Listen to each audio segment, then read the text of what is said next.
Good morning, Chatty House. Hey-o. Guten Tag. Not to brag, but I'm Test. filling out my time sheet. Test. There we go. Happy Thursday, Rest Dog. It is, of course, Donut Friday on a Thursday. And Russ Dog got the belt. We love to see it. Good morning, Wheezy and David and Filthy McNasty. Yeah. Warren, Norm, Casey Tucker Band, Securing to Carter. That's just weird. I don't think I can get. I can't get used to that one. Michael Fregren, hello. Hey, we are up in here. Hey, thanks, Adam. Will, what's happening? We are up in y'all. Zabo. Bryce Herbert. Hello, Bryce. Bryce, you're using your other account. I don't know if you know that. Right. What's up, Lance? What's up, Burner? Marcus, Soren, Brian Cavett, Johnny G. Good dog. This is like full on Miss Nancy. Ryan Kramer, hello. I see Ryan and I see Tyler. Hey, shout out to Deuce and Mo. Or Dusimo here. This sweatshirt that I got is like perfectly oversized.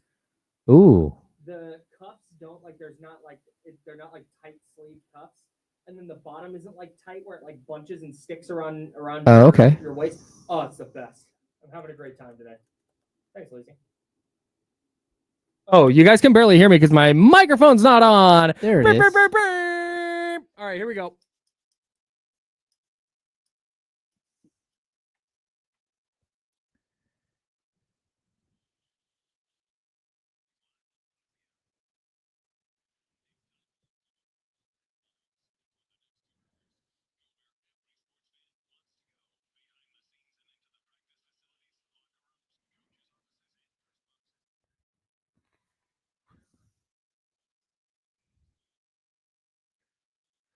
All right, man.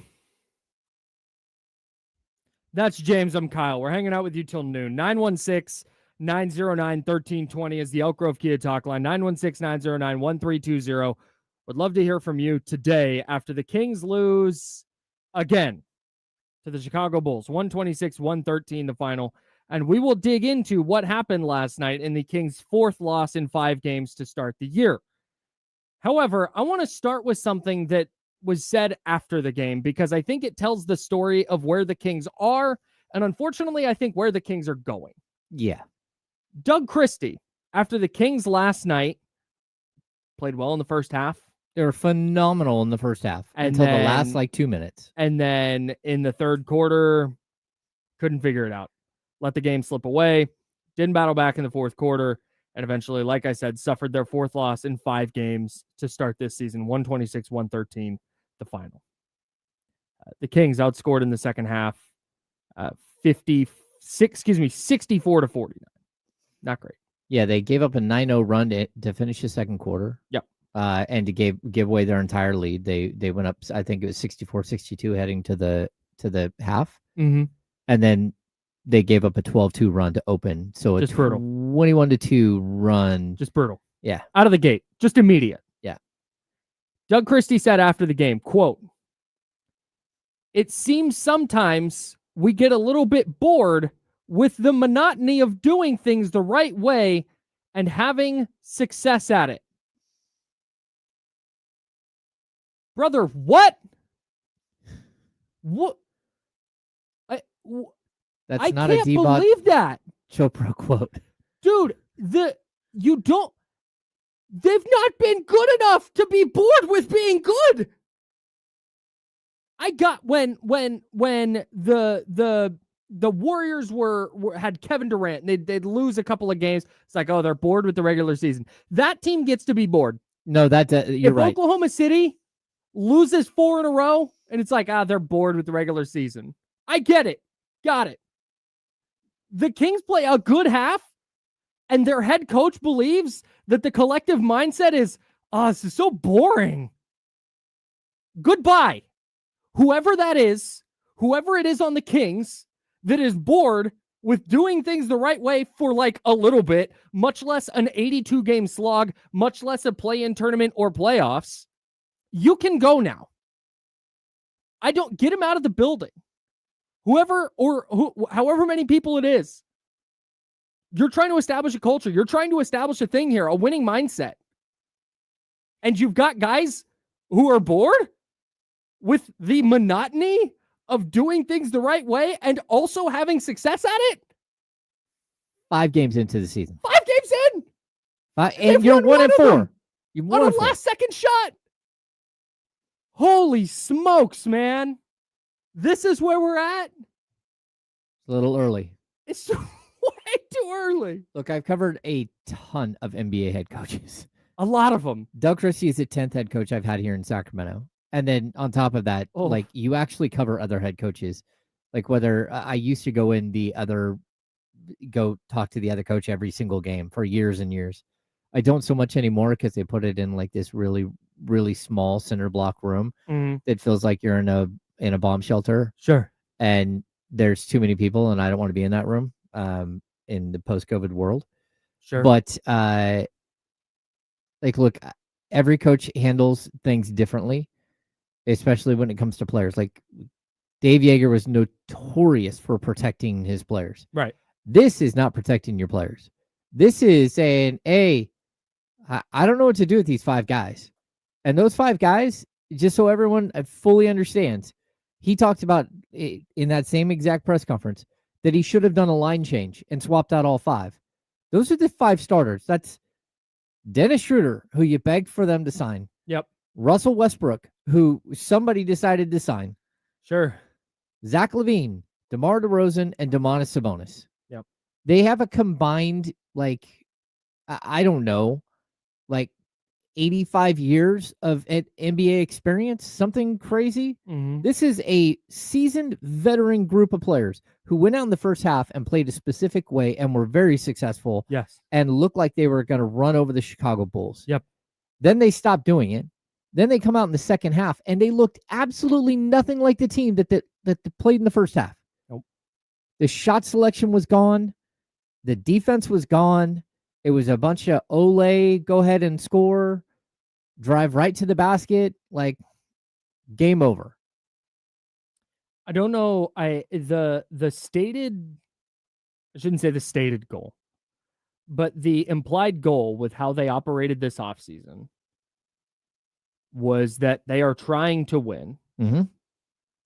This is not a team that's tearing it down. They're not rebuilding, much to the chagrin of much of the fan base, or at least some of the fan base.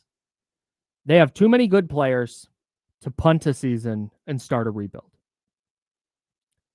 I don't know what's going to happen over the next 77 games. I don't have a crystal ball. Maybe they go 47-30 and shock us all.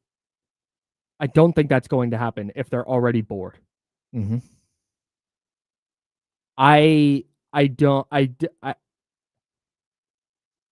saw Russ Dog in the chat at youtube.com/ESPN1320 if you'd like to join the conversation there, or you can hit us on the Elk Grove Kia talk line at 916-909-1320, 916-909-1320. I saw Russ Dog in the chat. Shout out to Russ Dog. He said, I'm going to wait 20 games before I overreact. And I'm going to be honest, like, that's fine. Like, do that. And that's standard. I don't think, totally. Realistically, even coaches will tell you, at least give me 20 games to show you what I've got. Get a quarter of the season under your belt. I got it. And normally, I would agree with that. If they had started 1-4, but it's like, man, they're playing really well, and oh man, Chicago just hit a bunch of shots last night, and what are you gonna do? And Zach LaVine just had an off night, missed some open shots he normally hits. Okay, well, like that would be different. The Houston Rockets are 2-2 right now. I promise they're not freaking out. They're figuring things out. You see the trajectory and you see the direction. The problem with the Kings and why I don't feel that what I'm doing is overreacting is that they've won one of their first 4 games. They have not looked great through any particular stretch against any of these teams. No, but they held their own. I'll give them that. Through the first 4 games, I thought they held their own. And through the first half of yesterday's game, they were the dominant team. But go ahead. Raise the banner. Held their own. Yeah, but Like, I mean, it's not like what? the first 4 games that they got blown out. Like Sure. they struggled to finish games, Uh-huh. right? And they lost. Th- And there- I'm not like trying to make excuses. I'm just saying, Sure. like, if they would have lost, like we just talked about the before we came on there, like the Pelicans just lost 2 games in a row by 34 points or something. Sure. Like that's panic mode. That's like, oh Okay. Jesus. No, I get that, but the Yeah. Pelicans were supposed to be bad. The Pelicans got pretty thoroughly lambasted for trading an unprotected first round pick to get Derek Queen. They are not a team that was expected to be any good. There was optimism from the Kings, and oh man, look at the vibes in camp, and they're playing a lot of basketball, and oh man, the iron sharpens iron. Yeah. It's like I'm sorry, you don't get to start 1-4 with a loss to Phoenix, who is not good. Not to use analytic terms, but ass. You beat the Jazz on a last second shot. Who won 19 games last year or 17? Ooh. I'll get it. Go ahead. 18 games? Split the difference? You lost to the Lakers without Luka Doncic and LeBron James. 17 games. 17. You lose to the Lakers without Luka Doncic and LeBron James. You lose to the Thunder. No shame in that. Without Chet Holmgren and without Jalen Williams. Sure. That's still, but we talk all the time about the Thunder is super deep. They're a very good team. Don't hate that loss. We marked that one before the season. And then you lose to this Bulls team, and in the second half of that game, apparently got bored with doing things the right way. Like, that's concerning for me. Yeah. They have a roster that we already said, like, man, they're going to need a lot of things to fall their way for this to work. And we're 5 games in. There's been a change to the starting lineup. There's been 4 times. 4 changes. 4 lineups in 5 games. Oof. Last night was the first time they had the same lineup for 2 straight games. Now, part of that's, all of it's due to injury. Right. Sabonis came back. Nick Clifford got hurt. Keegan Murray's out. Yeah. Well, Sabonis was hurt, then came back. Yeah. I would love to look at this with purple glasses on and say, this is all fine. Mm-hmm. It's only 5 games. And realistically it is, because we don't know what's going to happen. But I have a really hard time building a case after these first 5 games where I'd said, hey, would you take 2 and 3? And you said, no. People in the chat agreed with you. They said, no, I'm not taking 2 and 3 because I think 3 and 2, maybe even 4 and 1 is on the table. Yeah. And now they've gone 1 and 4. Mm-hmm. And I told you that would be in complete disaster. Right, because of their upcoming schedule. Because the next 14 games are ridiculous. Yeah. And what I saw last night, we'll get into 6 quick thoughts and dive deeper into some of the minutia of the loss last night. But what I see game in and game out is exactly what we were concerned about with the players on this team. You use the phrase multiple times. You, James, use the phrase multiple times. You can't teach an old dog new tricks. And that's just kind of what we're seeing. I'm not watching the Kings right now and going, oh, well, if they're really close. Once they figure this out, like, they're going to be fine. You could say, yeah, hey, they could be better defensively. A little. But what scares me moving forward here is that this is not a talent issue. This is not an effort issue. This is a mindset issue. And you already have the coach saying the players are bored. I think it's a mindset issue. It's also just a structurally poorly built team. Totally. It is. And, I think the one thing that I will continue to point out that should be a giant red flag for everyone is Zach LaVine had 30 points last night. Just looked just like Zach LaVine. 12 of 19 from the field. Efficient, spectacular. Domantas Sabonis looked like himself. 11 rebounds, 18 points, 6 assists. DeMar DeRozan, 19 points, 6 rebounds, 5 assists. Russell Westbrook, 12 points, 4 assists. I would expect him more than 2 rebounds. Malik Monk came off the bench. He gave you 15 points. You got 7 points out of Dennis Schroeder. The problem is, this is a good game for everybody, and you got stomped. That's it. That's the problem. The ceiling is right there. The ceiling is that group of stats. So it doesn't matter. I mean, couldn't Dennis Schroeder have more than 5 points and 7 assists? Yeah, maybe. He could have done more than 2 of 9 from the field. But, like, outside of that, like, you can't point to another player that played outside of what they're supposed to do. They all did what they were supposed to do when you lost by 13. That's the reality of this situation. You have a roster that is poorly constructed and has very little upside at all and is old. Old. Yep. By NBA standards. Yep. Third oldest team in the NBA.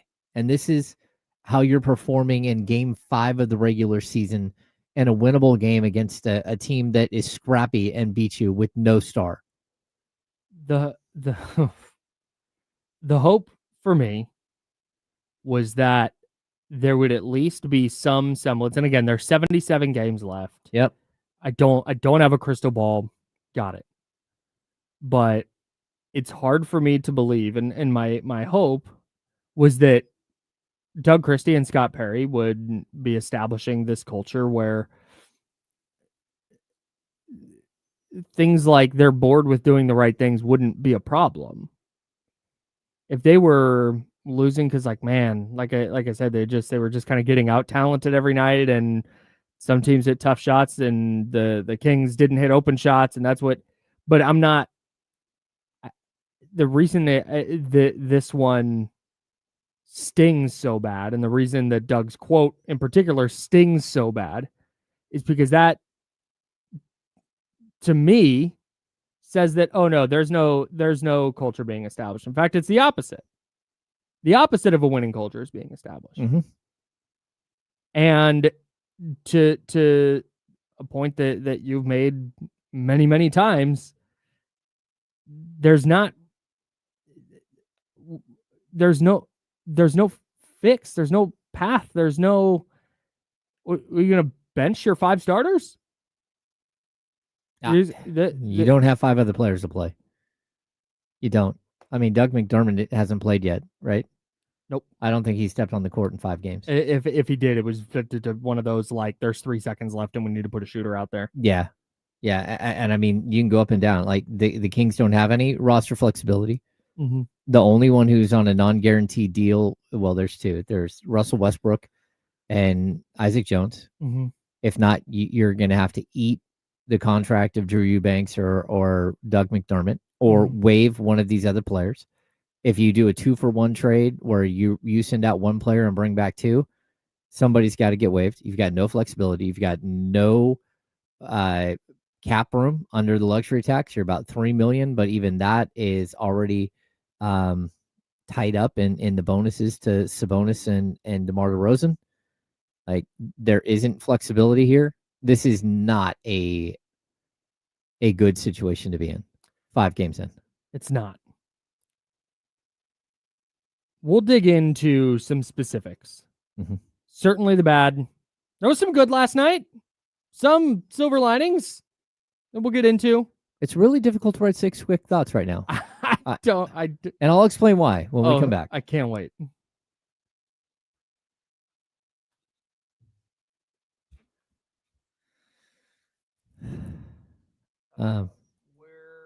It's past the stretch provision deadline. You can waive him, but you can't stretch provision him.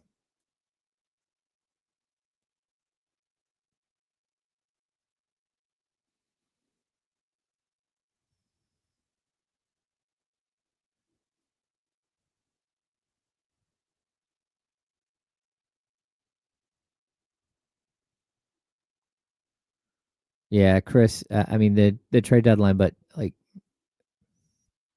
people aren't lining up around the corner for the Sacramento Kings players because they're seeing the same exact thing. And if they're not good, that doesn't help. But the problem is they have been good. Like, statistically speaking, Zach LaVine. I mean, if the Kings' record is very bad. Yeah.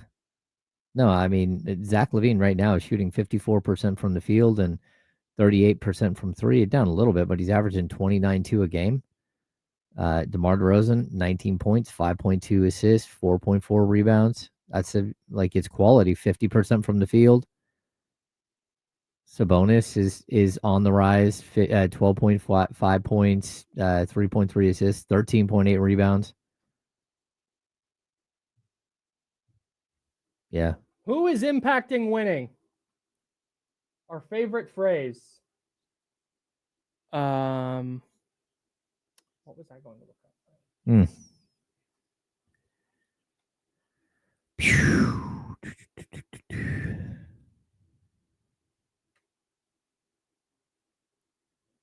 Yeah. Oh, Ricardo, I don't think the Hawks are going to be bad. So, I mean, I get the sentiment here.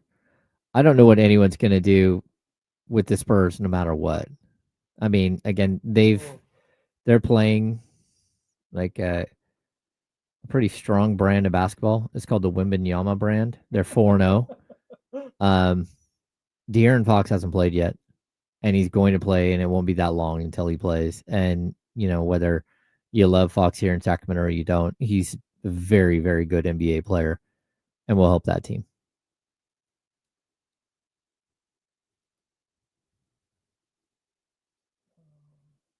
Yes.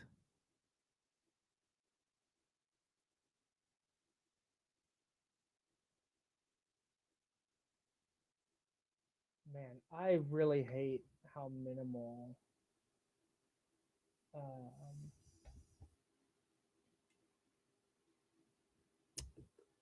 the basketball reference splits are. Oh, have you tried the new thing? What do you think? The new thing that the Kings have, the OMG basketball Hoops OMG. No. It's badass.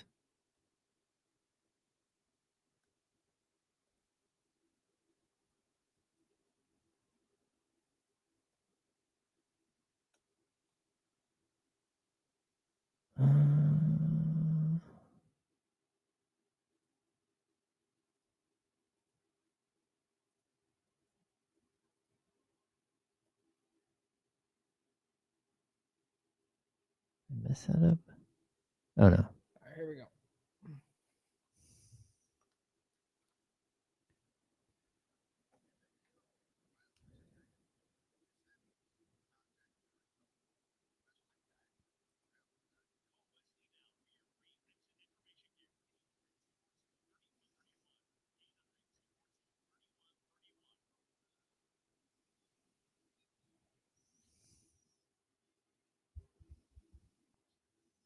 Welcome back to the Insiders with James Ham and Kyle Madsen on ESPN 1320.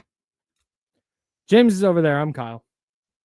916-909-1320, 916-909-1320. That's the Elk Grove Kia talk line. TC, I see you hanging there for 1 second. Because it is time for James Ham. 6 quick thoughts. How'd yesterday's Kings game go? Kings great. Insider James Ham has 6 notes you need to know. Here are James Ham's 6 quick thoughts. Yeah, 6 quick thoughts brought to you by Ghostbusters. There you go. When there's something strange in your neighborhood, who are you going to call? Ghostbusters. James Ham, number 1. Oh, Kyle. It's a homecoming game for Zach LaVine. He spent 7.5 seasons in Chicago. He looks really good. 12 of 19. Grabbed a couple of rebounds, had a couple of assists. Put up another 30-point game. You mean to tell me Zach LaVine is putting up good stats on a bad team? Boy. I, for one, am floored. Our friend John Dickinson roasted Zach LaVine and his stat line last night as just stat padding. The fact that he decided to wave off the Kings in the final 2 minutes of the game and said, no, let me stay out on the court. It did look like he was trying to put on a show for his former fan base. But that's took Zach LaVine 5 shots in the first quarter, scored 7 points in 10 minutes. We'll call it 8 minutes in the second quarter. He took 5 shots, went 4 or 5, scored 9 points. In the fourth quarter, played 9 minutes, took 6 shots, scored 10 points. In the third quarter, while the game was slipping away from the Kings, Spiraling. Zach LaVine in 10 minutes took 3 shots and scored 4 points. Did not attempt a three-pointer. Yeah, so like I was going to explain, like when I read Please. 6 quick thoughts, Yeah. like I'm watching the game and I'm trying to gather what I'm seeing on the court, who stands out, who doesn't, Totally. whether it's a good thing, whether it's a bad thing. I'm trying to assemble it. Mhm. The problem that you have when you're writing something on a game that's going to be a loss is that people want it to be negative. But when individual players are playing well and are scoring or rebounding or doing whatever it is that they're doing as individual players, it makes it really easy to write 6 quick thoughts. You're sitting there like, okay, I need to include, these 6 players who are all doing something on the court. Maybe this player is not having a good night, so I'm going to add that as one of the thoughts. But the problem is with this team specifically is that I do believe that there's going to be 6 players who are having very good nights every single night, and it will chances are be in a loss. And so, like, how do you write something negative when the individual is doing fine, but the whole is not? And that is the crux of the problem with the Sacramento Kings. Some of the parts are way more valuable than the whole. They cannot play. I do not think that there is a way in which this team plays to 45-50 win basketball with this group of players, because they do not fit together. And individually, they can continue to have good games, but as a whole, they will not. I told you earlier that I have something. I finally put my finger on what bothers me about the Kings offensively. Okay. I've been really struggling with it, and you're circling it right now. And I want to put a pin in that and get back to this. Let's get to number 2, because I believe that my thought is going to encompass several of yours. So number 2. Okay, number 2. Welcome back. Sabonis has looked not like himself at all through his first 3 games and 3 of the first 4 games for the Kings, because he didn't play in the opener. I thought last night from the opening tip, he went to the basket. He was aggressive. He had probably 3 dunks on top of people, most of them. He was forceful. He had 18 points. He had 11 rebounds, 6 assists. Probably should have had more assists, but they missed a couple of shots. Like, he played exactly like we talked about this yesterday with Damian and Kenny. You weren't here, but we talked about what is it you need to see from Domantas Sabonis, and everyone was like, I need to see like 18 points, like 10 rebounds, and 6 assists. He just did it. And it was concise. It was like he looked like Domantas Sabonis. He did not look injured. He looked like a player who was on a mission to go and have a good game. In the third quarter, as the game was slipping away, Domantas Sabonis, 3 shot attempts, matching DeMar DeRozan and Zach LaVine. He had 2 points, 3 rebounds, and 2 assists while going 1 of 3 from the field. He, along with DeRozan and Russell Westbrook, ran a -10. Zach LaVine a -14 in the third quarter. Okay. When the Kings were outscored by 12 points. Yeah. Good stats, though. Number 3. Number 3, another good stat guy, Malik Monk, was all over the court. He was a high flyer. He had some monster dunks. He scored 15 points on 7 of 10 shooting. Precise. He brought energy. He, again, changed the complexion of the game in the first half. In the second half, absolutely, like, went quiet. Malik Monk in the third quarter. As the game was slipping away from the Kings. Played 6 minutes and 20 seconds, went 1 of 2 from the field, 0 of 1 from 3. He did not record another stat. Yeah, that's been kind of the interesting thing. Malik Monk has not been getting assists. He has not been hitting the glass like he said he was going to. The assist numbers, they don't have him in the 2-man game very often. When they do, it does feel like he's had plenty of open looks. But, like, again, you're talking about a player who on the season is having an absolutely phenomenal start. So everyone knows his stats look very similar to what they did last night. 15.6 points per game, 2.4 assists. He's got 1.2 steals, 1.2 rebounds, but he's shooting 54.7% from the field, 52% from three. Man. He has been superb. Shooting the heck out of it. 1 and No 4. doubt. Yep. Number 4. Number 4, another returning player. DeMar DeRozan played 3 seasons in Chicago before he joined the Kings and signed and trade. He got it going in the third a little bit early on. He looked like he was going to be the guy that carried them. Finishes with a spectacular stat line of 19.6 rebounds and 5 assists. Want to know what he did in the third quarter? As the game was slipping away from the Yeah, Kings? let's hear. 1 of 3 from the field. He did have 7 points, though, thanks to 5 out of 6 from the free throw line. Got to the line. Tried to stop the bleeding. No additional statistics. No rebounds, no assists. Ran a -10. Okay. But again, statistically, looks like DeMar DeRozan on offense. Yeah, definitely. Number 5. Tough night. This one I am gonna dig into a little bit. Okay. Dennis Schroeder struggled with a shot, and he hasn't been a great shooter throughout the season, and like throughout his career, he's super spotty. Yeah. I felt like he forced shots so badly in the first half because he wasn't getting an opportunity. I thought it was like the strangest thing to watch him look off players, to go into the key, throw up like bad looking flip shots, just trying to get his shot. And it was like, bro, everyone else is cooking. Why do you need to get your shot? Now then I thought he settled in a little bit. He got a bunch of assists. The weird thing about Dennis Schroeder, I'm going to point this out. Does anyone remember Dennis Schroeder assist last night? No, he had 7 of them in the first half, though. 7, right? And then nothing in the second half. He finished with 7 assists, right? Yes. He had 12 assists the other night. Does anyone remember Dennis Schroeder assists in the game before? Because I certainly don't. I don't know where he's getting assists. I'm looking up at the board and like first of all, it started out that 8 of the 9 Kings players that had played had an assist. The only one that didn't was Drew Eubanks. They were moving the ball. Everything was great. They had 21st half assists. That's a very good number. They were cooking. What'd they finish with? 27?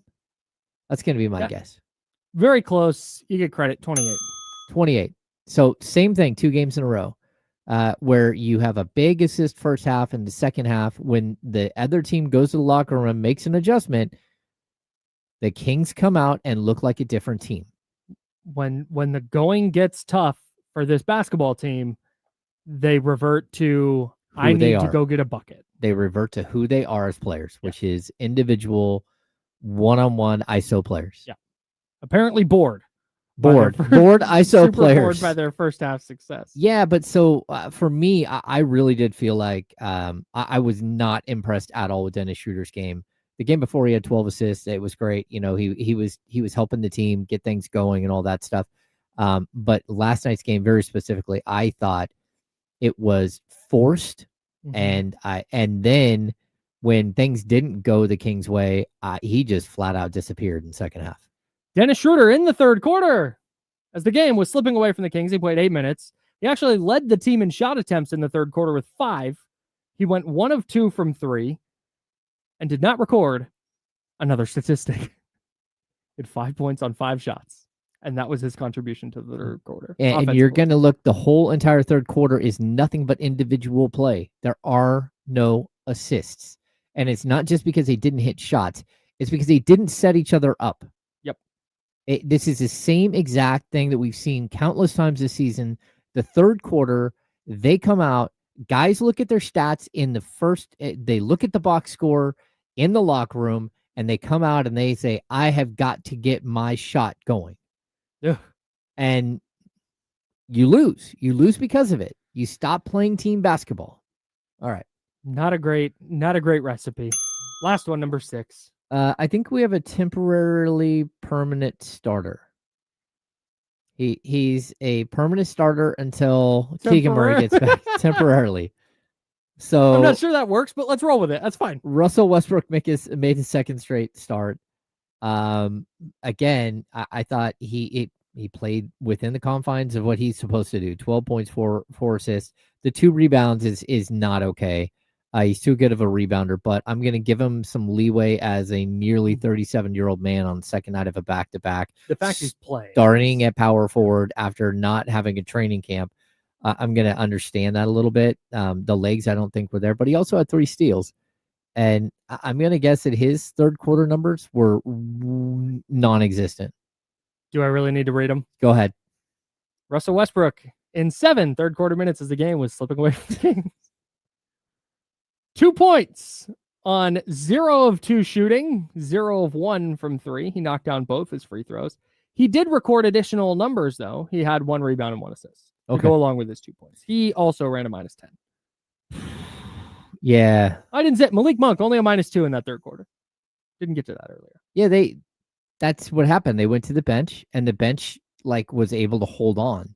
You got to remember they subbed in Monk first, but then when they went fully to the bench, I thought the bench gave him good minutes. And the problem is that I think the starters just came out in the third quarter, and whether it's because again you have a ton of 30-something-year-olds and they're on the second night of a back-to-back and a tough game the night before, right? And then travel and everything else. And this is also the first back-to-back of the season, which is usually difficult, but they collapsed. They stopped relying on whatever system you have in place, and they started playing their own individual brand of basketball on both sides of the ball. Yep.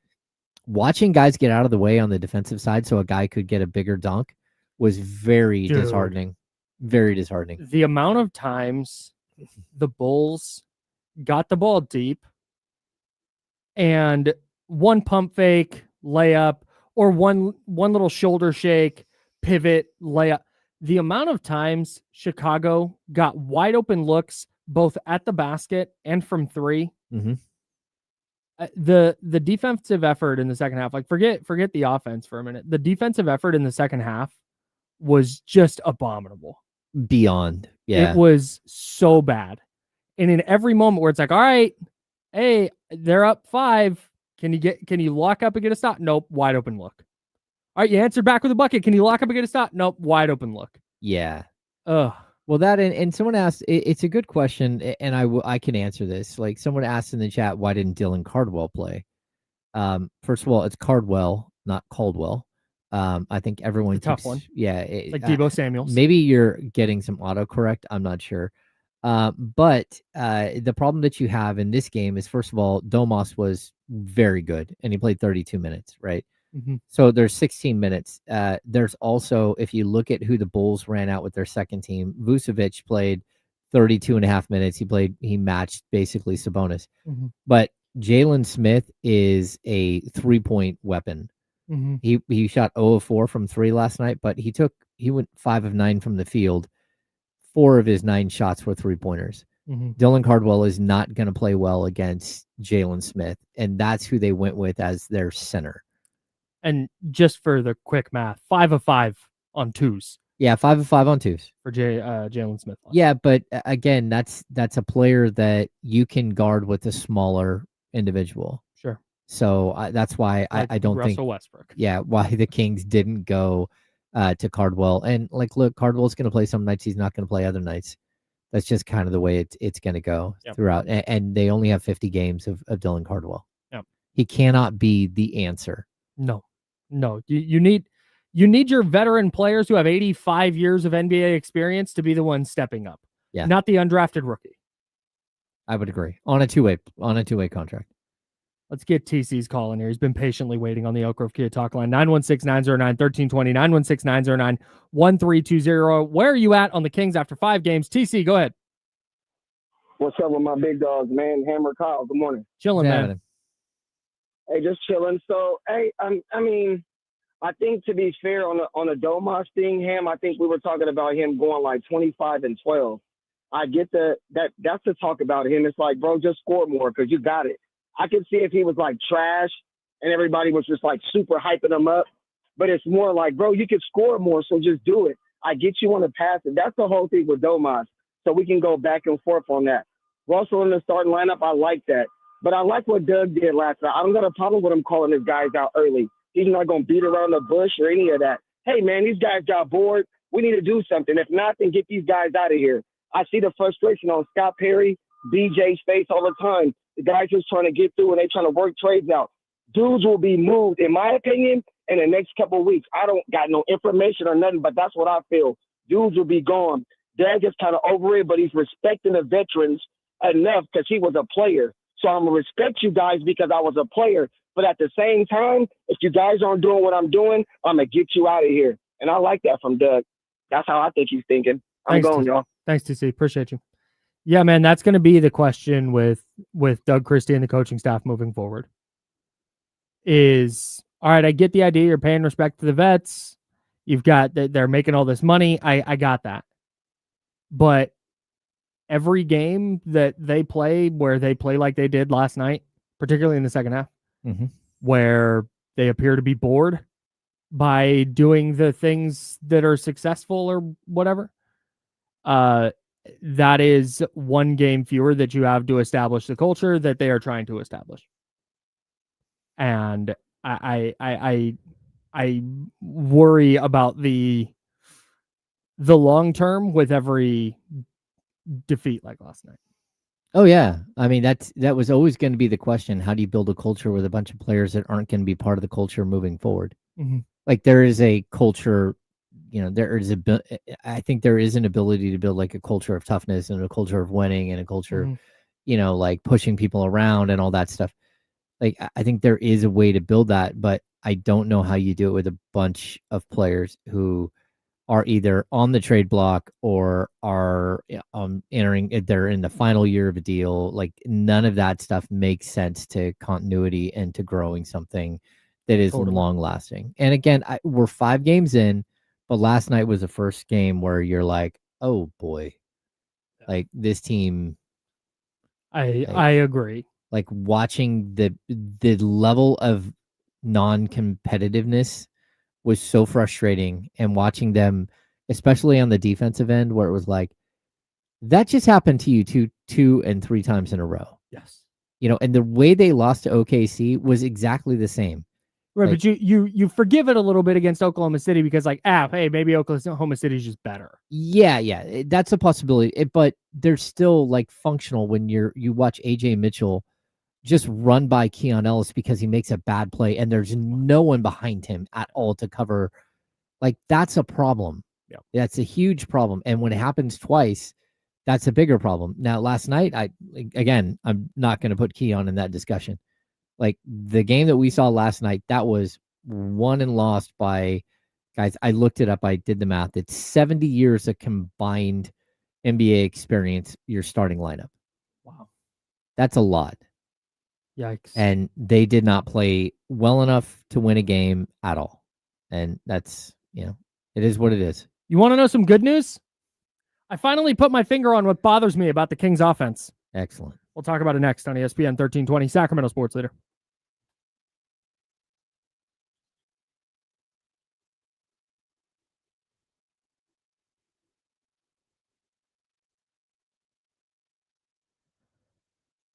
Boy.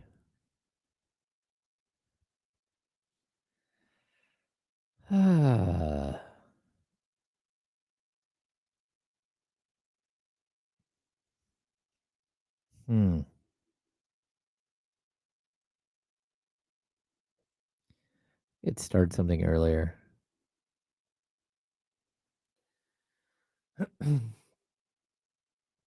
This is a much bigger topic, but I feel like they're still in the same exact cycle, and I don't know how they get out of that cycle. Yeah. It is. It's a not a good place to be in. So.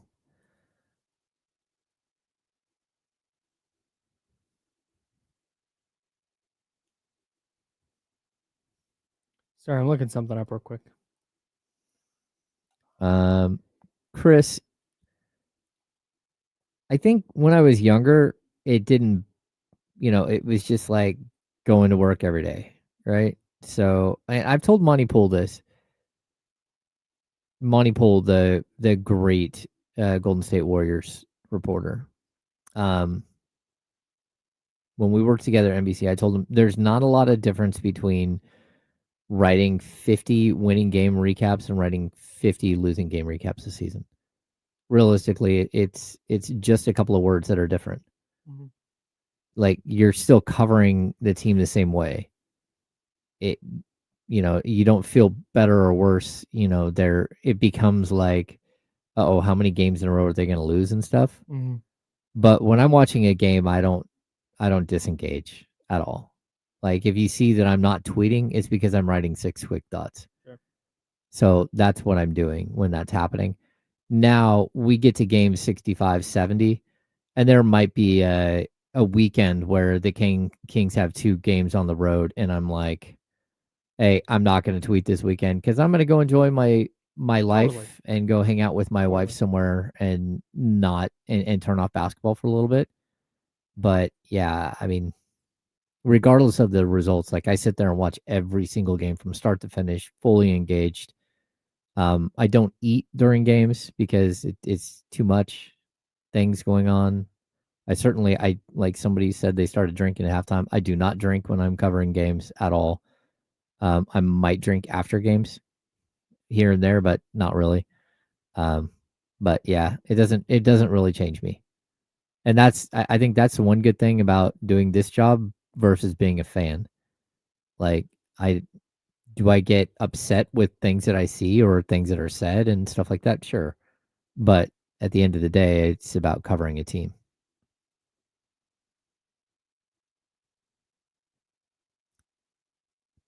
Yeah, winning, you're right, Shoeless 999, it does have a different vibe.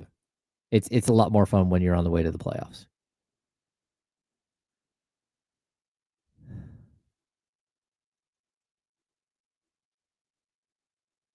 Yeah, and Vivek, I've never been a Kings employee, not even once, not even at all. Just because I work for NBC, they have a partnership. I was never told what to say.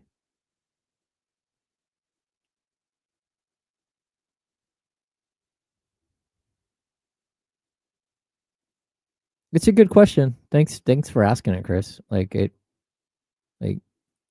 just different.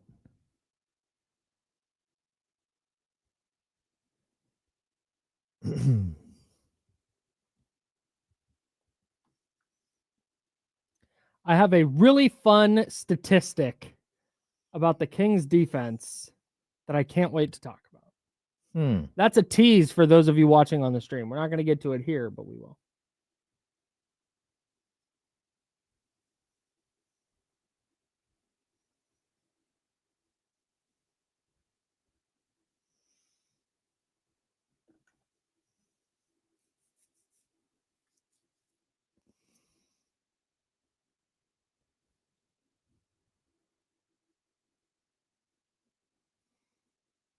Jason, I don't know if you've ever watched an off the record with the Kings Beat virtual happy hour. I drink there. Hang on.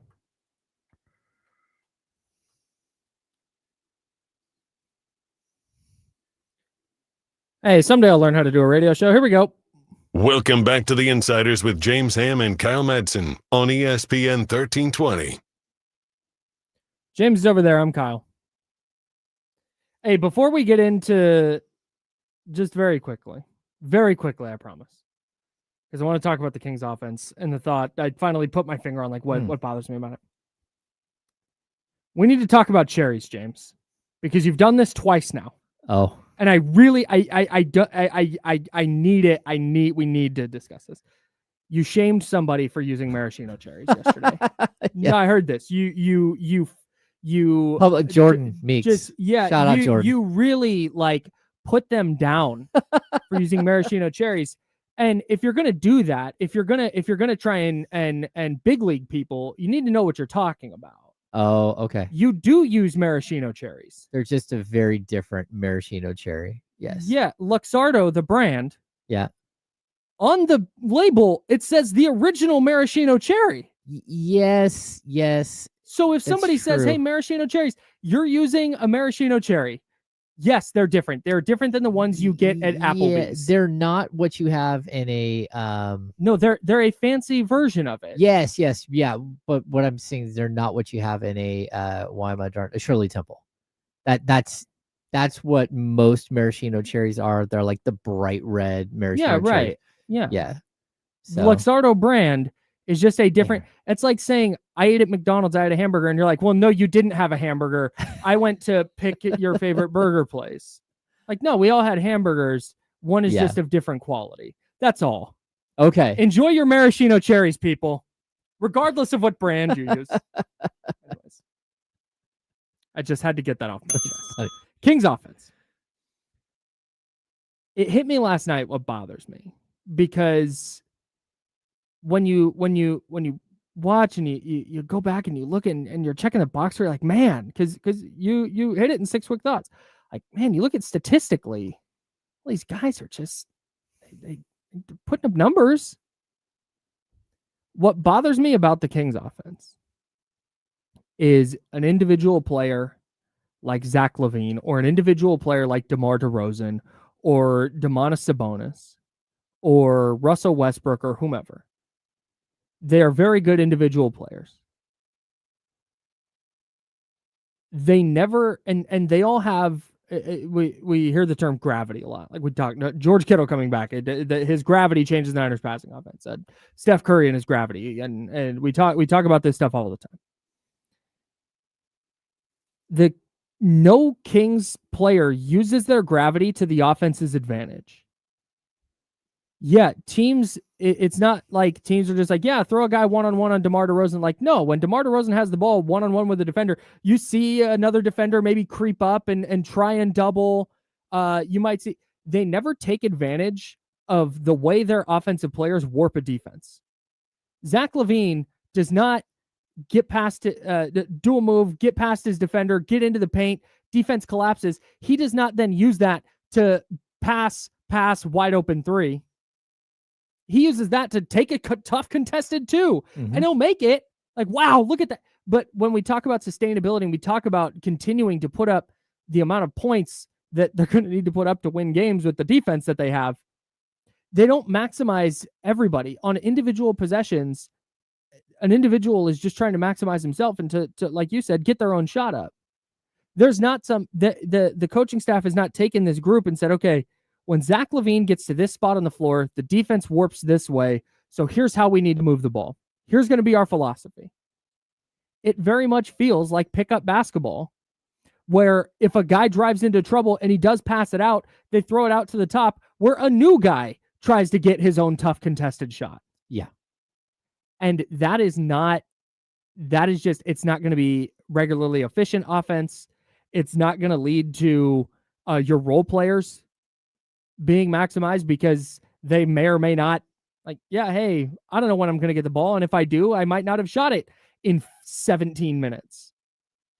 I think there's a domino effect of the individuality of the Kings offense that just puts a way lower ceiling on it than there should be with the amount of talented players they have.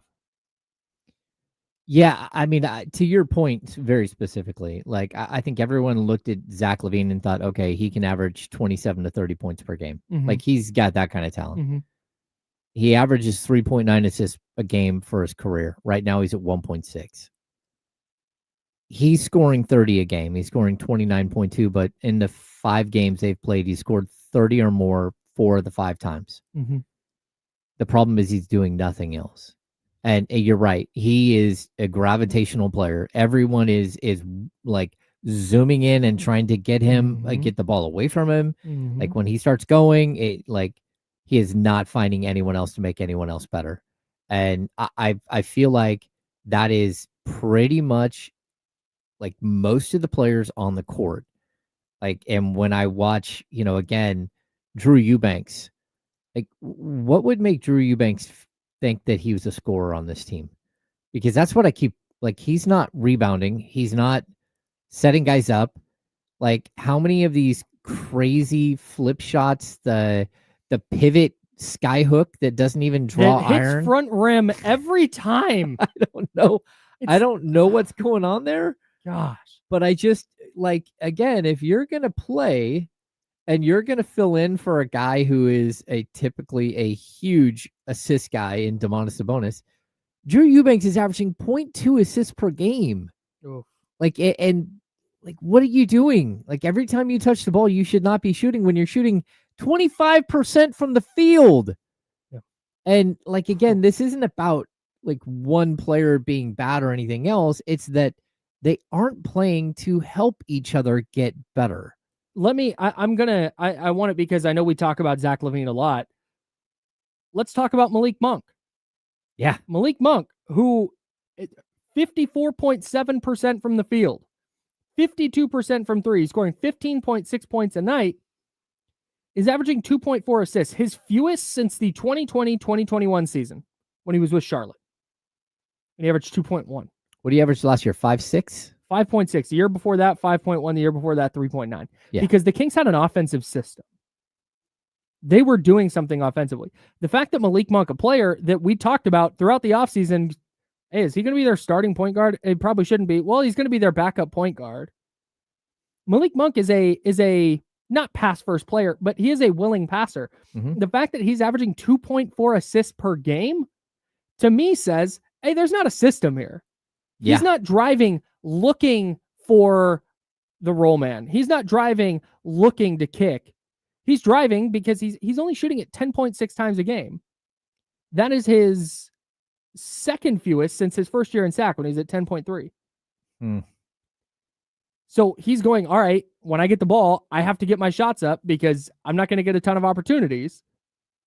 And frankly, I think if there was a right pass to make within the flow of the offense, he would make it. Yeah. We've seen him do it. But I don't think there's a right play to make because it doesn't feel like there's anything going on. It's like, hey, can you create a shot?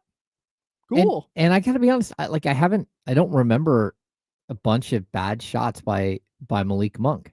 No. This is not a Malik take. Yeah. It's an offense take. Yeah. Because this guy who's a very willing passer and good at the ball in his hands and creates space and gets to the rack and hits threes and does all these things is at 2.4 assists. Mm-hmm. I think if the Kings had an offensive flow, he would be up closer to 4 or 5, I'd imagine.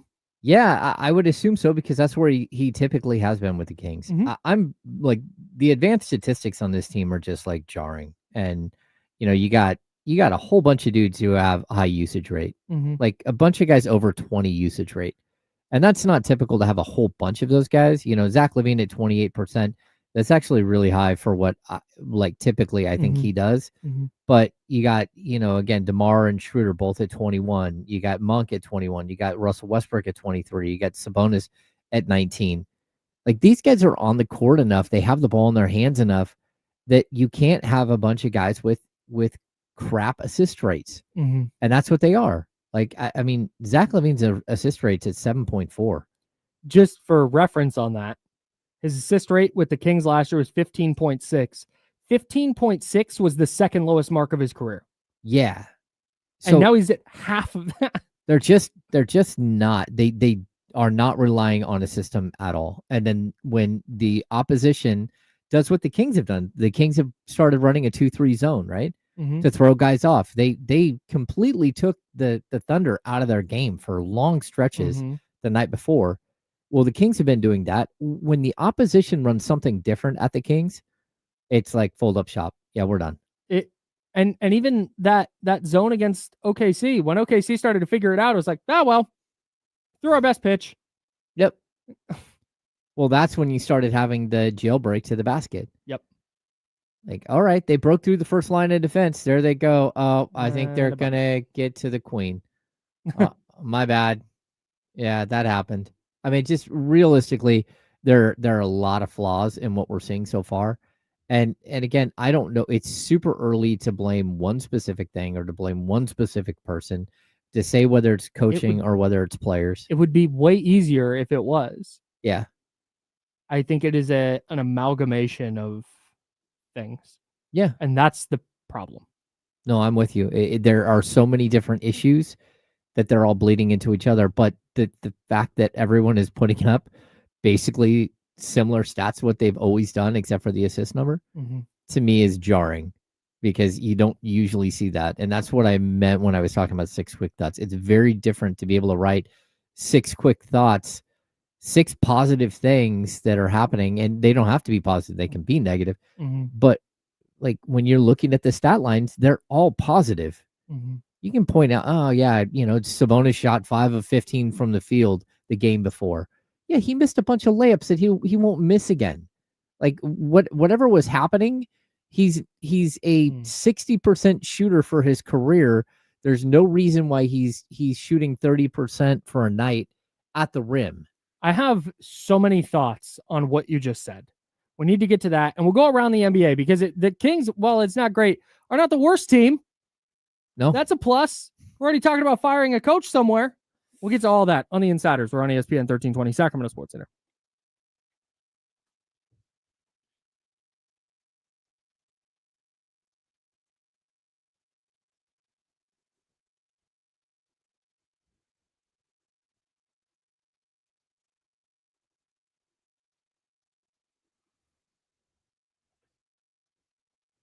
Be right back, guys.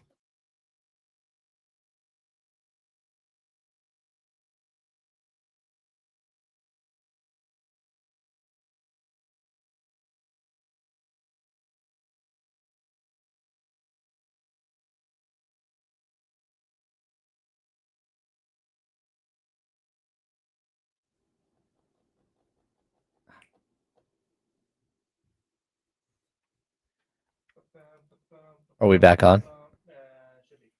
Okay. Just the lights aren't on. Getting a new phone today after work.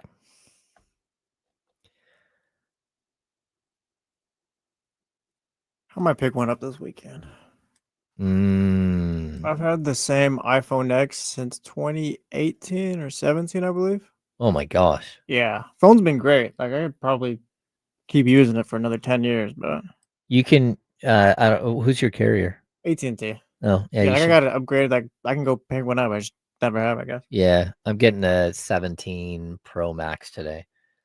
I have a 15 I'm trading in, but the new camera and some of the stuff it does audio wise, and I have like James's burner phone. It's a 16. I really like the 16. It has a couple of functions that the 15 doesn't have for video, which I use all the time because of coverage. So like you can hit a button on your videos and it'll isolate just the audio of the person who's in frame. And all of a sudden the audio is like 500 times better. So in a scrum setting. Man, that's amazing. Yeah. But the 15 won't do it. Right. Yeah.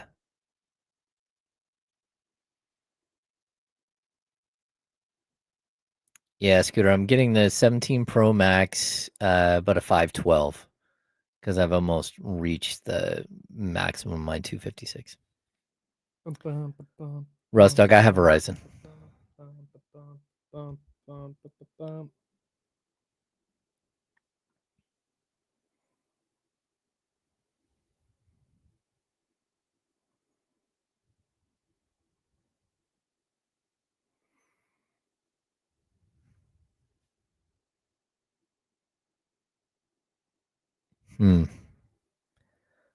Yeah, my 18-year-old gets hyper focused on things, so anytime he decides he wants something, he pushes and pushes and pushes. So that's why I ended up going to Verizon, and then he has some issues with his phone, which make it so he needs a new phone. But yeah. Michael Fragrant, I don't think they're going to waive Eubanks for Wiseman because I don't think Wiseman is an NBA player. Yes. I'm in, Michael. A-Beam, that is the question. Can the 17 Pro play defense?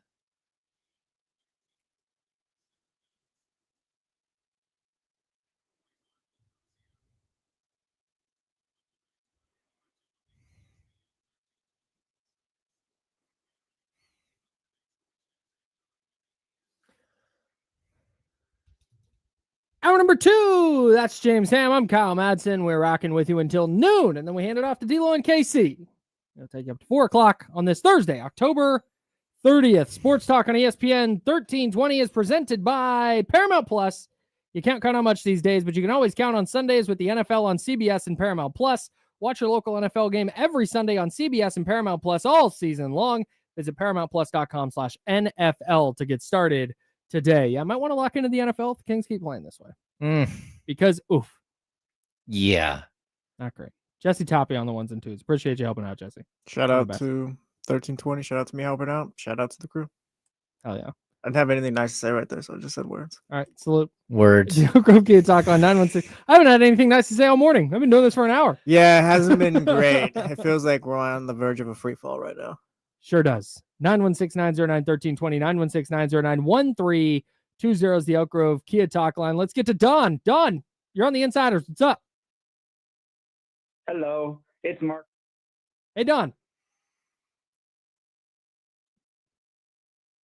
that my fault?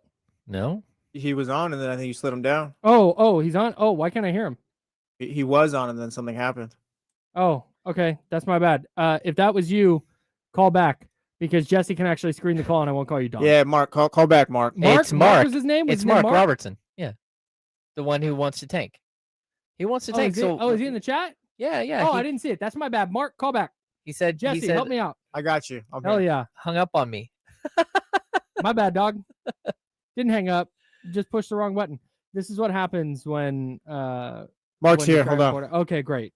Can't wait to hear from Mark Mark, hi. Hello. with his thoughts Hi, on the Jesse. Kings. Can you hear me? Yeah, we got you now. You're Go on, ahead, the air Mark. right now. You're with Kyle and James. What's up, Mark? Hey, Mark. What's up, guys? How you guys doing? Been better. Oh, okay. Well, I'm in pure optimism, happiness right now because Get this I guy know outta here. it's hard What to the watch hell? losses. Huh? No, I'm joking. Go ahead. I know it's hard to watch losses, but to me, a win or a loss, the season's just awesome to me. So I love watching every game, no matter what happens. So, but my question is, since it's been a week, do we have any update on Nick Clifford? Thank you. Thanks, Mark. We don't have an update on Neek, but I will tell you it has been a week, and then the Kings have 2 days off here. They're going to practice today and tomorrow. There's a good chance that Nick Clifford's sort of on the mend, but not all hamstring injuries are the same. Not all grade 1 strains are the same. Not everyone recovers the same. And for that matter, not everybody is like Domas, who is going to play through injury. So, like, again, I don't know if Nick Clifford has had hamstring injuries in the past.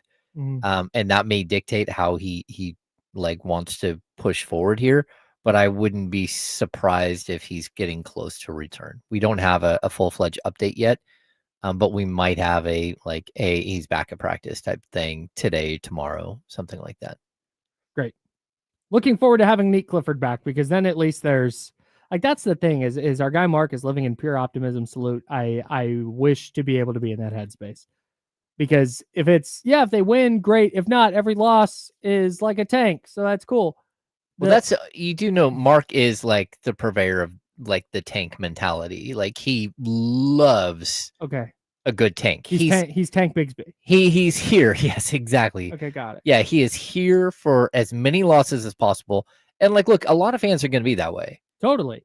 The problem is we're trying to look big picture. And if you're like, the Jazz fans last year, Washington's fans this year, Brooklyn fans this year are rooting for losses because it's like, okay, it's young players. They're just out there figuring stuff out.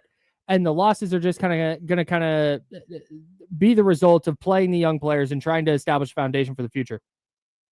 The Kings are trying to thread this needle where they're establishing some foundation for the future and establishing this culture while also trying their best to win games this year. And currently through 5 games, they're doing neither. They're not doing anything. They're losing without tanking. And that's bad. That is not good. And that's where that's like, I'm so happy for Mark and I'm so happy for the people like him. You saw him, right? No, I did not. You didn't see this? Let's go tanking. Good for him. Good for but again, they're not tanking would be all right. When Nick Clifford comes back, he's starting. Maxime Reynaud is going to play a ton of minutes. Dylan Cardwell is going to stay. in the rotation. Isaac Jones is going to be heavy in the rotation. That would be tanking. That is, we've got young players. Let's see what we've got here. We'll add a high draft pick. Even if you don't get number 1, you're in the top 5 or 6, and you add a high draft pick to whatever young player optimism you have coming out of this year, and you build going forward. That's not what's happening. Nope. What's happening is we're going to play all these old guys, and we're going to sign Russell Westbrook and then start him while also starting Dennis Schroeder. And we're gonna hope that this translates to wins, and that's also not happening. And they're also not establishing this culture they want to establish. Like, what's the Kings' identity right now? I don't know, but even like your backup point guard minutes, they're not giving those to Russ. The backup point guard minutes are going to Devin Carter now. Like, I don't know what to make of all this. And then I also just to want to frustrate everybody out there, and just to like, you do know that like Beam Team 1 had the same exact record after 5 games, right? Okay. They went 0-4 to start the season, and they won a game. Mm-hmm. But like, this just feels so different. It feels way different. It feels different, but it doesn't mean that this is who they are the entire season, and that like some sort of weird switch might flip where all of a sudden they are doing some of the little things that they should be doing. But I don't know that that's going to happen. Again, that's the problem with having a team that is old. Well, and that is like, per NBA standards, like they are super old, and you're trying to get a group of players who, you know, it's one thing to say, hey, I need you to shoot more threes. It's like, okay, I'll shoot more threes. I'm not going to shoot more than 31 or 32 or 33% because that's, I'm not a good 3-point shooter, but if you want me to shoot more threes, okay. Sure. That's the problem when you go out and you get players that don't do what you actually need them to do, and then you try to force them into being players. You know, not everybody is Jason Kidd or Vince Carter, who walk into the league and are not good 3-point shooters, and then somewhere along the way, their games morph into this like crazy, you know, perimeter shooter, as well as the other things that they brought to the court. That also takes like years. Yeah. That didn't just one offseason. They went, maybe I'll just be a good shooter now. It also takes somebody who's not like, I'm not sure if I'm going to play next year or not. I think I'm going to play next year. I mean, Russ has been very clear. Like, I think Jake Gayden asked him if this might be his last season. And I mean, he almost slapped Jake in the face. Like, what you talk about, Willis? So like, I want to go back to something you said, talking about that switch flipping. Yeah. This is why I'm reacting to last night's loss the way I did. And it goes back to what we talked about in the first segment with what Doug Christie said. The switch did flip last night in the first half. And then according to the coach, they got bored. Well, that's why Doug is so frustrated, because like, you just showed me you can do it. You did. You showed me you could do it. And you showed me you could do it against the Lakers and against OKC and against the Suns and against Utah. We won one of those 4 games, but you still showed me that it's there and that you're listening and that you can do what I'm asking. It just hasn't translated to a bunch of wins yet, but you are listening. Last night, second half, that was like, throw your hands up. You know, if Doug had hair on top of his head, he would have ripped it out. Yeah. Like, he literally, his eyebrows probably turned white overnight. Just like, this team has a way of aging you. Let's go around the NBA. We'll take a look at some of the things that happened in the West last night. And I'm going to try and start here where it could be worse for the Kings, because you could be the Pelicans. They lost to the Nuggets last night, 122-88. That was after losing to Boston. Yeah, they did. 122-90. Hell yeah, they did. And now Brett Siegel from Clutch Points, is reporting today that the Pelicans are holding, quote, serious internal discussions about head coach Willie Green's future. At least they have the first round pick next year, right, Kyle? And if they don't, it's certainly like heavily protected, right? James, you're the insider. Do you want to clarify this? No, they traded their unprotected first round pick as well as another top tier pick. They also had Atlanta's pick, I believe. They traded those this offseason for a mediocre team. Shout out Joe Dumars was like, here, take the unprotected pick. I don't give a damn. And then Atlanta called and was like, are you sure? Joe's like, yeah. Are we being punked? Dude, I'm looking at their stats. Like, this is crazy. Trey Murphy, who's a very good basketball Good player. shooting 34.6% from the field.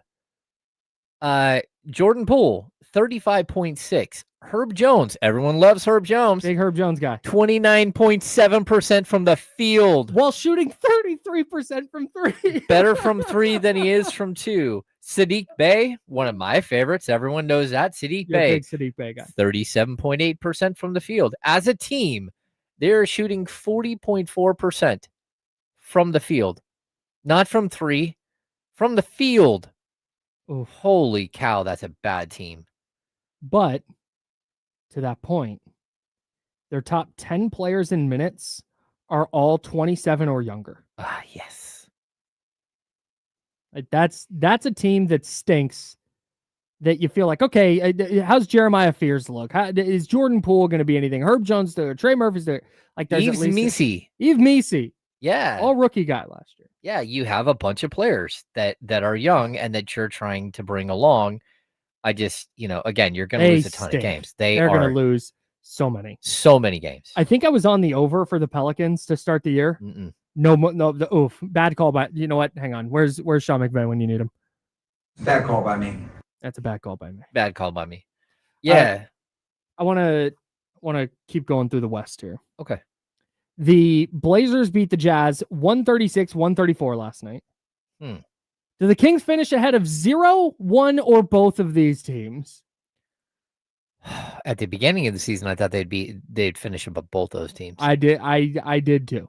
At this point, I don't know. I don't know. I think they finish ahead of one of them. And I mean, Portland is 3-2, and their coach literally got arrested and put in jail. He got out of jail, but he literally is suspended without pay by the league. Their coach might be banned from really, the NBA for life by the time this season. They can't even talk to him, I don't think, right now. I don't know why you would. He's under federal investigation. No, that's what I'm saying. I think I saw that too. Yeah, you can't even talk to the guy. Yeah, no his phone's probably tapped. You probably should know. Don't say anything stupid. Shout out to Tiago Splitter, man. I think they finished ahead of the Jazz right now. But I think they finished. I feel great about that either. I think they finish ahead of the Jazz. I don't think they finish ahead of the Blazers. Okay. Yeah, I mean, the Blazers are cooking right now. Denny Avdija is averaging 22.6 a game. Denny Avdija is turning into a really good player, man. Yeah, Jeremy Grant coming off the bench, averaging 21.6. You got Drew Holiday having to turn back the clock. He's averaging 19.6. Can I ask a question real quick? Please. How does this work? What did I just see in the chat? It says Tiago Splitter has great coaching stats right now. Let's say the Blazers go on a run this year, and I guess kind of think back to Luke Walton. He went 23-0 with the Warriors. Got 24-0. Thank you. 24-0. Excuse me, my fault. But like that's kind of like that's still Steve Kerr's stats or whatever. Yeah, right. Like, so if the Blazers go on a run this season, finishes maybe the 4 seed, and Tiago Splitter leads them, like does Chauncey Billups get Coach of the Year that way? How does that work? No chance. No chance. Because he's not. Steve Kerr had back problems. Yeah. And was like bedridden. Okay, so there's differences here. Yeah, I think so. I think when you're suspended by the league without pay because you're under federal investigation, I think those wins go to Tiago. All right, just checking. I'm just curious on how the stats work this time. I James, we need to put our heads together and find out who we would hit up to find out the correct info on that. Well, he's an interim head coach, and usually interim head coaches, it goes to the regular head coach. But this is a totally different situation. Could you imagine getting wins while you're suspended? Can you imagine? That's what I'm saying. I'm asking the questions here. They start 25-10, and then Chauncey Billups gets banned for life. Like, wow, a hell of a start for Chauncey Billups. He went 25-10 before getting suspended. Like, nah. Okay, so wait, did Chauncey Billups actually coach a game, or was it before their opener? It was. I think it was before the opener. It was because Tiago Splitter has a 3-2 record. Yeah, so I'm going to guess that all of these are going to go under Tiago Splitter, even though he is because Doug Christie has a win-loss record. Right. He does. Yeah, well, because Mike Brown got fired. Yeah, exactly. I think the Steve Kerr thing was very. We've gotten so far in the minutia on this. I think the Steve Kerr thing was very atypical because he was a healthy employed coach, or excuse me, an employed coach who had a health problem. Yeah, and stepped aside momentarily. Mm-hmm. Anyways. The Rockets finding their sea legs. They beat the Raptors 139-121 last night. And the Grizzlies beat the Suns 114-113. And wheel buddy, Did the Suns stink? I believe Chauncey Billups coached the first game for the Blazers, by the way. Yeah, I think he did too. Yeah, why Tiago Splitter has the stats, I don't know. They're just going to erase Chauncey Billups from history now. Yeah, Tiago Splitter's been the Blazers coach for 2 years. 5. All right. He just gets Chauncey Billups' contract extension. We got to talk about the Kings defense a little bit. And I have a wild ass stat about the Kings defense to tell you next. I'm gonna turn on some computers. Chauncey's gonna get banned. First thing he does is put money on Tiago Splitter, Coach of the Year. I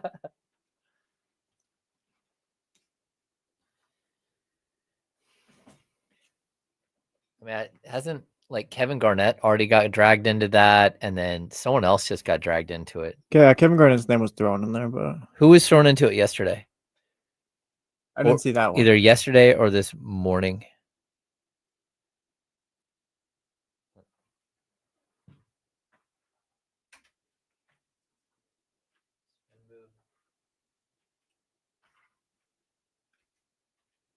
Shout out also saying Ty Lue.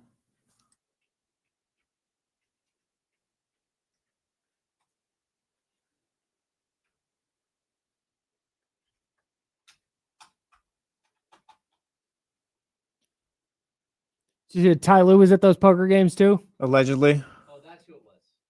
Yep. But I mean, if you get invited to a poker game, that's one thing. I mean, you might not know what you're getting into when you get there. Well, that's the thing too. I wonder who's actually knew about it. It's just they just were oblivious to this poker game or whatever, but their name is big, so they're being thrown in there. And just got their money taken. Exactly.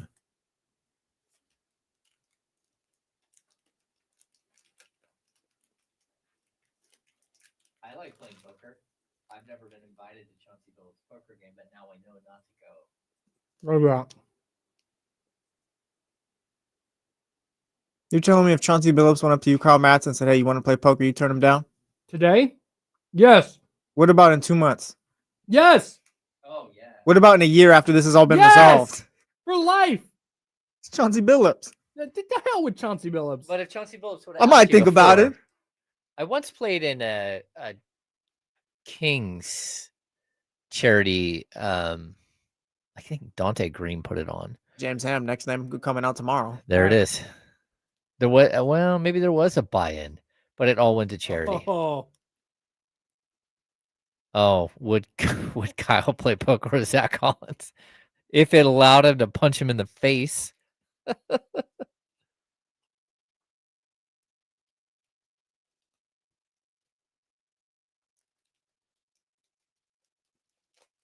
was a wild night, Judah. Shout out Michael Scott. What a player.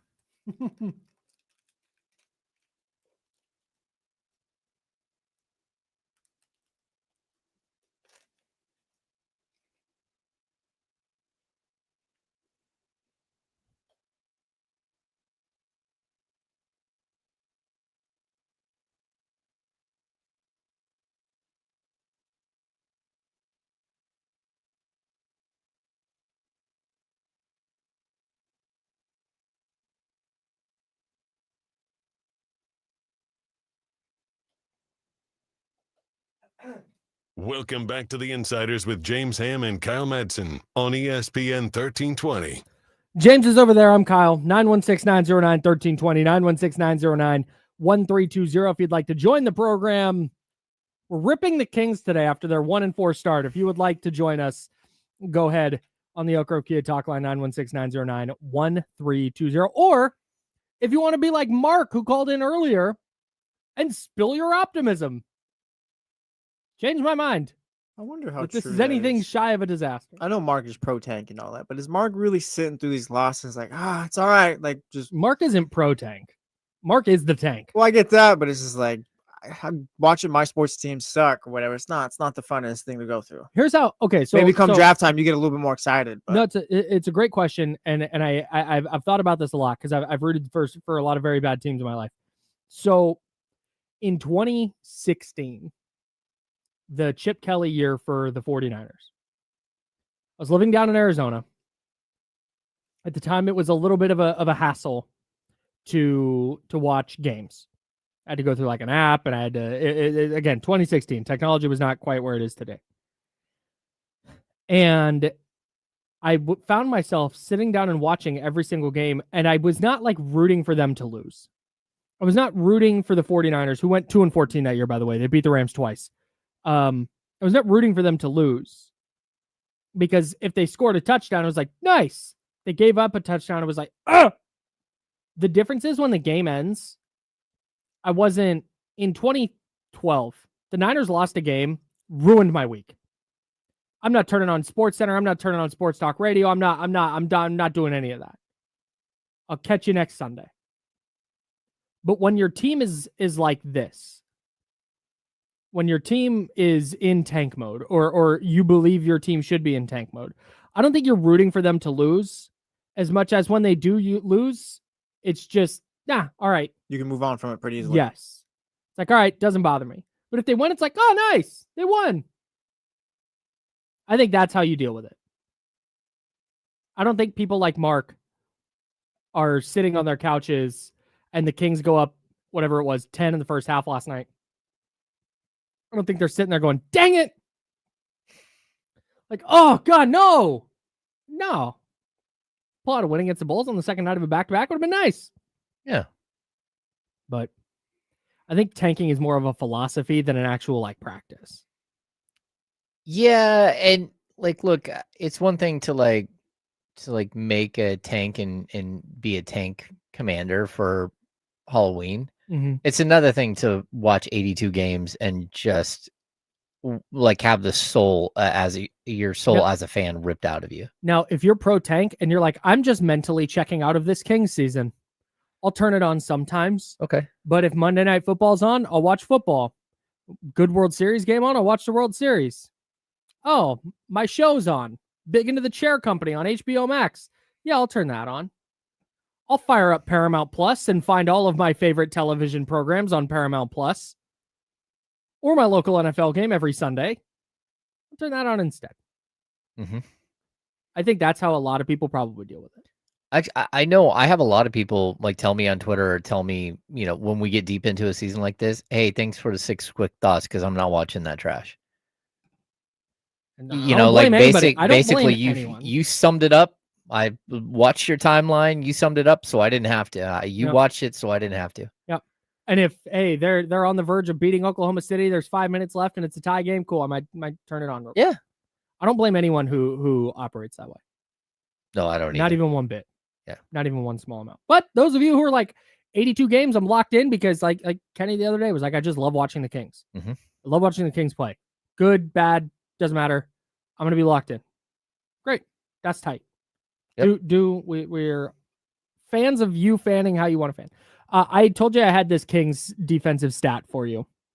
And this is another reason I don't think I don't think there's going to be a dramatic turnaround where the Kings are all of a sudden winning 45 games. Mm-hmm. In the first half this year, this is just the first half, the Kings are allowing on wide open threes. So the nearest defender is 6+ feet away, according to NBA stats. The Kings are allowing in the first half 8.8 wide open 3-point attempts per game, or per half, per first half. Okay. Teams are shooting 23% on wide open threes against the Kings in the first half. Go to the second half. And the frequency, the percentage of the team's threes is 19%. So then 19% of the time they're getting a wide open three.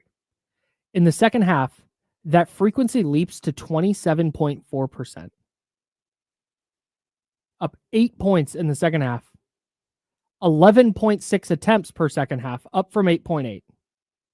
And they make it at a 37.9% clip. That all points to what happened last night. All of that points to the second half comes around, the closeouts get lazier, the contests get worse, the miscommunication gets worse, and teams get more open threes at a higher frequency, and then they hit them at a higher clip against Sacramento's defense in the second half.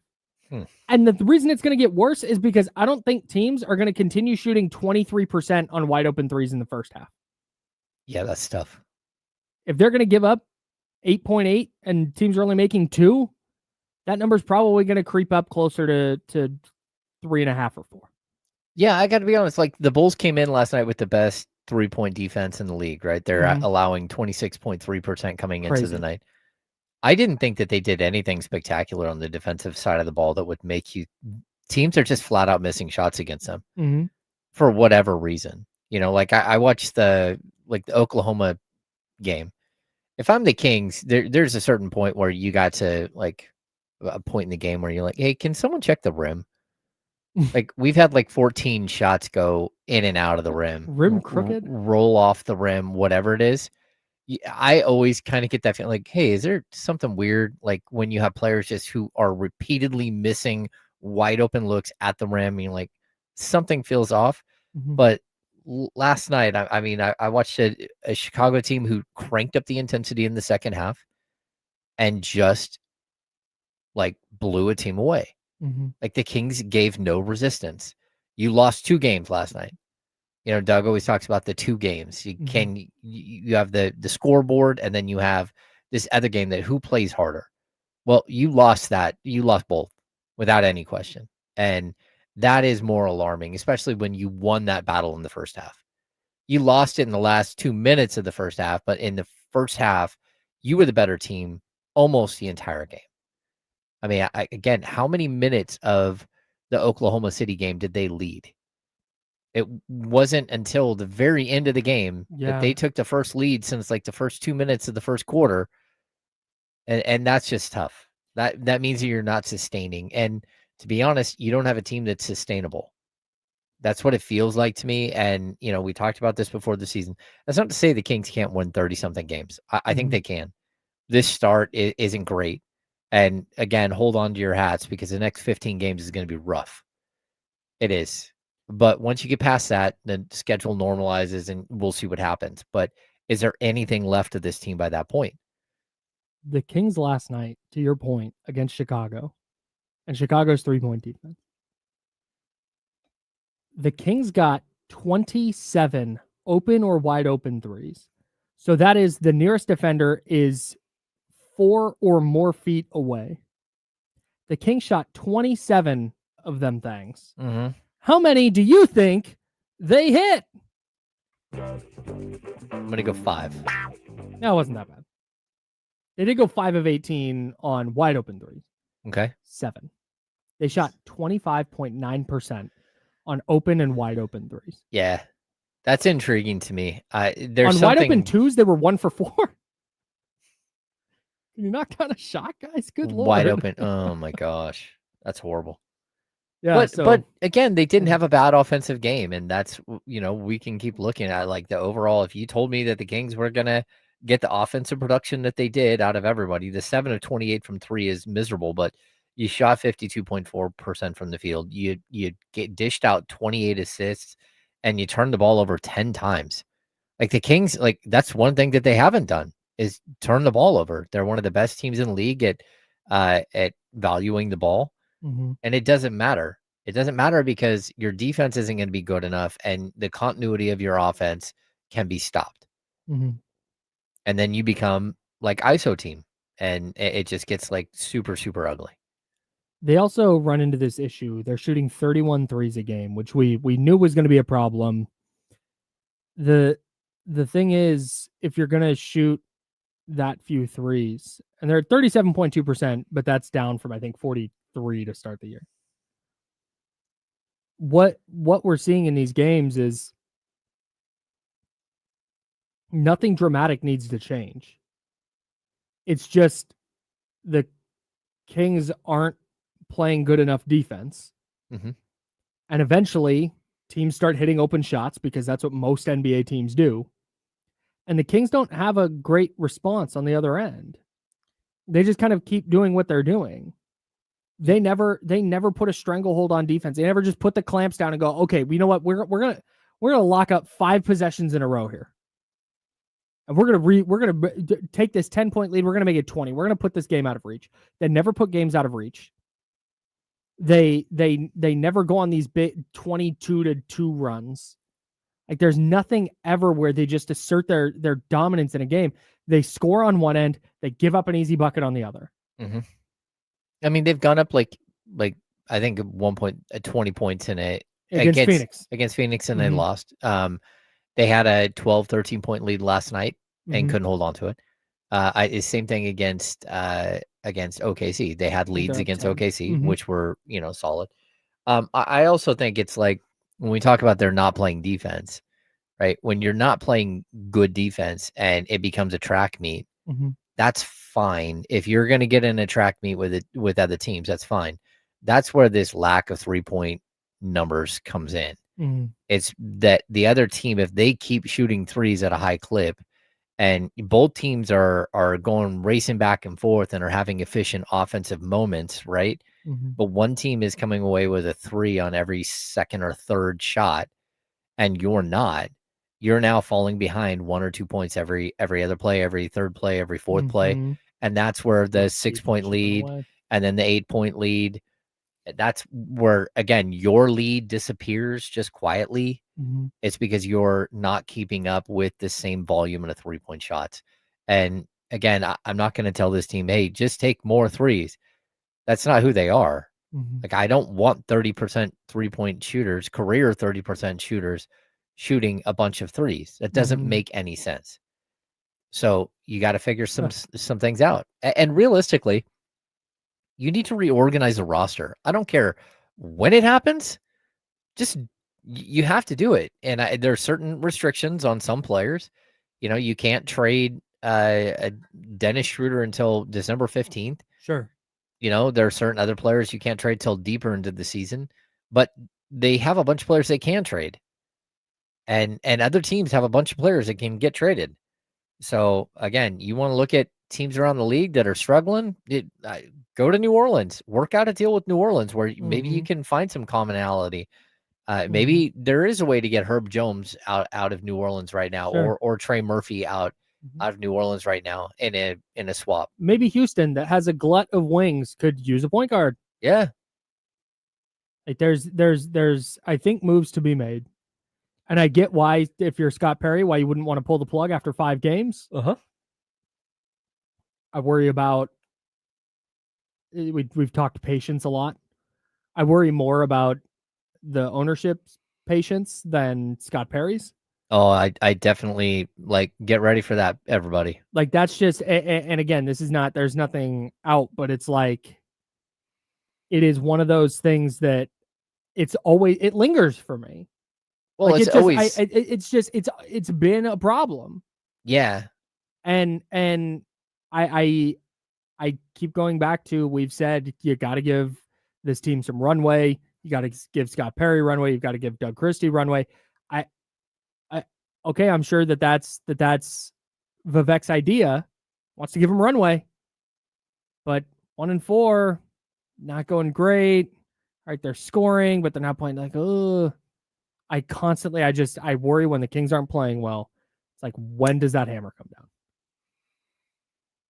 That's the other kind of concern here. Well, yeah, I mean, my concern is I watched it last year, game one of the regular season, the first home game, and which I believe was game 1, right? When they lost, Vivek Ranadive sat in his half-court seat after the game with his face in his palms, leaned over, and his daughter was sitting there with her arm around him. Like, he took that first loss of the season so hard, and it was like Minnesota, right? They lost 115, 117. Yeah, really close game. Like, he was ready to fire Mike Brown within the first week of the season. Like, we started hearing it like, oh, there's trouble. It's already happening. I mean, there was no surprise when Mike Brown got let go at Christmas. They didn't let him go before Christmas because they had a Christmas party. They waited until the day after, 2 days after Christmas. Nice. But still, I mean, that's where you're at with this franchise. That's why, again, I've covered 10 head coaches, but 3 of those, only 2 of those came under the Maloofs. And this worry cropped up when Sam Amick reported the figures on Doug Christie's contract. Yeah, when you hear a coach making $2 million a year for and 2 years, a 2-year deal with a team option for year 3. Yeah. Oh, I'm. This sounds so doomsday. I get it, but I have a really hard time based on all but 1 or 2 years since I've been doing radio here. Started in 2011. We're having this exact same conversation. Yeah. And there's a common denominator, and it's the big thing that just as we can talk about changing the roster, we can talk about the offense, the defense, and they got to do this and they got to do that. All of that, like, it all comes back to ownership just looming, and whether the people that have been put in place will be allowed to make decisions for the betterment of the team. Yeah. Or Tough. Does the plug get pulled and we go to square zero from square one? I don't know. The handoff is next. D'Lo and KC will join us. I have an idea. I have an idea how I think this is going to go. I want to talk about Keegan Murray. And how much does Keegan Murray actually help here? Because we're talking defense, we're talking shooting. Those are the 2 things Keegan Murray does well. Or at least theoretically does well. How much can he actually help the Kings? I have an idea that I know what the answer is going to be, but we'll find out next on the handoff. He's James Ham, Kyle Matz, and we're the Insiders on ESPN 1320 Sacramento Sports Center.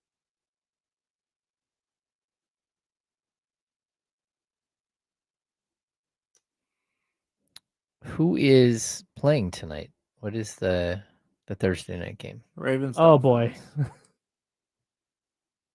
Jesse? Ravens Dolphins. Oh.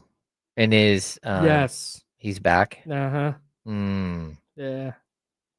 I wouldn't do all of that, though. It's not like they were playing great when he was there. That's true. They weren't very good at all.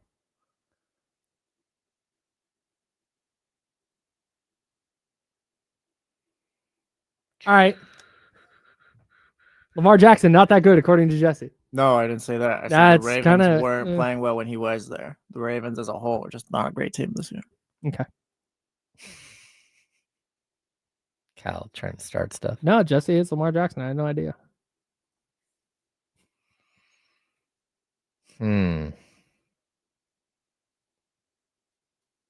Hey, Jesse, just hit the mic for just us. Oh, never mind.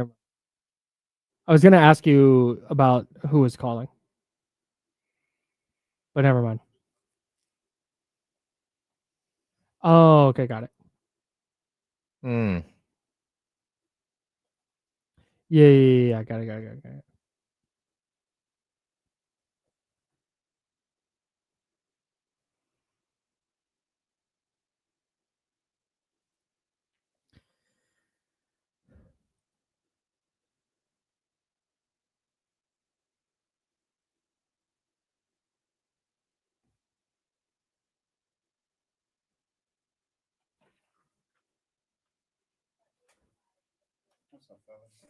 Damian Barling. It's happening.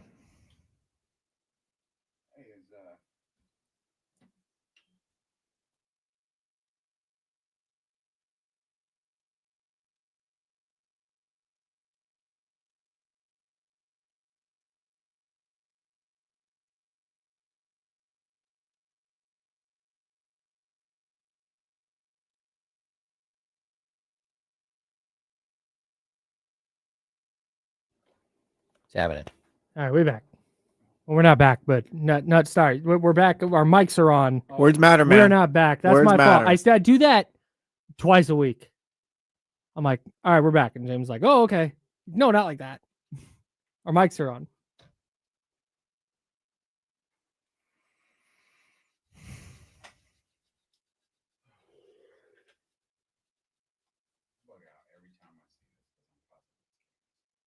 What? It probably is. Are we sure it's not Dusty Baker's? Dusty's toothpick is still over on the side, I think. Right. Yep, it's right here. I'm gonna look up a shadow box for it right now. Yeah, that's a good idea. Do not touch that toothpick. Hey, do you know what I have? Hey, do you know what I have? I can't say this. I'm gonna say. Hang on. Let the music run for a minute.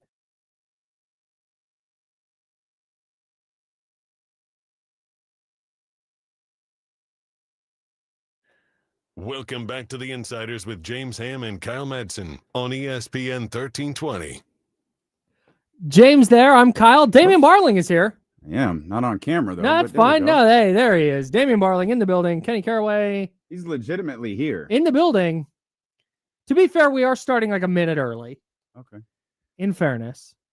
All right. It's just what do we think what could he possibly be talking about? He's probably talking to Kelly about like a salad or like eating a boiled egg or something. There's donuts, maybe. Favorite They're donut. not talking about donuts because like No of course I grabbed a donut, right?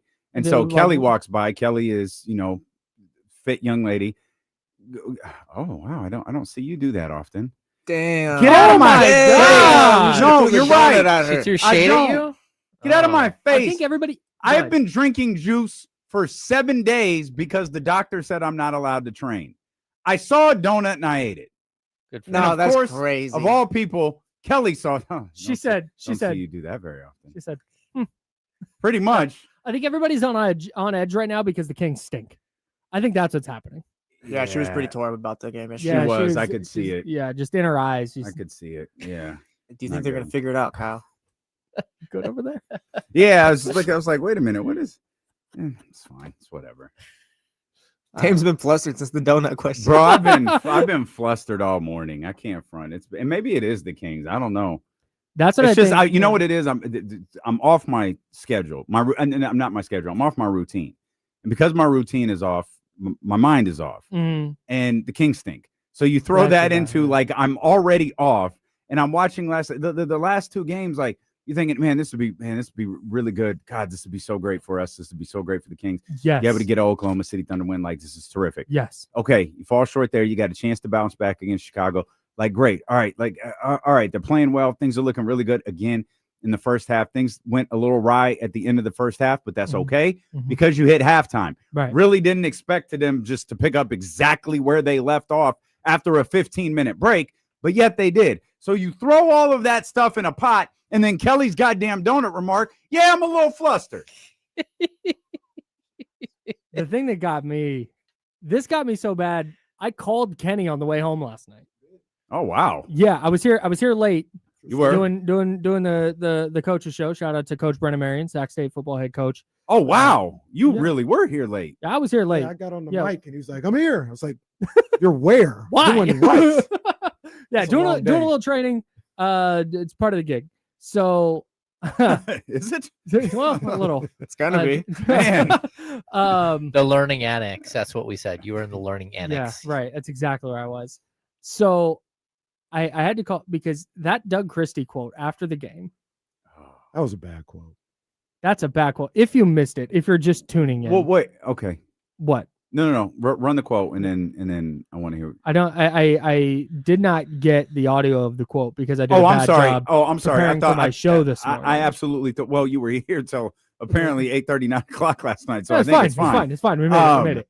Quote: it seems sometimes we get a little bored with the monotony of doing things the right way and having success at it. Why was that a bad quote? That was a bad quote for a couple different reasons for me. Number one, it's a bad look for the locker room. I guess that's just a terrible look for the locker room. It's a terrible look for you if I'm Doug Christie. And to a certain degree, and this is something that I don't think, it's just not something that I subscribe to. Others do. Others think it's fine. Accountability, all this stuff, like that's fine. But especially coming off the heels of what Doug said the day before, that's embarrassing your players. Yep. That is big time. That is not okay, in my opinion. Especially after saying the day before, it's always on me, put it on me, and all this other stuff. That's a shot. And I'm not saying he intended it that way, but I think he did.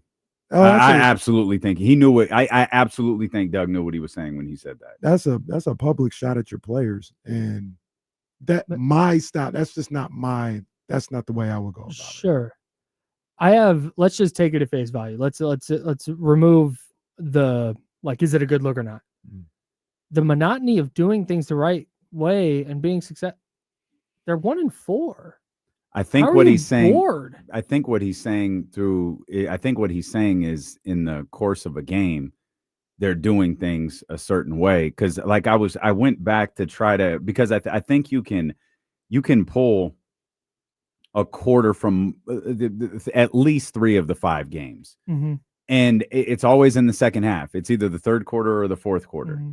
And I think what Doug was saying is there are a lot of times, whether it's Phoenix or it's LA or it's Oklahoma City, where we're doing things right for a certain period of time. And perhaps, and maybe this is the word he should have used, perhaps that gets boring. Perhaps they get bored doing that. He took out the perhaps. and with all due respect. Yeah, he just kind of took that out and was like, yeah, no, this get bored doing it. Like they get bored. And I don't know if that's because, like, and the tough part about that, I wonder if Doug, because I believe Doug knew what he was doing. If Doug said that on the road, like would Doug, I wonder if Doug would have said that at home. Because there's no way James Ham wouldn't have jumped up and said, hey, Doug, or Matt, or Jason Anderson would have stopped and said, what the F you mean by that? Like there would have been Sean Cunningham would have been very direct with follow-ups in that regard. Like, what do can you elaborate more on what you mean by that? But there was no one there to ask him that. I think J.A. was the only one to ask him. And the Chicago guys were there too, because they were waiting on Zach. So it's not like it was just a one-on-one with Jason Anderson as sometimes it can be when J.A. is on the road. So I feel like that whole thing might have gone very, very differently had he said that remark at the Golden One Center. I want to real quick on the second half thing. Jill Adge tweeted this last night, courtesy of @SecureAndDeBagley on Twitter. Who said he's going to stop tweeting until they win 2 in a row? Right. We might not hear from him in a while. So we got him. She quote tweeted him and said, since he still can't tweet, I'm going to share a stat. I wanted you all to know. Kings have now been outscored on 10 out of 10 second half quarters. Yeah, she sent me that. Oof. Yeah. That can't happen. That can't. Not conducive to winning. Happen. That is an abomination. An absolute abomination. But I want to talk a little bit to the people who are listening. An abomination. There we go. I didn't know. Yeah. No wonder it was in my mind. I'm sure there's people listening. There's people in the chatty house who are like, no, he's doing what he needs to do. He's holding people accountable. I'm going to just tell you how I subscribe to dealing with players and dealing with people in that light. I'm not going to embarrass my people publicly. You guys know I'm big about keeping locker room stuff in the locker room. I'm not going to embarrass them publicly. I will say what I need to say to them, to their face, as a group, as a family. And if you got somebody in there, the way that I believe, if you got somebody in there that can only be motivated because they're embarrassed publicly by quotes or in front of the media and post games and all this other stuff, and that's how they need to be motivated, I probably don't even want them in the locker room. I probably don't want them around. I don't want people around that are only going to pick up their game because somebody said something about them in the media. I want a player that if I go to them face to face, that they respect the fact that I went to them face to face and I said something to them, and they either, number one, have already looked in the mirror and said, I need to be better at this, or took what I said to them face to face as a man, coach to player, and said, you know what, I appreciate you coming to me and not going through the media and all that other stuff. Once again, that's how I would go about it. That's how I believe in it. Other people, maybe you think it's okay to embarrass your players in the media and to the public. That's your philosophy. Maybe it'll work. I don't subscribe to that, because being around different players, being in different locker rooms, being in those situations, more times than not, that doesn't end well for the coach. My response to this would be, number one, I believe he's already talked to these players about this thing multiple times. And so you can only talk to a group so many times, telling them the same thing and not getting the response. It's kind of like what Mike Brown used to say last year. I'll change my design the second they start doing what I'm telling them to do, and prove it that it's wrong. No, you're right. But I also these are adults, and they're also like of the starting lineup last night. The least amount of experience was 10 years with Domantas Sabonis. The least. So, I mean, they have a combined, I did the math earlier, 70 years. Their starting lineup has a combined 70 years of NBA experience. They're not doing basics, and it's frustrating their coach. And at some point, like certain coaches never, ever talk about players in the media, especially individual players, but like players as a whole. Dave Yeager was super protective. Mike Brown, not so much. I mean, Mike Brown threw De'Aaron Fox under the bus the night before he got fired. I mean, he threw his own media director under the bus at one point. Man, I was like, what just happened? Like, yeah, talk. But like, those are things where certain coaches, they handle it different ways. Doug Christie had players only meetings, coaches meetings, starter only meetings last year. I think at this point it's like, bro, do your job. Do your job. Do what we're asking you to do, because you showed us that it worked in the first half, and then you stopped doing it in the second half, and you got your ass beat. And it's on you. You're losing because you don't want to do what we're asking you to do. So at a certain point, he didn't say, hey, Russell Westbrook or DeMar DeRozan or Domantas Sabonis or Dennis Schroeder. He didn't call out a player by name. But when he tells you that, what am I going to do? Like, go hockey style and do a full line change? Because he said that last night. Literally what he said last night. That means he called out all 5 of those starters at one time. But do you see the direct conflict in what he said 24 hours before that? No, I do. For sure. Like that. And that is what starts messing with people. It's like, bro, you just said you always going to take the bullet. And the second something didn't go wrong, like less than a day later when things didn't go wrong, now you calling us out. Yeah. Publicly. Right. If you're going to say this is on me, then, and I think that this was one of the things that we talked about. Okay. Doug's inexperienced, but had a very specific way about him as a player. He's going to instill that on the team, and it's clearly not happening. And now you can say that we talked about this earlier. You can't teach an old dog new tricks. Maybe it is that, because man, Dylan Cardwell sure plays hard. Devin Carter, whether you think he's good or bad, at least I think he tries. He goes out and plays hard. But then you've got like Russell Westbrook. He's going to play hard. It's kind of what he does. But it doesn't appear that whatever he's trying to do and trying to instill, at least through 5 games, is working. And that's where, all right, if you're going to say it's on you, cool. We'll say it's on you. But also, I do think it's, man, you're trying to get Zach LaVine or DeMar DeRozan or Domantas Sabonis or whoever it is to do something that they've really never done before. And they've been in the league for 10, 12, 15, 18 years.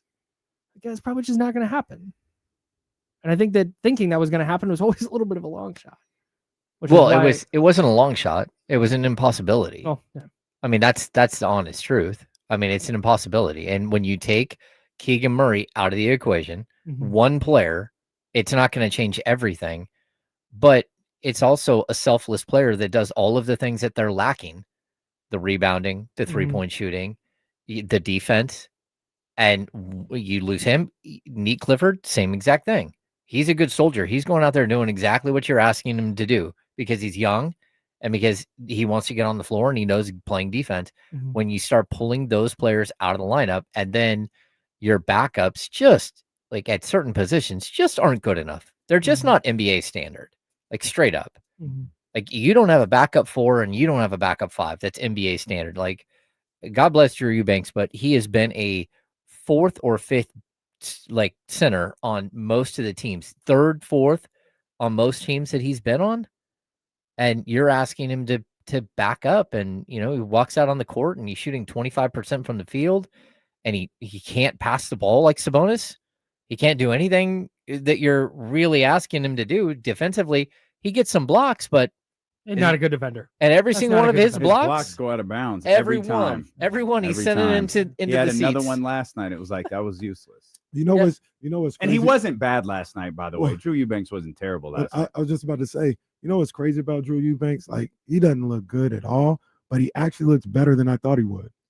Totally. If that's possible. Totally. No, I totally agree. I look at him and I'm like, well, he's not awful. Yeah, right. But at the same time, it's not good enough. Right. That's it. He's He's not he's not an unplayable like NBA player. But you see why he was the 14th guy on the Clippers. I don't know if he's a playable NBA player though. Well, just like everything else, if you have certain players around him, I think you can play Drew Eubanks. Is Drew Eubanks the new? Kings just don't. Is Drew Eubanks the new guy that we say like, yeah, you think you're good at basketball, but Drew Eubanks would beat you 21-0 with one hand tied behind his back? Oh no! Oh, he hit that. He hit that spin move skyhook on you, and you would feel so crappy. Oh no! You'd be like, "Oh no, I feel so bad about myself." He might be able to lock up. I don't know how he can score though. He might be able to defend. Skyhook, just make it rain. Eubanks play a 1-on-1 for 6 hours because nobody can score. Oh, shout out to Drew Eubanks. He tries. Once again, he tries hard. He's actually better than I thought he would be. The frustrating thing for me, and Damian hit the nail on the head, because it's so much, we'd say this it's so much more fun when they win and when they're competitive.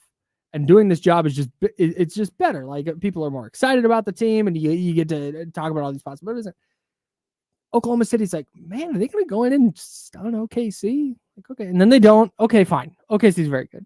Last night, same deal. You fall short again. It's so unbelievably frustrating. And I don't know. The writing was kind of on the wall for last night, though. Like, if you take like all the rosters bad, all this stuff out of it, that's not an easy back-to-back. Like, that's not a game, even if you had a good roster, that you would say, nah, they're going to win that game. After going up against the champs the night before, you travel to Chicago. We talk about schedule losses all the time, whether they're real or not. But we're I don't mad. think that was the schedule. I agree. We're mad, and people are mad that they lost. Did anybody think they were going to win that game last night? I did. The first half. Yeah, I went into it. I thought it was a coin flip. I didn't. That's not one of those games I thought was an uphill battle, to be honest. I thought if you're uphill battling against Chicago, like, that says everything. Yeah, like it's not just Chicago though. It's the situation. It's a tough loss the night before. But also, like, but my argument would be you're 1-3 at that point, right? You're 1-3 after that OKC game going in there. Like, you have Milwaukee coming up on Saturday. You got Saturday. You got Denver right after that on Monday. Hey, we've got to start getting things right. Let's look. We did some things wrong here in the fourth quarter. We did some things wrong in the final 3 minutes. Let's get out here. Let's clean that up. Let's pick that up. We have an opportunity to kind of start the same lineup, but in a little bit of a different way. Let's just try to clean up those mistakes real quick. We got a couple of days off. I feel like psychologically you would be extremely motivated to go out there and get that one, especially with a couple of days off. And it looked like it in the first half. And then in the second half, when most the of the legs, first half. Well, that's the thing. It wasn't the first half. It was the first half until like the final 2 minutes. Right. Mm-hmm. Because it started at the end of the first half and went like I don't want to say the game ended, but the game completely turned. That was like a 20-2. That was 22-2. That final 2 minutes was the muff punt in the Sac State game. Like, it was like, oh yeah, it ain't happening. Well, I'd argue it was the first 2 minutes of the second half that was the muff punt. Because they were up 64-62 at half. No, weren't the Kings up? Yeah, they gave up a 9-0 run. They were up 11, and it went. But the game, and that's fine though. But the game stops for 15 minutes. Right. Yeah. Gather. How do you just pick up where you left off? Give up a 12-2. Both sides after a 15-minute break. We're also in game 5. If this is the standard, then they're just not going to win any back-to-backs. Well, and it was a 9-0 run to end the first half and a 12-2 run to begin the second half. So a 21-2 run between. I can only speak for myself. I thought it was a terrible sign that last 2 minutes of the first half. No doubt. I said, this 100%. Is not good. Yeah. Like, this is, I'm not saying I'm not saying I thought it would continue the same way in the second half, but I was like, it happened so fast. Like, they were up 12. I think Levine had got it. Like, he was like, oh, they cooking. And it felt like it's not physically possible or mathematically possible, but it felt like in 2 possessions, the Bulls got it to 2. I'm not sure you're wrong. I said, just like I think the Bulls scored every single basket at the rim in the third quarter. I don't think I'm not sure that actually happened, but in my head, that's exactly what happened.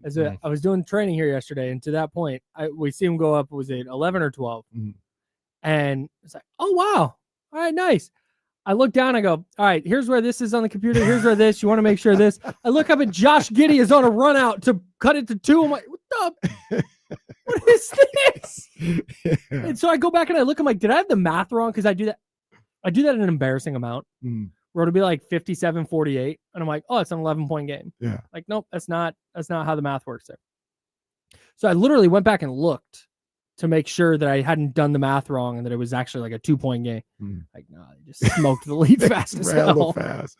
The one thing I will say though about the back-to-back though is we have conversations throughout the season about teams that are like the Kings are doing a back-to-back, and we're like, yo, the Clippers are staying at the Sawyer, just waiting for them to come home. That's going to be tough. Like we talk about that when they're coming home. The Bulls were waiting for them in their own beds last night. Sure. I'm not trying to excuse them or say they should have lost or nothing like that. It feels like that, though. No, I'm just saying we can't not talk about it now because we're mad about them. I think the problem is we talk about it all the time. But the only reason I see that different is like the Bulls are off to a really good start. Like they're 4-0 right now. They were 3-0 going into that game. Like that's not the Knicks, right? That's not that's not a championship contender or an experienced team like Boston or OKC or whatever. Like Chicago's off to a good start. Like you match up just fine against Chicago. Yeah. We talked about Vooch versus Domas. Like I understand. Like we've made the point that you're making. We've made a million times. I just didn't see last night's game as that. You are listening to KFM West Sacramento, KRXQ HD2 Sacramento, ESPN 1320 Sacramento sports leader, always free on the Odyssey app. Oh, just before the shot clock. With the tush well push. Done. Oh, and that wasn't even a tush push. That was it's 4th and inches. They're in the shotgun. Juice goes in motion. Oh, wait a minute. He's under center and they run it. Oh, he's sneaky. There it was. Yeah. Watching the game last night, I think, I was telling Kyle earlier, one of the things for me is when I'm doing 6 quick thoughts is you're looking for things where people are playing well or whatever, right? And you start putting your stats in. Like everybody had a pretty good game and you still lost in an ugly way. And that is such a weird, I don't remember that being the case any time in the past where you can look at the box score and go, oh man, like look at Zach LaVine's game. Oh, look at that. We talked about it yesterday. What would be what do you need to see from Domas tonight? 18, 10, and 6, 18, 11, and 6. You look at DeMar DeRozan, 19 points, 6 rebounds, 5 assists. Like Russell Westbrook only took 9 shots, hit most of his, hit a bunch of them. Like everything seemed like it was a fully functional, good game for the Kings, and they still looked horrible in the second half. Well, I thought that everything was fully functional on the offense, and I heard you guys talking about the third quarter and things changed. I mean, they scored 27 points in the third quarter. That's not lights out, but I always look for 30-point quarters. Like the offense was. They gave up 39. That's the problem. That's the problem. Oh, the defense was horrible. The defense was horrendous. If you look at the game and kind of the flow chart of the game, the Bulls probably got up by like 9 at some point early in the third quarter, and it really just never changed. What that tells me is, the Kings were scoring, like people were putting up numbers, but they couldn't gain no traction because they couldn't get no stops.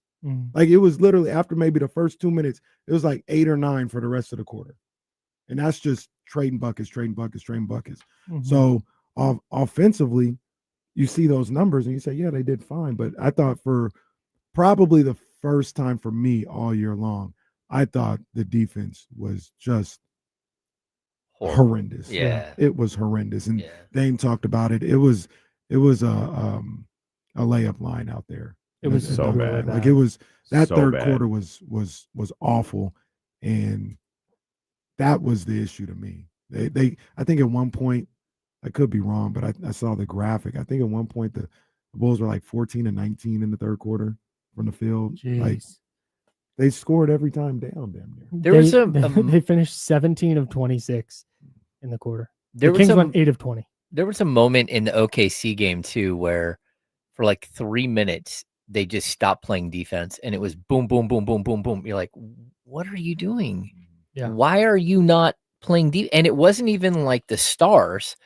It was like secondary and third guys that are scoring bunches and running right by guys. And you're like, what are you doing? And then they locked back in and they figured it out, and somebody takes a charge or somebody does something. And you're like, oh, all right, well, they might be okay. But it's those little bursts that now all of a sudden your lead is gone, your margin of error is gone, and you're in a dogfight. And the only way to get back in the game is to have a perfect game against a great defensive team that is seasoned and just won an NBA championship, and you're not going to win that game. You needed a 10-point lead going into the final 4 minutes, and even then you're going to be holding on for dear life. Right. And that's not what happened, because you had this little momentary lapse in one part of the game that completely collapsed your whatever, margin error you had. The Bulls went 13 of 18 from 2 in the third quarter. That's crazy. Yeah, I looked at the chart. Hey, It's what happened on those other 5 shots? That's my question. Yeah, What did you say those numbers were again? They were 13 of 18 from 2. How they missed those 5 shots? Yeah, you should What see happened? the Man, 5 they should be shots too. disappointed. Yeah, They well, literally are at the rim. Come on, man. oh my God, just That's what I'm smoking saying. layups. How you missed those 5 shots? Those are the 5 shots wow. they missed. You're like, oh, Wow. but all the others Is that are 3 of them in the restricted area? Yeah, 26 of their 4. 39 Yeah, 3. points were in the paint. Yeah. Man, That is offensive. Here's that's their so 2-point bad. their 2-point makes in the third quarter. They're like, and I'm sure they the went Kings to the line outscored all them by around. 1 if you only do Bulls paint points for the third quarter. That is so offensive. That's really Yeah, it was that defense was really, really bad. Really, really bad. There was no. I've talked about it a couple different times. I think we all have a couple different times this season. And as bad of a rep as they have on the defensive end, we're like, nah, they're actually competing. Zach LaVine's competing out there. Malik Monk, they're competing on the defensive end. They may not be good, but you see the effort there. Did not see the effort in the third quarter. Like No. that was as bad as I've seen. They do not have enough talent defensively to mail it in. Like they don't. OKC can mail it in for 2 quarters and be like, oh, okay, hang on, we got to lock in defensively here and get enough stops to figure it out. And there are other teams who do that. OKC just comes to mind because they just played the Kings. Sacramento does not. They have to be, and I think this goes to what Doug was talking about. They have to be locked in 48 minutes a night. Everybody who's on the floor, no matter what 5 players, defensively, everybody has to be dialed for 48 minutes because they don't have a bunch of awesome defenders. They don't have Chet Holmgren in the back of their defense to clean up any mistakes, and they ought to be fine. We're like, this has got to be a team effort, max effort every minute. Yep. Because every minute they don't do that, they're gonna give up 13 of 18 on 2s. And I think this conversation we're having now is one that we're gonna have all year. I just think this is kind of where the team is. I think they can get better on defense once Keegan's back, but I don't know how much better. I mean, it's just going to take away. It's going to add that one guy who will slow down the great player on the opposition. It's just, can anyone else hold up? It's like, but to that point, he slows that player down. 2 passes later, there's an open layup. There's an open 3. He can't do it all. Can't do it by himself. Yeah. Yeah, man. You're gonna have to. You're gonna have to be. Good luck, Keegan. Remember, you got this. Remember Tyrese's rookie year where, like, he didn't play, and like suddenly it was like they had won a few games with Tyrese, and then he went out for some reason, COVID. I don't remember what it was, and like they lost all of them, and it was like, oh my God, we need Tyrese back. Yeah, Keegan's getting that treatment now. It's like, oh God, Keegan has to come save everything, because we can't win without him. He's got to save everything, but we're not going to give him any shots. He's got to save everything. Look, guys, I still look at this. And last night was bad. I still look at this as game 5, dealing with some stuff. Sure. Keegan still hasn't gotten back. I'm personally, before I freak out, I'm looking at the 20-25 game mark to see what this team is. Totally. With that being said, for the first time this year, I looked at the 2026 mock draft. I said, what's Darren Peterson looking like? Oh man, Michael Brown, that's kind of crazy, College bro. basketball That's start? kind of crazy. For the first time this morning, I said, "Let me take a look." Can I get this a Mike boozer Brown. twin? Yeah, Hey, yeah, that performance will make you do that. It put me down on them too. It's like I guess for the first time I could see it. Like I didn't get how a team this talented, especially the way that Zach LaVine is playing. You know, DeMar's playing pretty well. Like you kind of are getting what I hoped from Russell Westbrook. All of their stats. Yeah, all of their like, stats I are just good. You're kinda like, thought like, yeah, like okay, that's good. That's going to be good enough. It's not going to be great. You're probably not going anywhere, but unless Zach LaVine goes from having like an all-star type caliber season to an all NBA type season. That's the only way this is happening. And I'm not sure that it can. Like we've seen their offense play so well so many times this year, and it hasn't really resulted in W's. Arguably, the worst offensive game that they've had is the one that they won. Yeah. And it's like, yeah, didn't. But I didn't have that. Dennis I didn't has been a see little that. up and down. Dennis has actually been more frustrating to me than he forced shots last night that it was almost like I have got to shoot. Why am I not getting any of these shots? And it was like, oh no, like his first two shots were like horrific, just decision making, and it was so forced. But then he ends up with 7. I was telling Kyle earlier, like, do you remember a single Dennis Schroeder assist? And he had 7. I'm like, and then the game before he had 12. 7 last night. Yeah, it's 7 last night. The game before he had 12, and I'm like, how did he get 12 assists? I don't remember any of them, but he has 12 assists. You're like, huh. That's when you know But something's bad. I was the not trying to be 12 funny. And the 12 was the Lakers game, wasn't it? Yeah. Yeah. Oh, maybe it was. Yeah. He also he's just so nondescript. He's just a guy. 7 assists, and they're all in the first half. Yeah, 5 Right? of Well, the that's 7 probably part of it because everything went south in the second, and it became a constant game of catch up. And when it becomes catch up with that team, I think that's it. Is they don't. We're talking about this earlier. They don't use their individual gravity to create better shots for teammates. It's like, I'm gonna get in the paint. I'm gonna take a tough 2 instead of I'm gonna kick this out and we're gonna make a couple of passes and we're gonna get an open 3 in the corner, or we're gonna suck the defense inside. Oh, well, Jesus. I mean, we're just trying to play basketball. I don't know. God, that's all we're trying to do is play a little basketball. Yeah, we're talking basketball, and you're talking about I know sucking. It's a flag. No, it is. That's it a is. flag. I'll wear it. There's I'm trying to cut a clip right now, and I got to go deal with your nonsense. That's me. Yeah, I it's gotta- all guys. I gotta- On me. Yeah.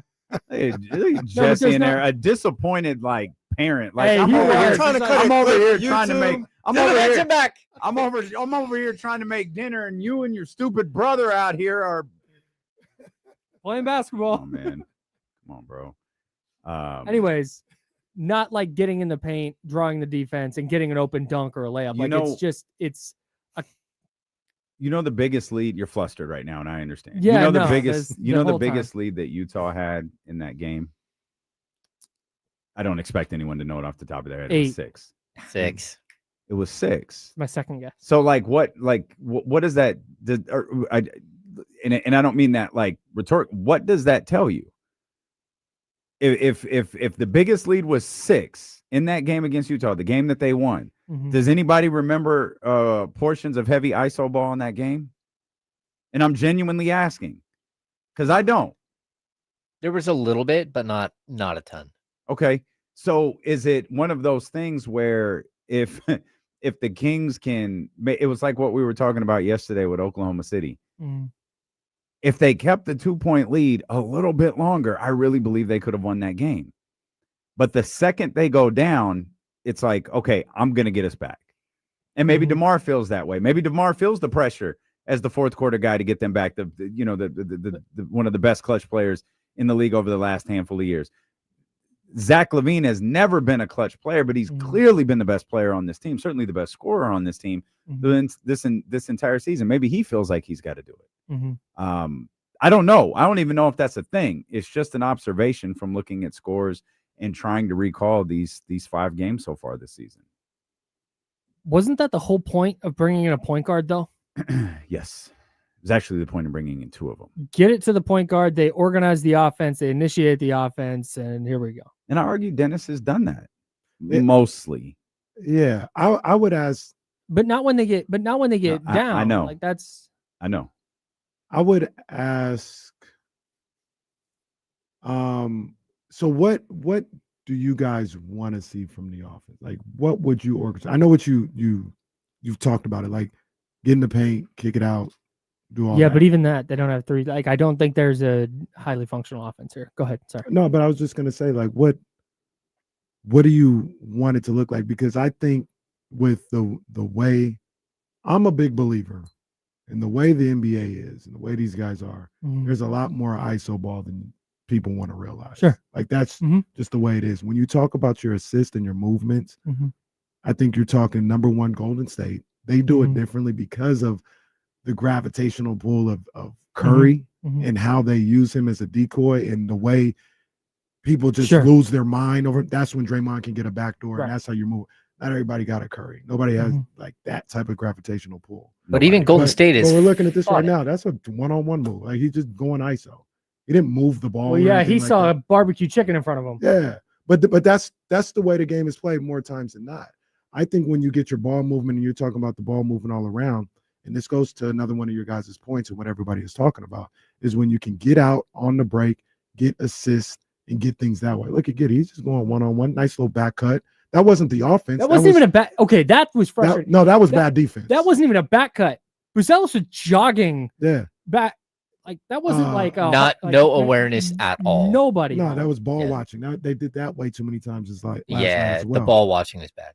But the whole point is, you get your movement, I believe, in this league a lot of the time when you get stops and you can get out in the fast break. You can get fast break points, get assists that way, 3-on-2 breaks and stuff like that. Because a lot of the stuff in the NBA, there's a lot of pick and roll stuff, and it's a lot of early action to just kind of Kyle Shanahan's fake motion type stuff. Oh, I passed it here. Oh, and really, we're trying to get to the point where 8 seconds left, we've got the ball in the matchup that we want. It's not. I say this all the time. It's not running the flex offense. Like that's not what happens a lot in the NBA. You're trying to manipulate matchups to ultimately get a 1-on-1 situation, or guys doubling, you get a pick and roll, and you balance the floor a certain way that you want it to. So I don't, and this goes back to something we've talked about a lot with the roster construction.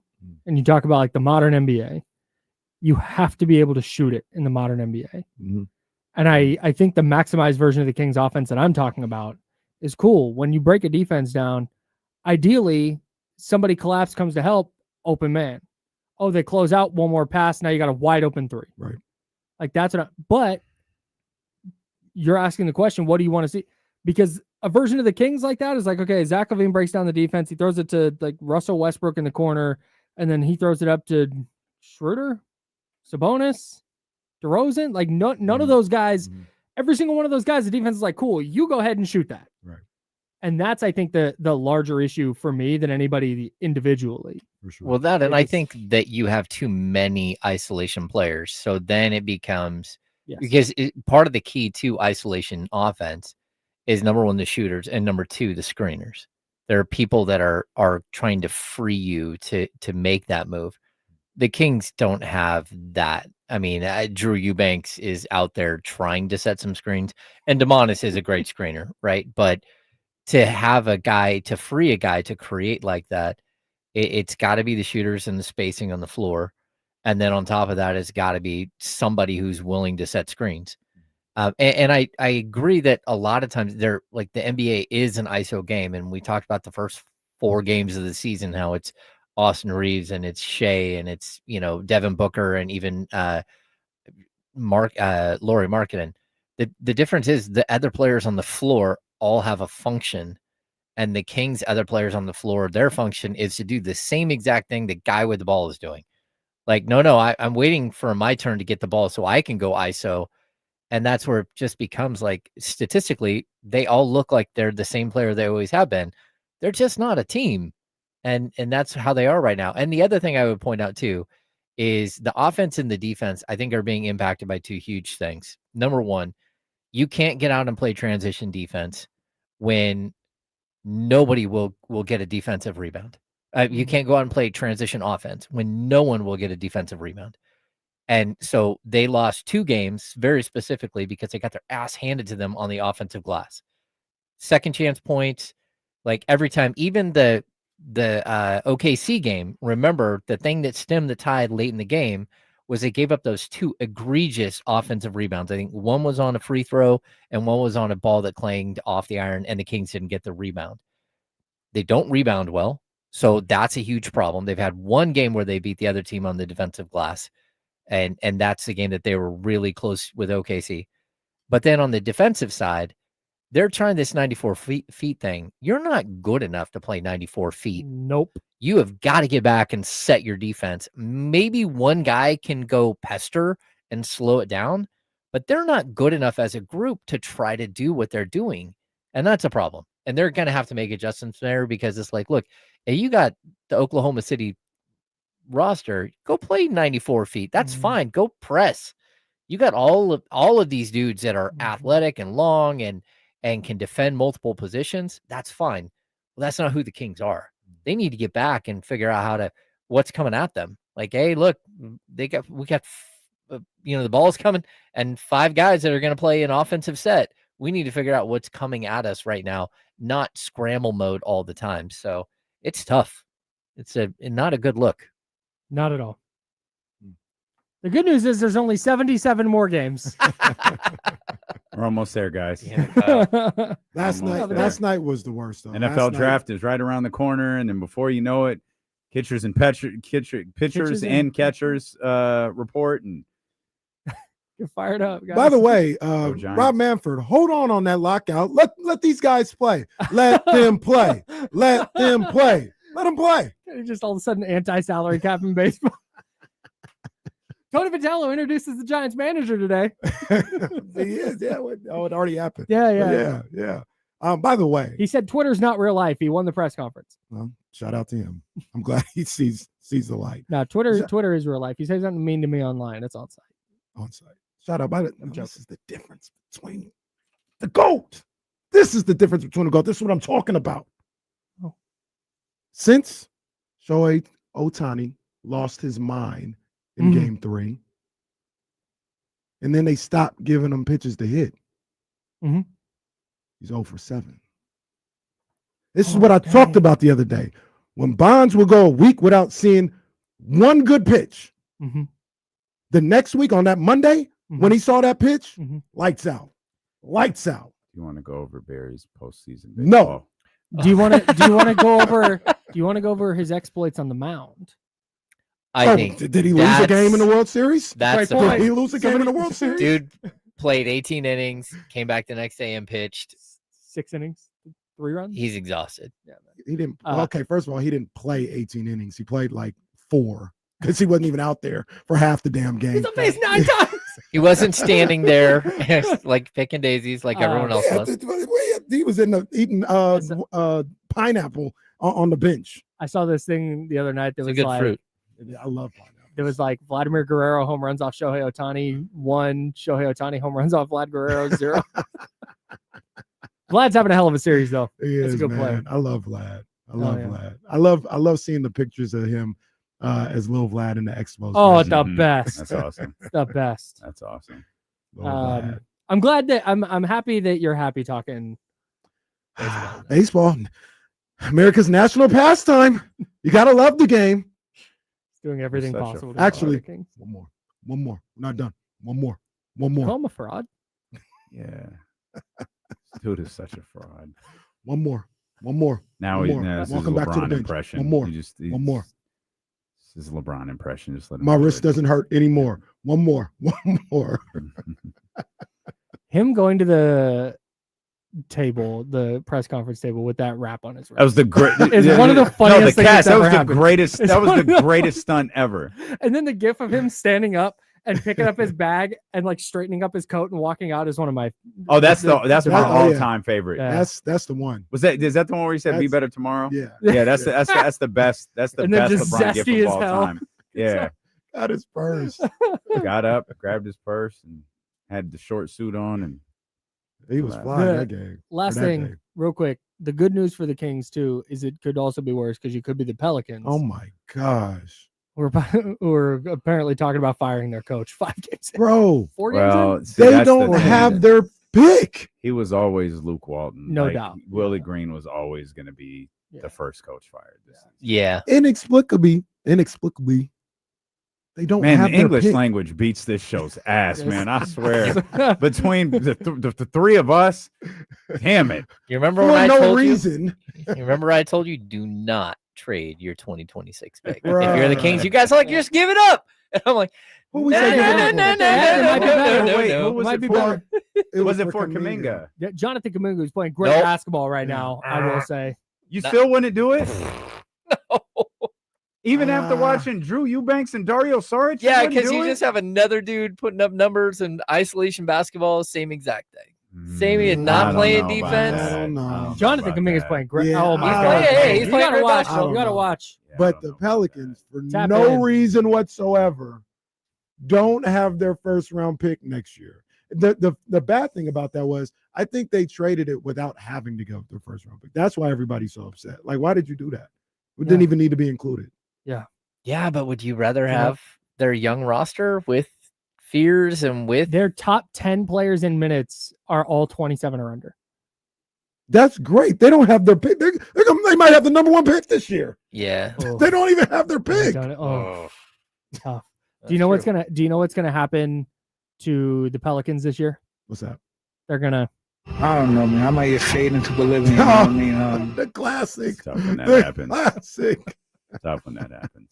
D'Lo and KC next. That's James Ham. I'm Kyle Madsen. Shout out to Jesse Tapia helping us out. We're back tomorrow at 10 a.m. Till then, drink water, be nice people. Woo! Thanks, Shouty House. Appreciate you guys. Bye, friends.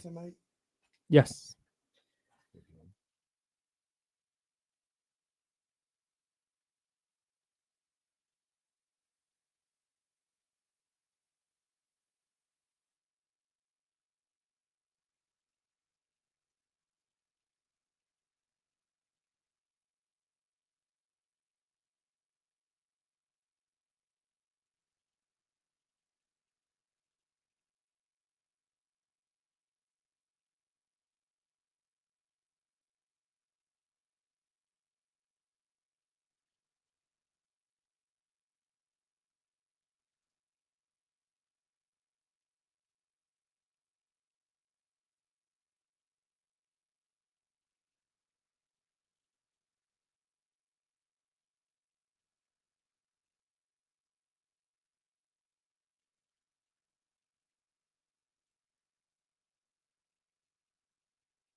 Hey, yo, I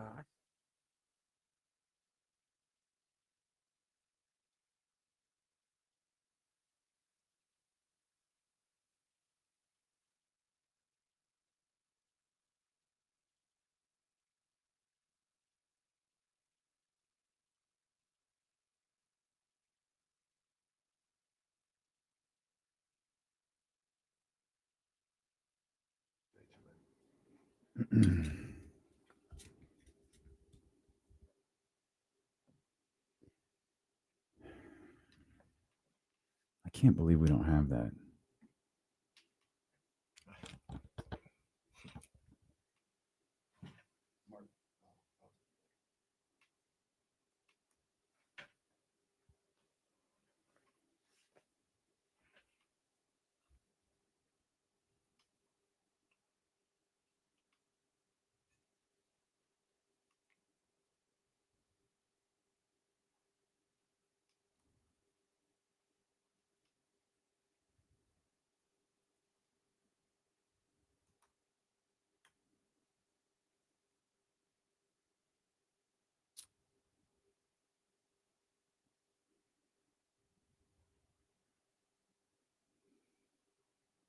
Yeah.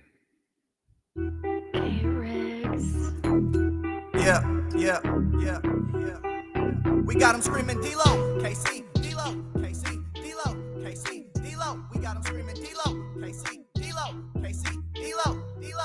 We your number one spot. We your number one spot for some sports, huh? Got the city going crazy when we work, huh? We top 2, but we ain't 2, we in first, huh? And when you need the real, we is who you search, huh?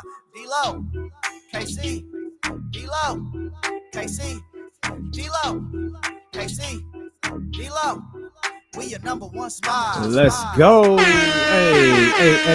Them air horns is just for us, baby. That's we it. woke up That's today. it. We living another day. Come on now. Like I said, I ain't going much like somebody else we've talked about in the past, where I said I'm not doing the time with them. I'm not doing the losing with these guys. Not me. I'm winning. Not me. We welcome you in here to the Thursday, October 30th edition of D-Lo and KC. I'm Damian Barling. The ultimate needle mover in God mode himself. He's Kenny Caraway. Yes, sir. Acknowledge me. And we are live. Alongside executive producer. What are you doing with him? They've got 2 games.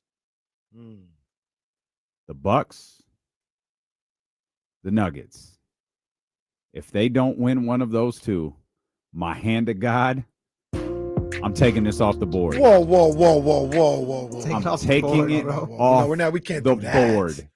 I'm taking it off the board. We can't What do are we that. We're gonna do a 2-8 like the beam? Yes. Nope. Yes, Nope. we are. Nope. Yeah, Once it's kind of again, tradition. Once No. again, Yeah, this Kenny, is no. like the beam itself, Yeah. boss. It's not going anywhere. It's going to be here forever. Once again, if Yeah. the sorry-ass No. Chicago Cubs No. for 90 years can fly the W. Now let's talk about that stupid beam. You want to talk about Abby's disappointment when we left the Golden One Center on Sunday night? Yeah, it does do It's that. not the No, beam, come on, that's baby. We'll walk stupid. into your car. Poor baby just looks up in the air, all just to see sky. It's just sky up there. The light works fine. It's the team that's messing up. Exactly. The on switch works. Well, then just turn the damn thing on after the game. If there's nothing else, Well, no. just turn. You know what? The Sacramento You know what? Kings play today. Light the beam. That's it. No, you can't bastardize the beam. No, the beam is already bastardized. That's today's show title. Just the sadness. Well, all 3 of them. Abby, her friend Katie. All right, guys. Well, let us know when you get to the. No. Oh. All right. Well- just let us know when you get to the car. What if there's Yeah. like an anti-beam when they lose or something? Like Just so you're looking up a yeah, something. like a red beam. It's like, wow, this is horrible. Just a giant sad face in the sky. Oh, they lost. Now Yeah, I'm the on sad for that. face. Yeah, Put that's the what I'm yellow saying. sad Yeah. face in the sky. Kings, when do they know the sad faces in the sky today? No. Sad face. Young Zell can't leave, though. Young Zell can't leave. What is it going to look like? Once again, This team is 2-10. What's it going? Hey! What's it? Hey! Sacramento Kings get a win last night. No. They sit there all mad and sad. Serious? Zell, make a sad song. That way, when they lose, we can play a sad young Zell song, and then when they win, make a rod wave like. oh my God, man! Just taking the happiness out of this city. One loss at a time. Man, they got 2. tough. They got 2 games. It's tough, man. It's tough.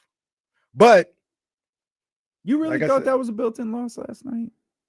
I didn't think they were. I didn't think they were going to win. Can a back-to-back really, I guess, have that much of an effect? Just 5 games in, though. We're still fresh. Like we just got here. Yeah, I mean, I think it can. I mean, if you're playing a bunch of basketball in 2 days, no matter if you're off a rest or not, like it can do something to you. I mean, Can you have a scheduled loss against the Bulls too, though? Not to disrespect what the Bulls have done this season, but like it's not. You're not, like Dame said earlier in the inside, like you're not playing a tough. Well, I guess just insert the Thunder again, or just this team, which is these All Stars or whatever. It's like you match up on paper pretty well. Once again, I don't know if I want to call it a schedule loss, but my premise is I didn't think they were going to win.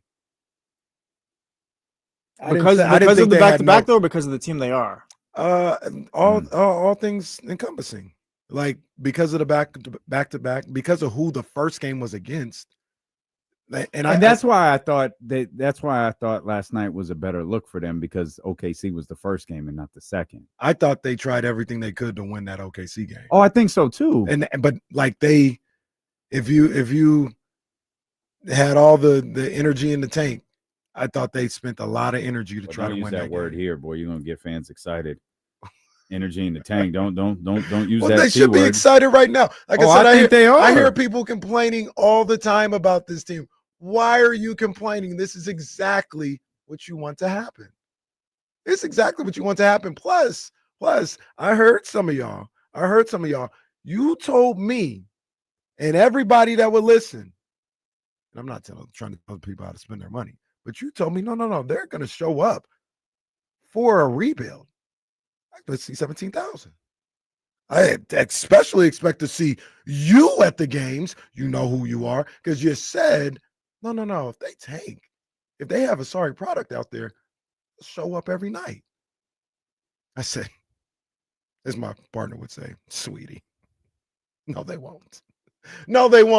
But once again, this should be what that side of the crowd wants. This is good. This is great. This isn't a rebuild team though. Like, because are you saying that like people, the Golden One Center is obviously not sold out. It's not even remotely close to sold out.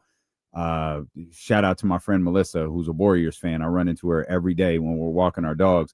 She was like, "Yeah, I want to go Wednesday." I said, "Man, you should." She was like, "Well, me and my husband, we looked at tickets and it's like, still a little too pricey." I said, "No, just wait till Wednesday. You'll be able to get in and sit virtually anywhere you want to at a price that will make you very, very happy." And I have even better news: all of your friends are going to be there, so don't worry about that. But I'm with you. I never bought that nonsense at all. But if I was one of those people, I'd say, Casey, I hate this team. I don't want to watch this team. You start, Casey, did you see the plus minus numbers, Kenny? Why don't you play Dylan? Why don't you play Isaac Jones? When they do that, then I'll be at the arena. You and I know that's a lie. Right. But if I was on that side of the argument, that's what I would say. I'm not paying to watch this. The record is still. I don't have to pay, and I don't want to watch this at this point. The record is still the record, regardless of how you get there.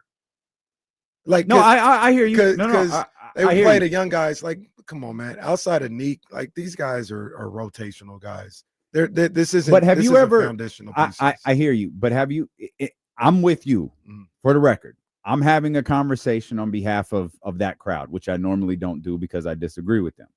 But have you ever watched a team where maybe not against the Kings, but maybe you're watching the Celtics versus somebody and you're like, yo, that's a good young squad right there. Like, I see it. Sure. Yeah. They got some good young pieces right there. We didn't really get that opportunity with Detroit because Detroit just kind of they went 0 from to 100. They just like right out the gate were they got it together really, really, really quickly.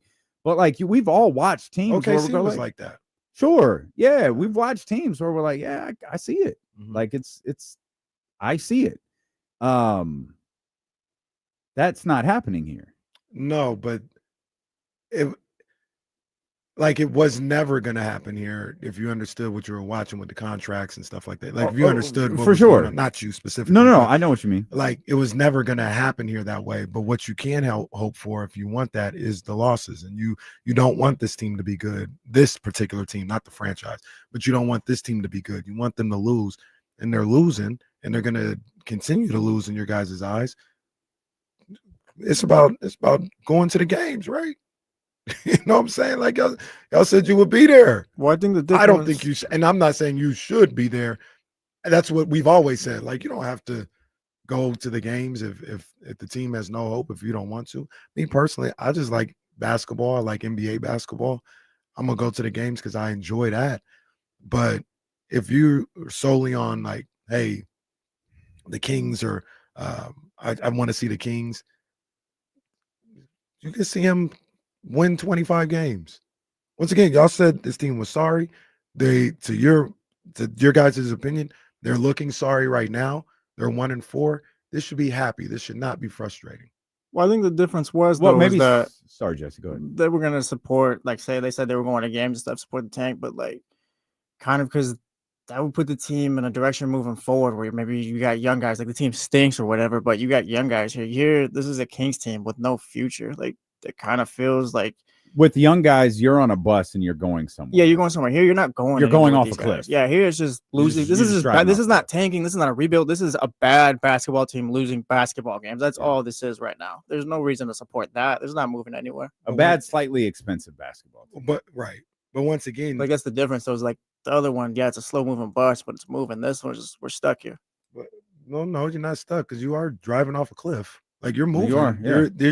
You're going down, so you can come back up. It's gonna be like those Wile E. Coyote cartoons. Right. Vivek gonna look at the camera and that thing gonna drop. But my thing is, if you're being real and not just being reactional and emotional about the situation, like that wasn't going to happen. As much as you wanted it to happen, that wasn't going to happen. Like even the tank, the rebuild, like have a bunch of 20-year-olds out there and I'll go watch them. That wasn't going to happen this year anyway. I don't believe, but I don't believe that was going to happen if you waited to trade De'Aaron Fox. But I'll argue waiting to trade De'Aaron Fox would not have gone the way that people think that it would have. We agree that it would not have gone the way people think it would have. But like you thought you're going to trade De'Aaron and get Dylan Harper or something. On behalf of that crowd, I think they wanted to start this process with the Fox trade. And that's where you start. It's like, all right, man, forget it. Like get draft picks, get whatever you can get. Just get out of let's just start to get out of this. You don't have Zach LaVine there. Now you only have one really bad contract.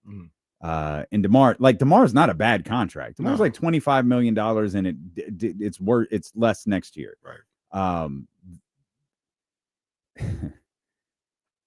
I don't know. I don't know basketball. I've said that clear. I don't even watch games. So what do I know? But Zach LaVine's contract doesn't feel god awful to me. I think so many people, including people I love and respect, bought that Chicago Bulls 2 draft pick report. There is zero.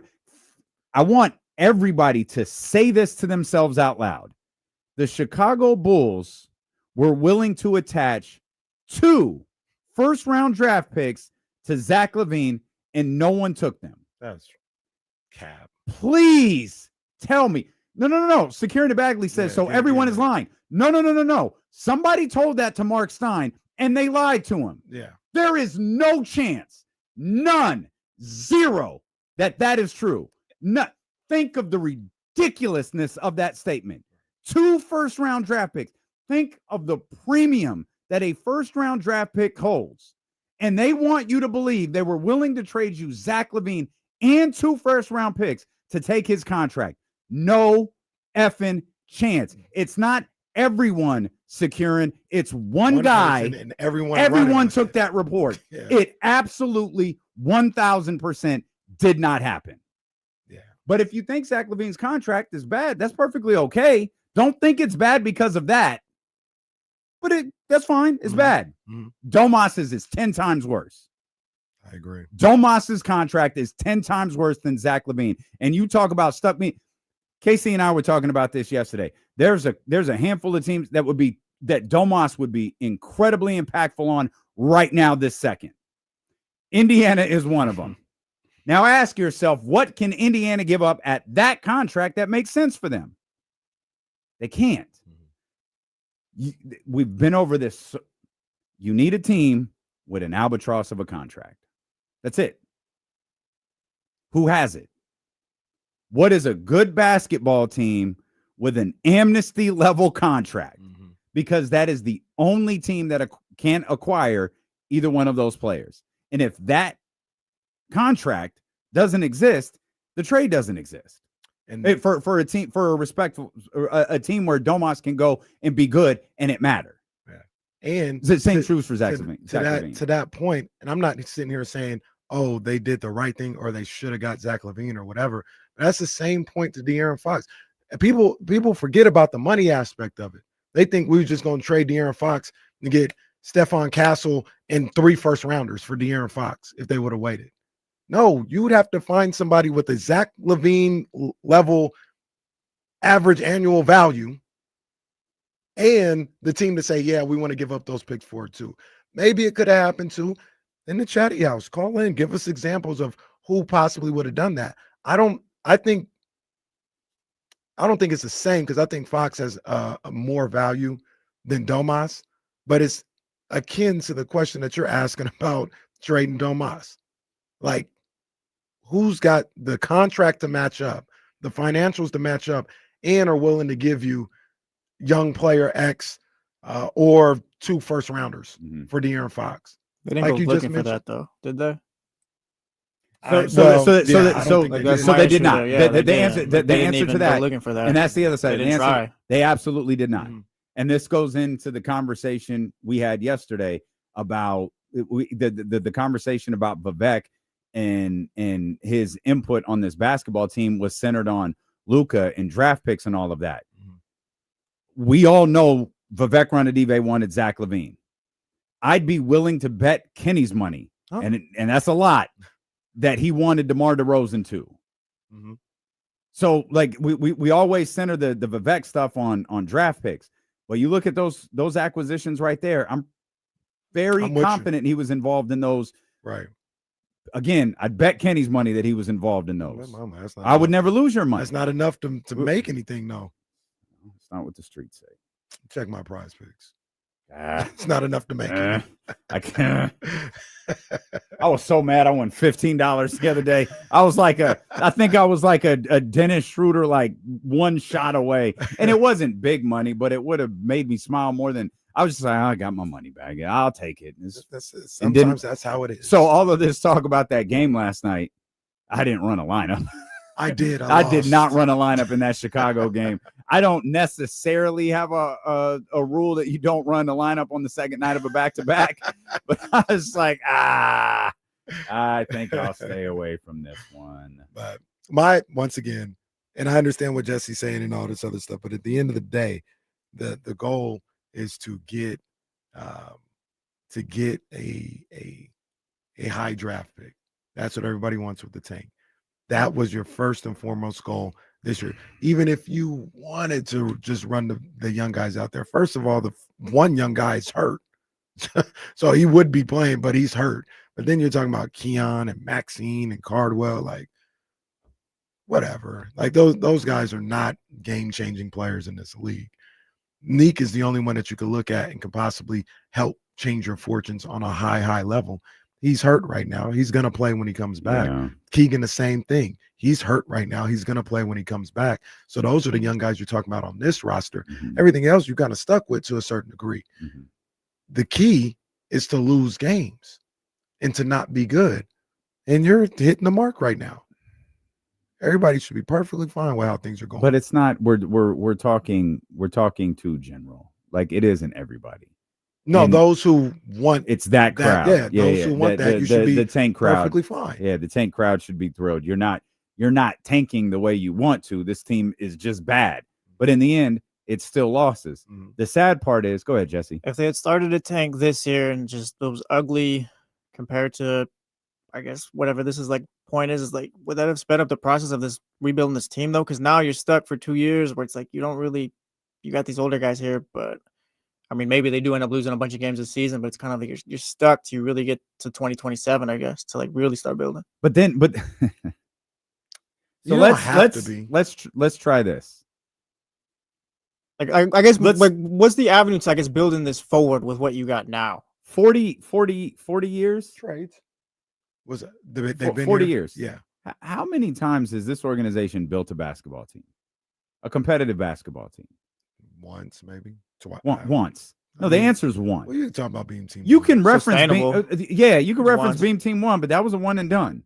In terms of playoffs, now I know postseason playoffs is now a different thing, but it's essentially a one and done. A 48 to a 46. It was a 48 where we thought we were on the rise. Boy, did we misread that situation. 48 on the rise was actually a 48 on the decline. Who knew? But we're talking about, oh man, Jesse just said, and Jesse's not alone in this. James Ham, pro tank crowd. 2027, you shed out these, you get draft picks, you shed these salaries, man, and then you start to build. Okay, show me what evidence you have that this organization, regardless of ownership, can build a basketball team. And you need to land a guy or something close to it, and you got that in De'Aaron. Okay, so you were able to do that. All right. We're trusting Scott Perry.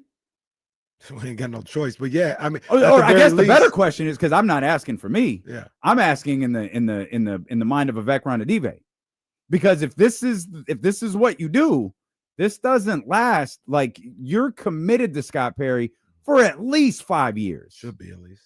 Yeah. Because if not, there's no point in doing it. Like, you pull Scott, BJ, you damn near got to pull Doug into it and say, hey, we're going to get you on this, second year, like whatever we got to do. But we know what we're doing. We know what this is. This is going to reflect on you. I'm trusting you all to build this out. Right. Yeah. And that, to also Jesse's point and to answer that question, it doesn't have to. I'm not pro-tanking, by the way. I just don't want to be associated with that. That's what it sounds like. Sam Hinkie guy. Don't see the avenues right now. No, I hear you. But it also, because Kenny said trades, but like you couldn't even trade anyone this offseason. Do we know they wanted to? That's what it felt like. I mean, some guys at least. Well, yeah. I think the guy who's arguing he was playing the second best on the team, but go ahead. I think some of those guys, the Zachs, the Domoses, and even DeMar to a certain degree. I'm not sure. Well, definitely DeMar. They didn't want to move on from DeMar. Like I don't think he looked like he was out the door, and they brought him back. They can damn near convinced him to stay almost, or at least hang around a little bit longer. But I think Domas, if he does have trade value out there, you can get off of him either in February or this summer. And that now gets you to the point where. What about tomorrow? See, I would have started that process this offseason. I mean, Beam Team 1 blew up because Domas and Fox couldn't do it. I mean, now we're up with a team where it's Levine, DeRozan, and Sabonis, and Wait, Beam Team 1 did what? So Beam Team 1 didn't work because Fox and Sabonis just couldn't cut it or whatever. Like, they just couldn't get it done. So I think Beam Team 1 blew up because Mike Brown couldn't cut it. If that's the domino, Mike Brown's the domino. Well, I mean, like, the sense, like, you go back to round 1 against the Warriors and Sabonis, like, we learned about him and stuff. Like, that's what I mean, kind of. But, like, I would have started that process where you do trade him now, because what's the use of, I mean, he's a great player, but you're not building him around him anymore. I think there is a element of, if I'm Scott Perry, let me just take a second and see these things real quick. When you talk about Domas specifically, like, let me see it. I know how I might feel going into it, but I spoke to the guy. We had a conversation. He said he wants to be here. Let me give it a chance. Let me see what it looks like. And that may be one of the reasons why you don't move him this summer or this past summer. I think that's 100% what happened. Yeah, you see it a little bit right now. You see where the dead end that it may have, and you may look at it a little bit now like, yeah, we need to move on. Let's have another conversation, Domas, about where you might want to land.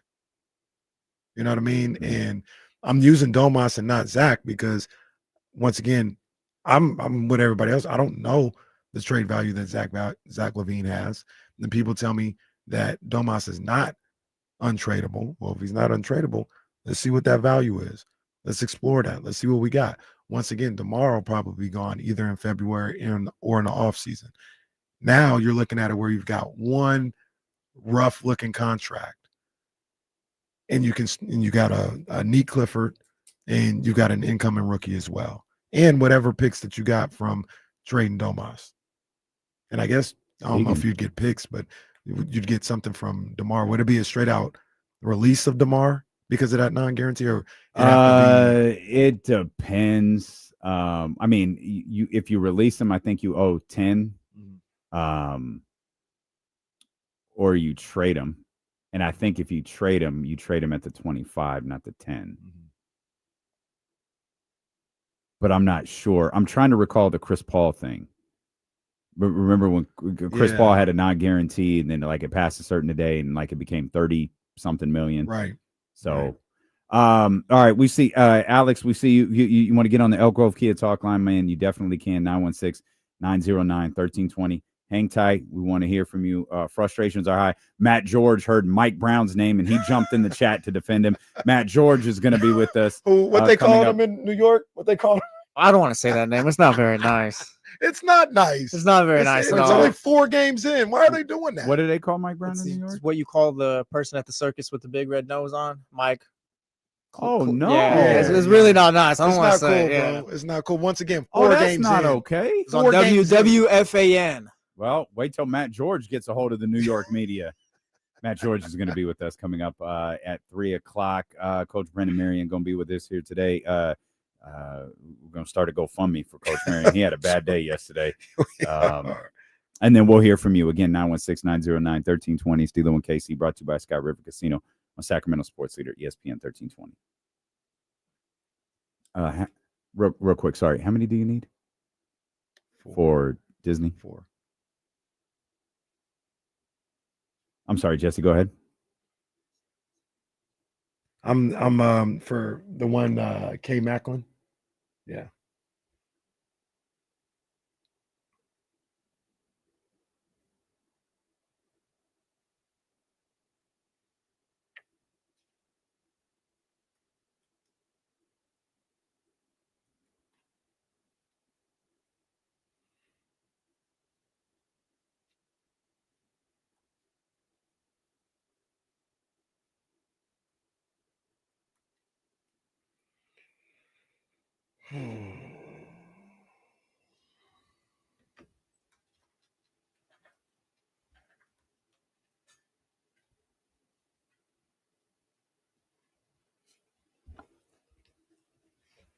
Wow, 5-0 is a franchise record for San Antonio. I'll be damned.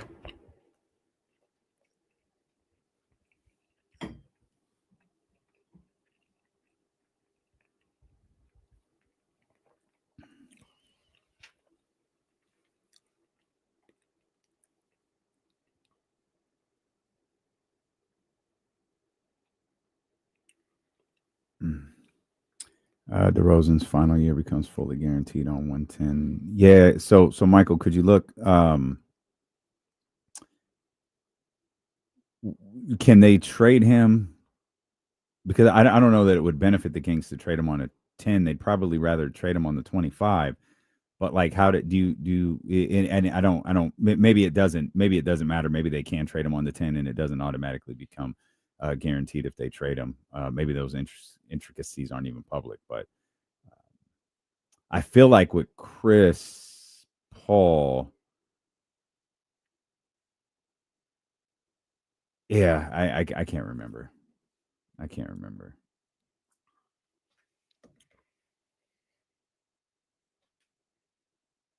Oh, he was? I got to ask him. Matt George is at the NBA Youngboy concert? He's on the 25 in the trade. Okay, Michael, right on. Wow. Thank you.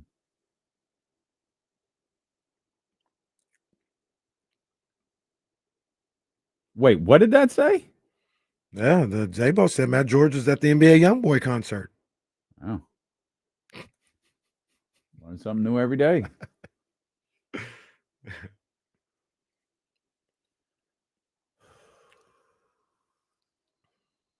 Ravens, Dolphins.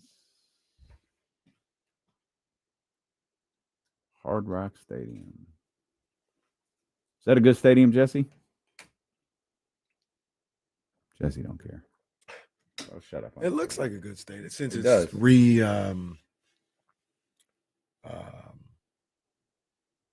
what's the word they use for that? I'm drawing a blank. Renovated. Can't speak at all. Unfortunately, I it's was my no job. better. I was like, I almost said rejuvenate.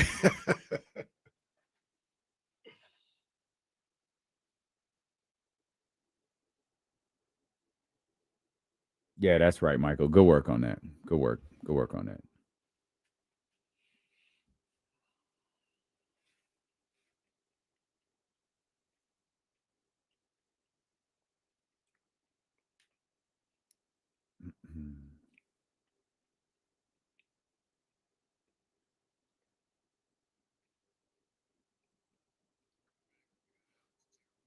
Okay. All right, let's go straight to the phones here. do it. Elk Grove Kia Talk Line 916-909-1320. Let's start with Alex. Alex, we appreciate you holding. What's on your mind, man? Yo, what's up, guys? How you doing? Good, man. How you doing today? Yeah, we doing good. But the reason why I'm calling is basically it's that whole bus. Are we driving off the cliff or are we going somewhere? And what's the direction? What's the strategy? And if we're talking about trying to, if we're not winning, I'm not pro tank either. But what Jesse was saying made the most sense to me. Like if we're trying to set a course and, there's not many young guys on the roster, but like if we're trying to win, then why the hell did we get rid of Jonas Valanciunas? Like he makes this team better. And it just seems like it's the Vex little fantasy team and there's no strategy or direction. And as much faith as we might have in Doug or Scott, without this strategy, without this support, man, there's just not a lot of hope. Those bad teams had hope, made it easy to watch. So anyhow, appreciate it, guys. I appreciate you, Alex. You know how I feel about Valanciunas. I'm with Alex in that regard. But we don't know why they got rid of him. I don't know basketball wise, and just like without having conversations with anybody, it doesn't make any sense. Math, I think you have to use math. The Dennis Schroeder deal, the math winds up working if you trade Valanciunas and sign Dennis Schroeder. Don't love it. Said it before. Would have rather just signed Russell Westbrook for what you signed him for and kept Jonas Valanciunas. Yeah, I like Dennis Schroeder. I do not feel the way about Dennis Schroeder the way most of you do. I like Dennis. Right. But if the choice was given to me, you could sign Russell Westbrook for the vet minimum, which is what you signed him for, and keep Jonas Valanciunas, or you could sign Russ and Dennis Schroeder. I absolutely would have chose Valanciunas. I would have even called him Nasty Boy if we could get that deal undone. That is his name. But it's not, and it sounds ridiculous just saying it, but I would rather have Valanciunas and Russell Westbrook here. I understood the vision, and I still do. Once again, it's a few games in, right? I understood the vision of going after Dennis Schroeder. And even though I wanted JV, aka the Nasty Boy, here as well, yeah, I understand getting after Schroeder. I probably would have tried to find a way potentially if we could do that without giving up JV. But does this feel like making moves without a backup plan? It feels like making moves without a plan. Yeah, because that's kind of not much as a backup one. Just what was the plan this offseason, I guess? The plan, what was the direction? To me, the plan this offseason, we talked about it before. Trading Malik Monk never really made sense to me. But they might have tried to trade Malik because they might have tried to trade Malik because of the depth at that position. Right. But I'm not saying I agree with it. No, I get that line of thinking. You can't trade you can't trade Devin Carter. Yeah, I guess I just would have been all right then. We're just eating this depth at guard and Malik's here. I don't know, like just moving off of good players like Malik and just kind of what they've been the last few years just didn't make sense to me. But roster moves included, I guess. I believe the plan this summer was the number one goal. And we saw that and people got upset about how it went down. But the number one goal, don't add any money. You got to get Dennis, so you got to give Doug something. So you had to do that. But even to that point, you added Dennis, but you had to move on from Jonas to make the money work. So you're not like going over or nothing like that. Don't add any money outside of Dennis. And I agree, but I don't think that was the ultimate goal. Well, they wanted to still be successful too. That's it. I think the ultimate goal was to try to maximize your remaining time with Zach LaVine and DeMar DeRozan. I agree. And in the process, don't add any money. Yeah. No, I absolutely believe that was part of it. Because I'm with you. Absolutely. Number one, like, hey, we still want to play and try and make the playoffs. That was what they wanted to do. But we're not going to do that at the expense of going to sign free agent X to a 4-year deal or something like that. Yeah. We'll go get Jonathan Kuminga. I was going to say, unless they're young, maybe they do it. But even in the process of getting Jonathan Kuminga, we getting like money off the books. Like we kind of trade. Got to balance out. Yeah. Whether it's right or wrong or whatever, that was their outlook. Those were the two things that was going on, in my opinion. I think they could have went a number of different ways at the point guard position. But Doug, Scott, those guys, they liked Dennis. They felt he was deserving of whatever it was that he got paid, the $14 million a year or whatever, and you use it that way. It's all up for critique. Let's see what we talked to Alex. Let's see what JR is talking about here on the Elk Grove Kia Talk line, 916-909-1320. What's up, JR? Hey, Dave, how you been, man? Good, buddy. Great to hear from you. Yeah, Kenny, how are we going to do Sunday out there in New York? Man, we need to win bad. I'm going to tell you that right now. We'll talk about it later in the show, but okay, they need to. Maybe don't get hurt while you're out there. Please don't. Well, I was going to say, didn't they call you up, Kenny, to play a little D-line? I wouldn't even play. I tell them no. I'm not playing in the Meadowlands. No, I'll play when we get back to San Francisco. I'm not playing in the Meadowlands. Legs go to die there. All the Instagram things are all these new players coming off an airplane. They trip coming down the stairway as they've been signed with the Niners. I think I saw an AI-generated video that looked like that. It was funny stuff. Hey, as a Kings fan who pays money to either go myself or bring clients, I don't think I can live through a soft or a hard tank these next couple of years. It is so painful as a longtime Kings fan. Every year we don't get to that next level, and the tease of 2 years ago, I think is going to kill me. It'd be the death of me. So they better have a plan and stay with it, or I gotta watch that yellow and blue team more. I hate to do it. Oh man, well, go good. You get to do both the next time that you're the next time that they're here. Great to hear Appreciate from you, JR. We appreciate you, man.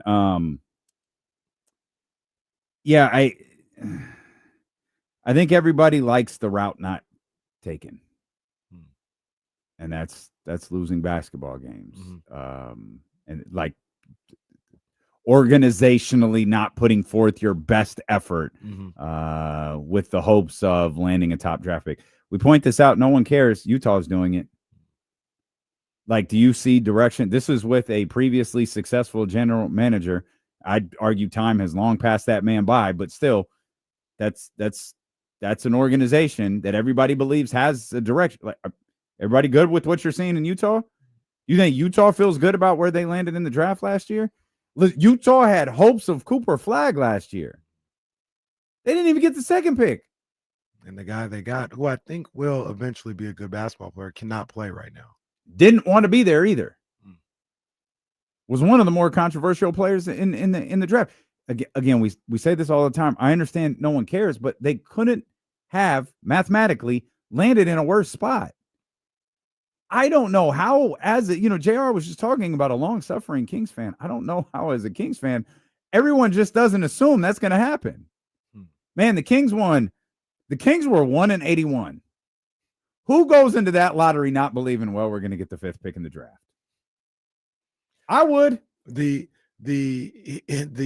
Go ahead, Jesse. So that's what scares me about the tank too, is that the Wizards and Jazz had the two worst records in the league and ended up picking 5th and 6th in last year's draft. That's why, careful what you wish for with that. Yeah, it's the when they changed the lottery last time, they actually changed it. Right. It was not lip service. Like, what, either they have rigged this thing differently or their strategy has 1,000% worked in the sense that a team that was in the play-in can win the lottery. What it hasn't done is change teams to take the approach that the Utah Jazz have. And we argued at the beginning of this year, you're going to have to find a way at some point to do both. If you can win games this year, terrific. There is no future with this basketball team, just for no other reason than given their age. If there's a way you can manipulate and flex and change things heading into next season, then into February, and maintain, like, if nothing else, a level of competence, then you could find yourself in a decent position. But bottoming out and starting over, it doesn't work. Washington, I think, is in the process of doing it. Right. Yeah, and the biggest thing, like we continue to preach, whether you're picking 1, 5, or 12, you got to get it right. Yeah. You got to find whoever that guy is that you go with, you got to make sure he's the guy. And the moves around that have to be top flight as well. So they may be in a situation where they start off so bad that they have the fire sale. Once again, when myself and Damien would talk about, hey, this team can win 40 or they're not that bad, I still believe that with the team that they have. Like, I haven't jumped off that yet, but I ain't saying they win in 40 if they gonna start Eubanks and these starters. Like, yeah, that's a 28 win team max. Can you imagine being a fan of another basketball team saying D'Lo and Casey, they're so optimistic about this team, they think they're going to finish around 500.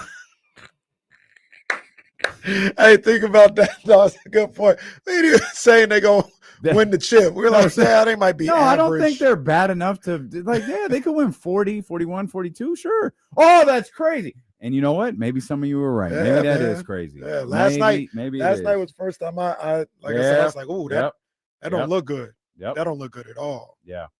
We'll come back. We'll continue to talk Kings basketball. We see more of you trying to get in on the lines.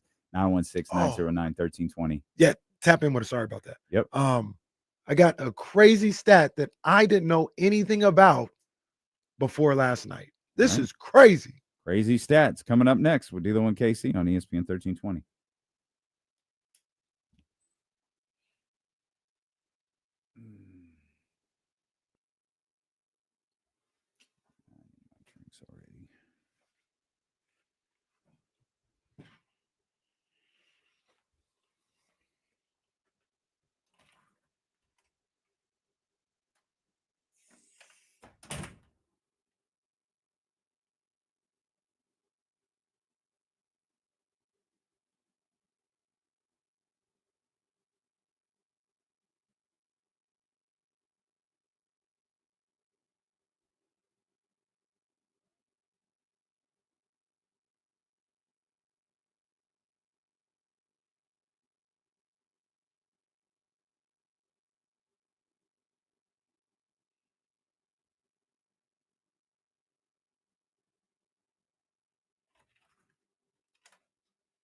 They really got White Claws in that fridge. I guess an energy drink or something. I don't think I've ever had a White Claw. I've heard about it. I ain't never had one, though. I'll just have some water. Michael, that's the truth, bro.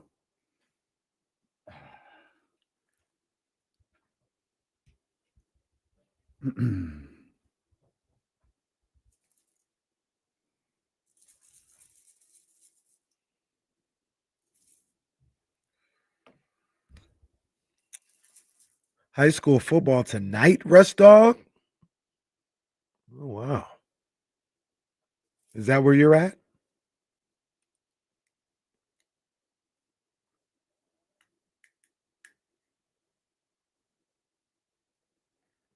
Joshua, I'll speak for D'Lo. And you know it. I'll speak for D'Lo. Yeah, we all know you refuse to admit it. Bro, they just got to get I'll speak for myself. I can't speak for D'Lo, but I think he feels the same way. Wherever you're at, just find good players. That's what it comes down to. Like, you could be 1 or 11. Just find good players. I'm not here to argue whether or not the chances are better. If I sure, but just find good players. There's 30 teams that could have drafted Jokic. I mean, the Nuggets ended up doing it in the second round. 15 passed on Giannis. Those guys. That's it, man.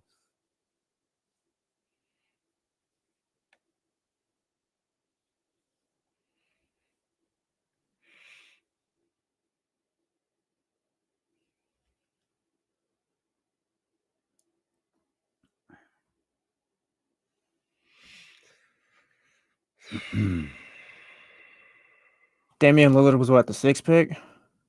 The 5th or 6th. Yeah. Point is, pick, there's not outliers, Tyler. There's plenty of good players everywhere. There's not outliers. We did this this exercise. Kawhi was 15th if we want to go generational all-time greats or whatever he was. The All-Stars and all NBA teams are actually fairly even between top 5, 6 to 12, whatever the rest of the lottery is, and after the lottery. It's like fairly even. Once again, if you want to say, hey, your chances are better, cool. I'm not here to argue with all that. But like the actual people who make the All-Star team or make All-NBA, they come from all over the draft, literally, evenly. Do we need to take that call? The one that's on hold? Oh, okay. Sorry, I missed that. Lotus, yeah, Tyrese Halliburton, but love superstar now. Was the 12th pick?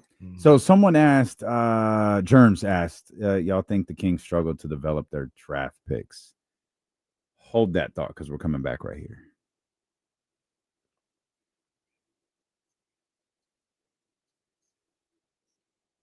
All right, let's. I just want to get this. Yeah, the crazy stat. It's crazy tidbit, I guess, too. So I was watching this YouTube video about like the NBA in the 90s. Like it just literally gave a recap of the whole decade, things that happened, all this other stuff. Mm-hmm. I didn't know this. Did you know that the Orlando Magic, when they were brought into the NBA, were in the Western Conference? I did not know. That's never even been mentioned. I knew that. I've never heard that till now. It was 1 year, and then they moved them to the East. Okay, that's all right. I get there's part of scheduling. I don't know. There's weird things that go into that stuff. Just put them in the East and bite the bullet for the year. How many teams? Were there 28 teams? There might have been. So, no, I think they got to 30 because I think that was Vancouver here when Orlando Vancouver came wasn't in? here So they yet. weren't, because was this the 90s? This was the late 89, 80s? 90. Okay. So I think it was Minnesota and Orlando came in at the same time. Minnesota and Orlando. Yeah. Okay. I think that's who it was. Yeah, I did not know that. Yeah, I said, what? Yeah, just an interesting tip. I never knew that. Yeah, the Atlanta Hawks are heading west to visit the Orlando Magic. Well, they used to be in the NFC West in football, the Falcons. Yeah. When was man? Colts were an AFC East team. What year was Shaq? 90. He was 92. Oh, that happened. Yeah. Woo! God damn it. Imagine being Orlando, you get a basketball team, you land Shaquille O'Neal. And then you land Chris Webber and go, no, we don't want this. Let's do something different. Oh my goodness. That's incredible. I want to get to some of these questions and comments that came up in the chatty house. Shout out to everybody who rocks with us every day, win or lose, over on youtube.com/ESPN 1320. We appreciate the looky loaves over there on Twitter as well, and everybody watching on X. We appreciate TC also, 916-909-1320. What's up, TC? Yes, sir. What's up with my two brothers? What's up, man? How you doing, big dog? I'm vibing, tapping in with my homies. Yes, sir. Hey, so I kind of want to go two angles, right? So the first angle is on what we were talking about, Kenny, what you were saying about Doug and him getting at the players and said what he said, right? Mm-hmm. Those hard conversations, right? You coach, I coach, Doug, you know what I mean? So it's like, if I can only talk to a player behind closed doors and I can't talk to you like in a public or in front of people, what good is that going to do with anybody, right? Because now you got other people looking at you like, damn, he only talk, man, he can't even talk to this guy, so I'm not going to listen to him. Unless we behind closed doors, that's not going to do good for anybody. So I like what Doug did, right? Doug is like, man, I'm taking the bullet for everybody, but at the same time, I'm over it, bro. You guys got a ball. You guys are veterans. I'm a ball player. I'm not speaking for Mike Brown, Vivek. I'm not doing none of that to people that never played the game, right? That play the game at the high level that we are and you guys are. I've been there. So I'm tired of it, bro. If you guys don't want to do it, then we'll find a place for you, right? That's why I was coming down that road, bro. That's just part of coaching, bro. As far as the trade, I got a trade for y'all. I'm back with the Pelicans, right? They don't want to do nothing. Joe Dumars and the boy Scott Perry is folks. So why we ain't got Zach LaVine going to New Orleans for Zion and Zach LaVine, a 2028 first round pick. Stop, TC. Stop it. You gotta let me fade him out, man. Stop. I didn't do anything. He's stealing my thunder. I didn't even give you the sign. He said sign. I was like, oh, I'm about to cook right now. Yeah. TC, stop. to TC's first point about love you, TC, about Doug. We talked about on the handoff for those who didn't hear. I thought Doug. I was surprised with his comment after the game. It ended up painting his players in a bad light with the comment of they get bored with the monotony of doing the right thing. And TC talking about, yeah, if I can't call you out in public, people are going to be looking at it like, well, he don't ever call him out. Here's the thing, TC, I don't care what the public got to say. I care about in this case, the 12 guys in that locker room. And if the 12 guys in that locker room know that in our locker room, I'll get at you if you need to. I'll talk to you if you need to. We're gonna talk about this as a family. But outside these doors, that's not their business. I'm not gonna put you in a bad light. That's how I'm not even saying it's right or that's the way you do about it. That's how I go about it. But I'm not worried about no disrespect. But if TC or KC or D-Lo see that, I'm making an example of you in public, that don't matter to me. I need Dylan Cardwell to know that I'm going to talk to him or I'm going to talk to Zach LaVine the same way I talk to him. That's what I'm worried about. And I need them both to know outside these doors, I'm not going to embarrass you. I'm not going to make you look bad. But just know, man to man, personally, part of this family, there's something needs to be said. I'll say it to you. I'm not going to say it to Jason Anderson so you can hear it. That's just how I go about it. 916-909-1320. If you want to get in on the phone lines and vent frustrations. Or, I was going to say, or say everything will be fine. Literally have not heard one person say that. Have not heard one single person go, Everything is awesome. Everything's okay. It'll be all right, guys. We'll see what happens. I mean, I know the season is young. I think the problem with me is I just am so disheartened by what I've seen so far in this young season. It's not just the Kings have lost games, all games that they've been in, by the way, all games in which they've played well. And it goes back to, feels like an eternity ago, Doug Christie's press conference yesterday, where he's talking about the little things. We've got to do the little things. It's the 4-0. We're not ready to be 4-0 line, but at some point you've got to do them. Like it's great you can address them. It's great you mention them. It's great you note that they're there and they've had all of that. But at some point, like, you actually have to do those little things. Right. And so far you haven't. No, you haven't.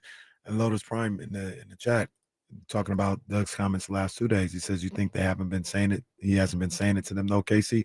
Of course he has. Of course he has. Once again, my outlook is, just because I've said it to you, this is how I feel. Just because I've said it to you 10 times and we're still having the same issue doesn't mean on the 11th time I get to go embarrass you now publicly. That's not how I go about things. If you do or anybody else does, that's fine. Just because I've told you 10 times in a row doesn't say, like, hey, well, now I get to go embarrass you publicly and have this quote circulating on the internet for 24 hours about how you guys get bored with the monotony of doing things right. People out here laughing at you off of that quote. That's not how I would go about it. I understand the frustration. I understand trying to find different avenues if you've preached these things to them repeatedly, but that's just not how I would go about it. The funny thing about last night is they were never in a position in that second half where you thought they were going to win that game. Nope. But here's the crazy thing. It's not like they lost by like 30.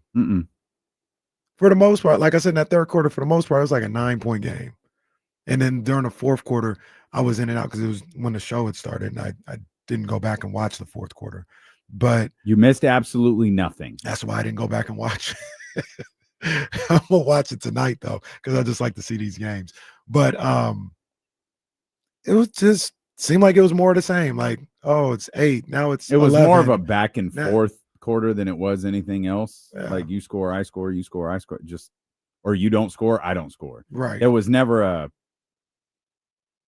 threat on the Kings' part. Obviously, it was never a threat. Yeah, but it was never like, oh, these guys just don't even belong on the same court because they're just beating them down. It wasn't that may happen on Saturday. That may happen on Monday. Yeah. That may happen. That may come soon, but they still haven't had those moments this year. And maybe that's even more frustrating if you're Doug Christie. I guess there's multiple ways to look at this. And this is the start to the season. The first 5 games of the season is such a it's such a perfect reflection of what the conversation was about the Sacramento Kings all off season. Mm-hmm. And it's like, okay, they're 1-4. That's not great, but they've been in all of these games. Like they've been right there. If they could just figure a few things out, they could they be 5-0? I don't know, but could they be 4-1? Could they be 3-2? Could they be something better than 1-4? Like, yeah, like definitely they could. Mm-hmm. On the other side of that is this team isn't going to figure that out. And that was the conversation this entire offseason. The thing that will stick with me the most about that Chicago game is the start. For you talked about the end of the first half. Mm-hmm. For me, it was the start of the second. Mm. I don't even know that I've ever. Now I've seen. I mean, we remember those kill switch warrior teams where it used to be like this with UConn women's basketball. Just watch for the first 3 minutes of the second half because the game could end there. Mm-hmm. And we've like that is the Luke Walton Kings. Remember those third quarters with the Luke Walton? Oh, every Kings fan dreaded the third quarter when Luke Walton and Buddy Hield and De'Aaron and all of those guys were on the floor that season or two. I can't ever remember seeing a team go on a run to end the first half, like a pretty stinging run. Everything stops. Hey, all right. You see this in football all the time, man. Halftime hit at the right time. Yeah. Let's just regroup. We're good. We'll come out and we'll be executing at a higher level. The Kings just went back to getting the score run up on them. Like how? That will always be my. You talk about.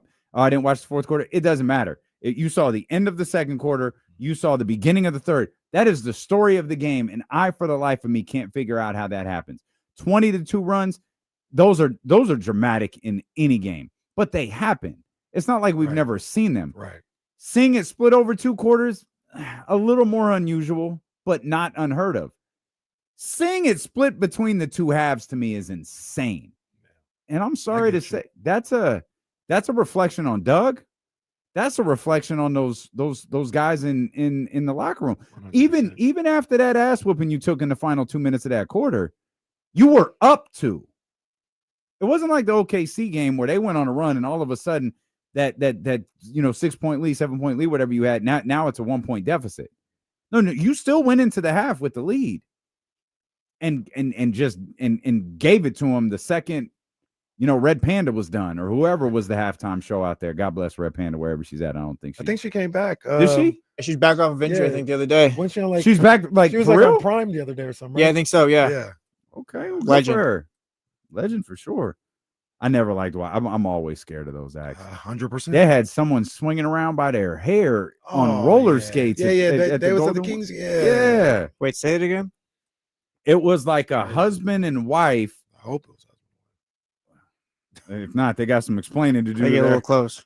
And they brought out like this little like circle that they're on like roller skates, and they're skating around this tiny little circle, but he's like swinging the woman around, like her hair is like wrapped around them, and they're doing like no hands. Crazy. And they're blindfolded. I don't know what the purpose of it is, and I don't know who thought of it.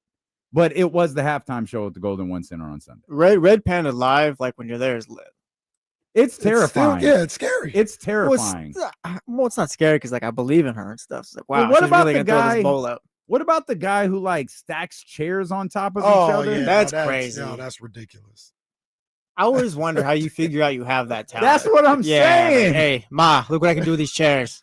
Oh, you know what, baby? Try another one. Yeah, like, oh, you're so great. It's like, oh yeah, and that's how I became a All of a professional sudden, chair juggler. you're 12 chairs in the air.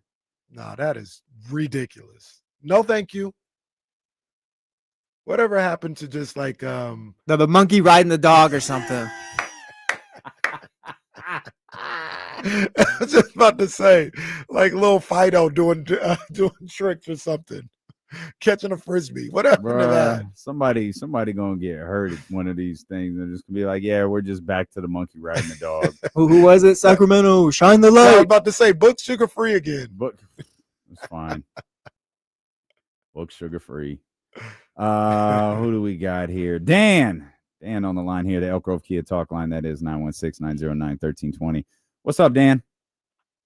Yeah, thank you for taking my call, guys. Yeah, so this King season, like, I'm not necessarily pro tank to get a high draft pick, but I do kind of want to see this thing go up in flames because I think Vivek's fingerprints are all over this thing. You know, from firing Mike Brown to DeRozan to Zach LaVine and just everything. And I'm hoping that if this thing just blows the freak up, that he looks at this thing and has a moment of self-realization and just finally figures out, like, hey, I shouldn't be making these basketball decisions. Sweetie. Like, I know Monty McNair gets blamed, or it's on his record, but like you were saying, D'Lo, we know some of this stuff is on Vivek, right? Yeah, for sure. Yeah, but Dan, Monty that's was not bad, bro. But yeah, Monty was. But Dan, that's not happening. That moment of reflection you want, that's not happening. It's just it's not. Vivek's never going to look at this and go, "Oh, well, my way's not working." He's like, "No, I'm going to do something else." Well, this didn't work. All right, I'm going to try something else. He's just going to keep trying something different. He's never going to look in the mirror and go, "I'm the problem." He's never going to go, "You know what? I'm going to stop taking advice from certain people."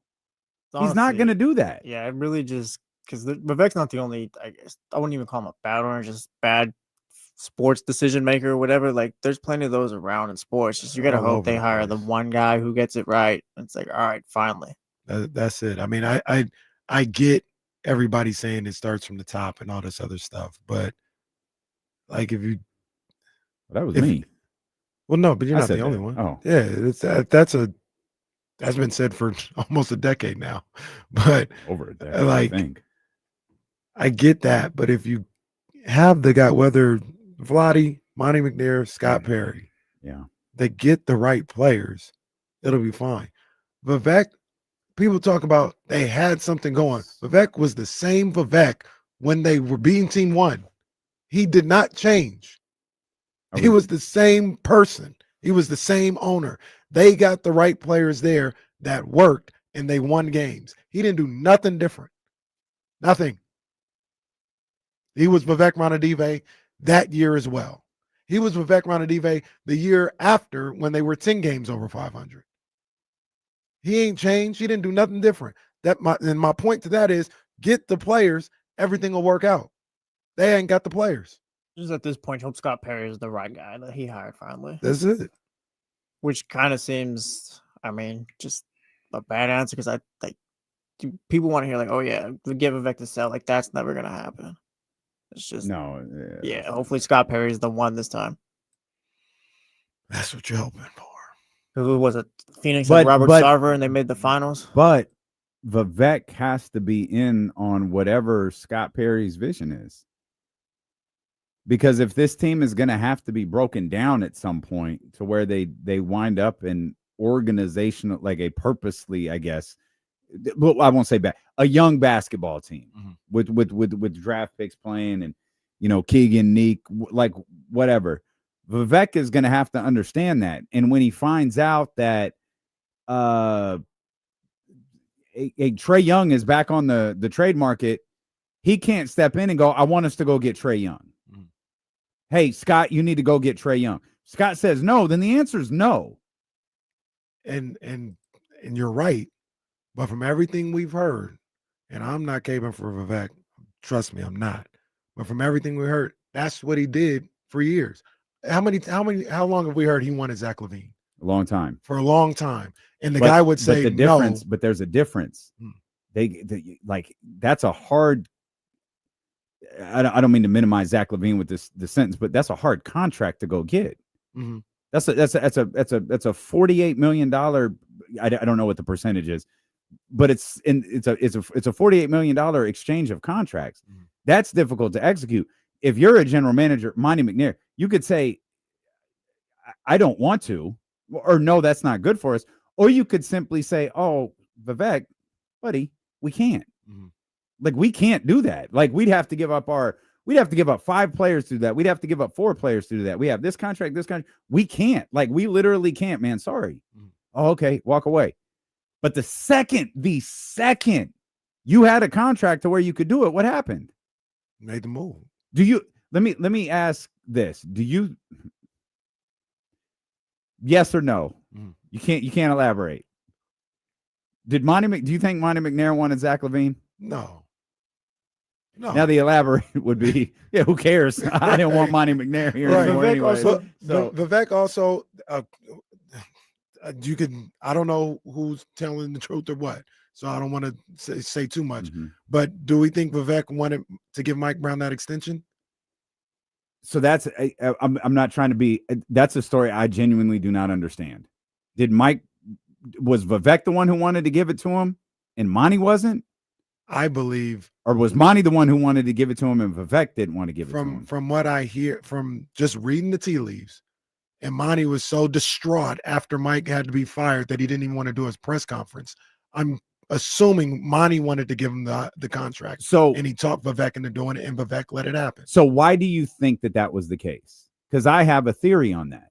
Because I think Vivek had heard from the players. That's it. That they didn't want Mike. And why did Vivek hear from the players? Because their general manager was a goddamn mute. There's that too. Their general manager had no social skills. Mm-hmm. And the other general manager, no one wanted to talk to for entirely different reasons. Mm-hmm. So they're looking around like, forget this. I'm just going to go to the owner. Mm-hmm. And you go to the owner. And here's the other part. This is where, and this is why this is the other frustrating part about Vivek and the lack of foresight for this team. It's not a secret anymore. Domas didn't want Mike here. Malik didn't want Mike here. Okay. You spent the whole offseason trying to trade one of the players who didn't want your coach here? Like, who are you taking advice from if you're Vivek Ranadive? Now, Matt George's ears are about to perk up. It seems this follows Mike.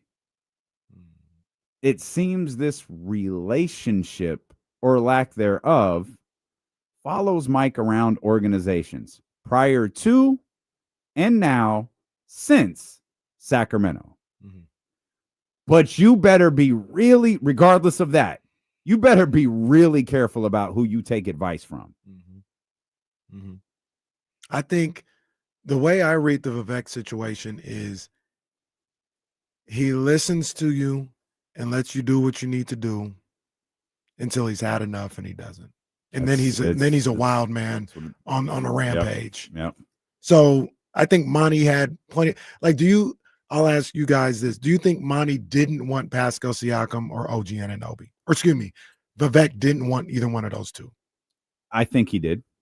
And I'm sure. The person that made the decisions said, no, we're not going to do it for this price or for whatever. We're not going to do it. And they let that happen. Like, I'm not saying it's a long time, but there's times that he just lets you do what you need to do. And this is a problem as well. The patience, and this is what we talk about in this Scott Perry, Doug Christie situation. This may not be a quick fix where you're going to see what you want to see in a year or two. You need to have the patience to see things through, and that's what he hasn't shown. If he doesn't see what he likes to see within like 18 to 24 months, then he goes on that rampage. You've got to give Scott Perry the opportunity to do what he needs to do or what he feels he needs to do for this team. Will Vivek allow that to happen? 3, 4, like I think he allowed it to happen right now. To your point, I don't think Vivek wants to move on from Malik Monk, but I think Scott Perry might have, so they were shopping him. Mm-hmm. He's going to let Scott Perry do what he wants to do as long as eventually he shows the results that what they're looking for. If And that's not the best way to go about things. You got to give something like this time. And I don't know if Vivek is going to give him the time. If he gets there's no history of him as the owner saying he's going to. He's got to give him the time too. But if it also gets to a point, if you get fed up with the current GM or whatever, you can't step in and make a move or do what you see as fit. You got to fire the guy, because whether or not that's true too, like you like Monty McNair or insert GM, like he just made a bad situation worse. Yeah, I don't know why Monty was kept around. Like I said it before, and people misconstrued this. I didn't really care about the press conference. It didn't matter to me, but I understand as an organization, you have to have one. And the second the guy said, no, I'm not doing the press conference, he should have been fired on the spot. Exactly. He should have been gone. And then you make him orchestrate this trade that he's not even going to be around to see the future of. Why did you let him do that trade? He should have been gone. And Vivek messed that up. Why did you let him do what trade? The Fox trade. He wasn't going to be around after. I don't think he did. You thought there was a possibility he thought he was going to keep money around? No, I think Vivek did that trade. Like negotiating stuff, though? Yeah. That's bad too. I think Vivek and maybe another group of people that aren't general managers did that trade. I don't think Monty McNair did it. So they created the terms of the trade. Yeah. And what that's was my Monty doing? opinion. That's an opinion. What was Monty doing? Just there facilitating it. Just that's terrible. Just there going along with it. Point being, Vivek should never be in that situation where he feels like he has to make that decision. He still should have been gone. No, I agree. Yeah. I agree. The second you say you're not going to do your job, you're fired. Like, that's easy. Mm-hmm. That's very, very easy. But the end result was the same. I don't believe that had a single. Matt George has done podcasts screaming about this. Everybody, Monty McNair should not have been allowed to. He effing didn't. He didn't. How long have you and I heard Zach LaVine's name? Years. I remember the first time DeMar DeRozan's name was brought up to us. I was like, oh, that's cute. I don't know how that was. Okay.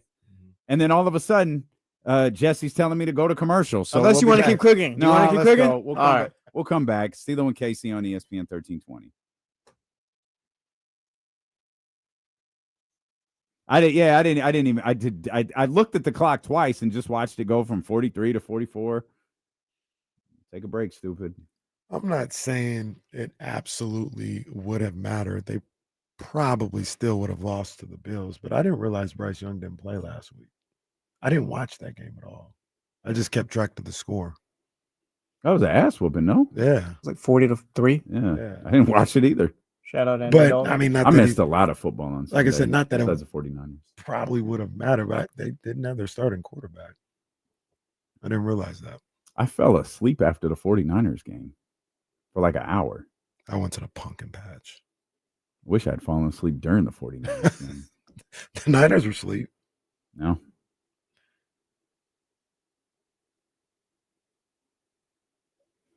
Oh, well, look. I know we said we weren't going to do it again. I was about to say, hey, hey, let him live. There's our man. That's our brother right there. Shout out Harry. Shout out member of the week. The worst part is our pants are kind of the same color too. We look kind of silly.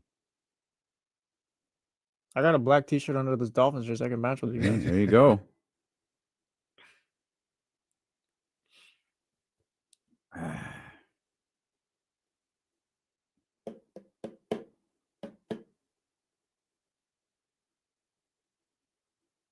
Okay, Roddy brought it up. How similar are Vivek and Mark Davis?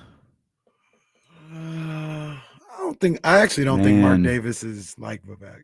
I think he's a little bit more hands-off than Vivek is. He's just a bad hire of personnel. Yeah. So in that case, they're similar, but it doesn't feel like, and Roddy might be more connected, doesn't feel like Mark Davis is,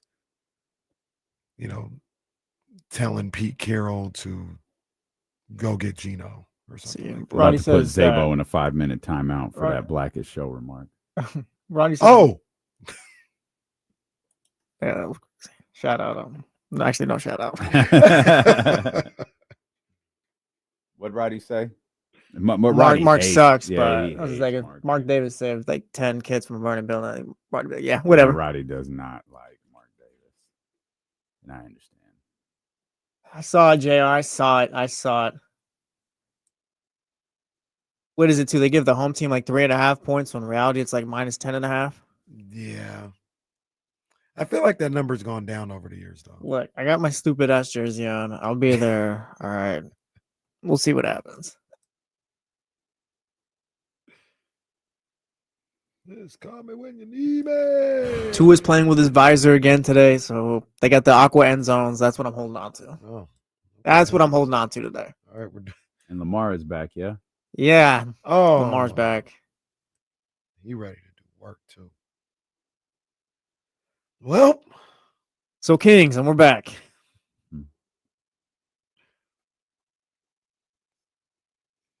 We have Matt George set to join us. We're going to get power rankings in here at some point. Brendan Marion, Sac State head football coach, is going to join us here coming up in about 30 minutes as well. We'll try to get some overreactions. We'll squeeze all of our football takes in here as quickly as we can. And the Kings don't play tonight, so we'll have some time to dive into week 9, halfway point of the NFL season coming up on Sunday. And again, Matt George, Locked On Kings, ABC 10, will be with us coming up at 3:15. Doug said yesterday, he said this repeatedly, that the principles defend, rebound, and share. Those are the principles of the Sacramento Kings when they're on the floor. Defend, rebound, and share. The Kings are bad at all three of those. They are god-awful at rebounding. Just terrible. They're not good defending. I don't know what their rankings are. Maybe they are awful. They were definitely awful in the third quarter yesterday. And man, I swear there are times it constantly feels like a tale of two halves. And this goes to that thing that we were talking about earlier, where there's a quarter that just destroys their chances of winning in these games. And they got down big, or not big. They got down like 9 or 10 in the first quarter against the Lakers, but that was kind of it. It was the third quarter yesterday. It was the fourth quarter versus Oklahoma City. It was the third quarter versus the Suns. And you see a shift in basketball. That's what I think sparked Doug Christie's line yesterday about doing things the right way and getting bored. Is like you see them playing a certain way.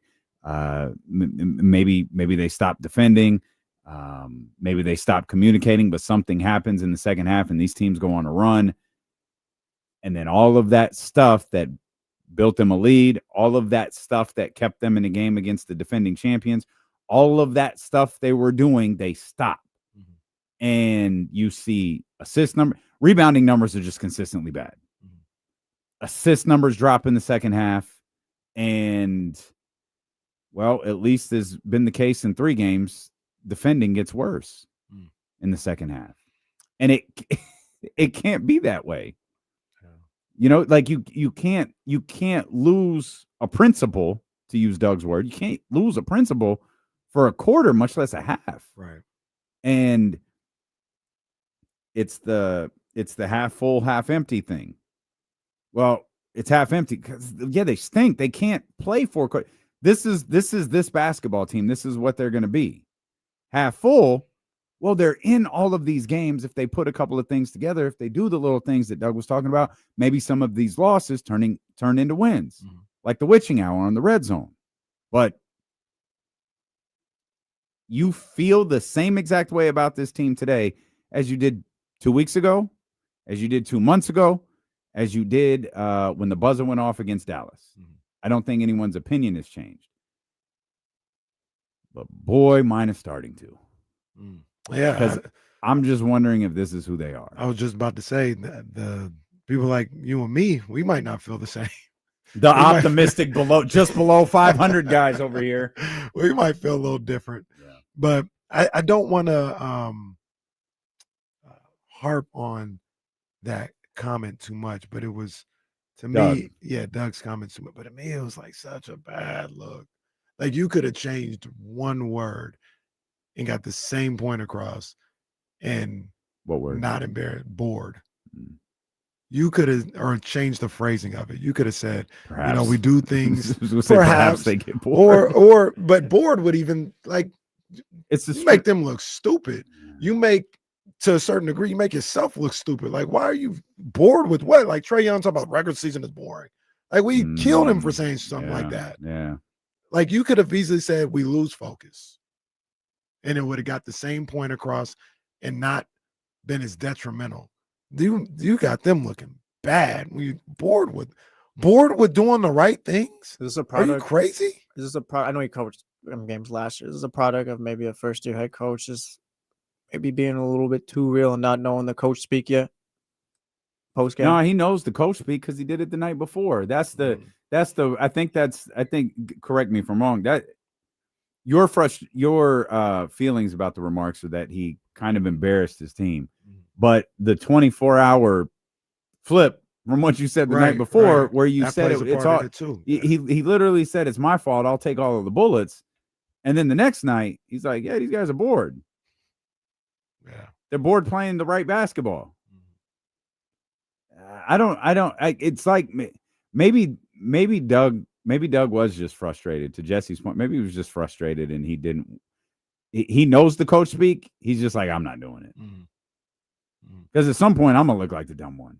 Right. I mean, he wasn't painted in the best light when the quote went viral. Yeah. Regardless of context, like he wasn't painted in the best light. Like it hit the NBA sites. Yeah. And he was this last one, the 4-0. Oh yeah, the 4-1. The 4, yeah. He was had him looking crazy. They had him. Again, the complete context was there. If you took 85 seconds out of your life to watch the full answer, if you really wanted to get crazy and spend 6 minutes of your life watching this press conference, it was all there for you. But that's not how the internet works. But to your point, you can't. So if you're gonna say like, I'm not gonna keep saying this because I'm the one that's gonna look crazy. You just told me you were gonna take all the bullets. You just told me that's what you were gonna do. And the second something gets hot, now you ain't taking them no more. I hear you. I don't know. I don't think it's gonna be a big deal. I don't think they're gonna feel some way about that alone. But I think with that one, he's got everybody looking crazy. He's got the players looking crazy. He got himself looking crazy. And I like Doug. Doug is not crazy. Doug knows what he's doing. But I just thought that was a bad choice of words. You have 2 days to, if the locker room responded that way, you've got 2 days to fix it. Before you go out against the Milwaukee team, where Giannis is playing like, oh my gosh, Giannis is like, oh, y'all can keep talking about Wemby all you want to. Let me remind you who already has a couple of MVP trophies and whose game has not fallen off a bit. Let me remind you who I am. Also, I think that team's 4-1, 3-1. 3-1. They play tonight, so okay, they're 3-1 going into tonight's game. Yeah, like could be 4-1 when you play them. They, I think, starting with the OKC game through Denver, the combined record was like 13-2. The Kings' opponents. That's tough, man. That's tough. And what you're really looking to do right now, if you're the Kings, I think, is to just be able to, I don't even know if you can keep your head above water, but be able to see the top of the water. Mm-hmm. You don't want to be so far down where you can't even see the top. Like in this stretch, people talk about 3-14, and that might be the record. So 17 games. Like, man, can you come out of this with, I don't know what the number is, but like 7-8 wins? Like that's kind of what you're looking to do, which would, like I said, I'm not doing the math correctly in my head right now, but four games under 500, something like that. Like, you don't want to be 9, 10 games under 500. That's tough. Mm-hmm. Can you find a way to be 3, 4, 5 games under 500 and then hopefully get Keegan Murray back, and maybe that'll help some of the things that you got going on.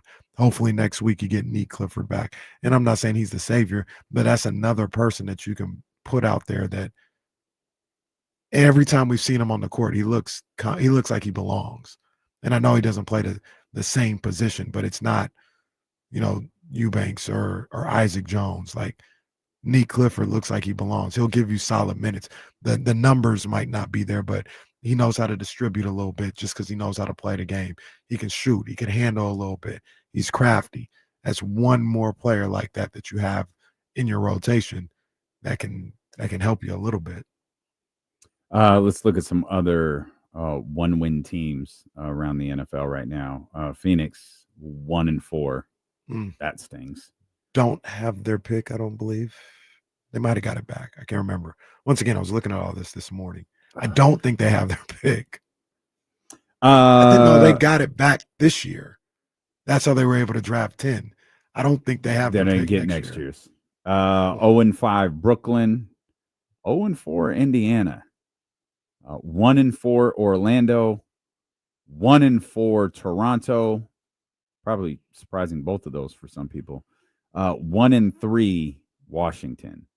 Those are the teams, and I don't think I mentioned the 0-4 Pelicans, sorry, with a 19-point differential. If it makes you feel any better, the Kings' point differential is only 5.8. Oh, joy. Oh. I think for sure 2 of those teams that you mentioned don't have their pick. That's crazy. New Orleans and Phoenix. Yeah, it goes to Washington. Phoenix's pick. That might be part of the Bradley Beal deal. This question keeps coming up, so we'll just address it from David Lopez. If the Kings go 3-15, do you think Doug is on the hot seat? I don't think Doug is on the hot seat no matter what the record is, but I don't think that means he can't be fired this offseason. Yeah. They're not super tied to Doug, it feels. Just with the contract that he's on. Yeah. I always say this, like, this is always my feeling with coaches is, and this is where the Kings could run into a lot of fan frustration. And like, I'm going to change that because the fans are already frustrated. This is where the organization could run into a lot of fan anger. And there are a lot of Sacramento Kings fans, Chatty House, listening on the radio, at the Golden One Center, just at work, not thinking about the Kings right now, who didn't think this was a very good basketball team. If you look at this team and you go, the reason, we'll just use that example. We're 3-15 right now. No, it's not because of the roster makeup. It's not because the lack of depth that we have built at the 4 and 5. It's not because of the lack of synergy. It's Doug Christie's fault. Like, you better be sure if you're going to point, like, if this sounds familiar, this was my argument with the New York Knicks. The Knicks decided they didn't win an NBA championship last year because of one person, and that's Tom Thibodeau. And they've decided that Mike Brown can be the guy to replace Tom Thibodeau and take them where they want to go. If you're going to point the finger at one person, you better be sure that you had a roster good enough. You're not going to have enough fan support to convince them this roster was good enough to get rid of our guy. Because Doug isn't just he's not, with all due respect, he's not a Michael Malone. He's not an Eric Musselman. He's not a coaching guy. Right. He's ours. And the reaction to Doug losing his job will be very, very different than Luke Walton. It will be very, very different than Alvin Gentry, not staying on as the coach. It'll be very different than the Eric Musselman firing, the Paul Westphal firing. You run through name after name after name after name after name. It will all be very, very different, because I don't think a single fan will see any struggles that this team might have as his fault.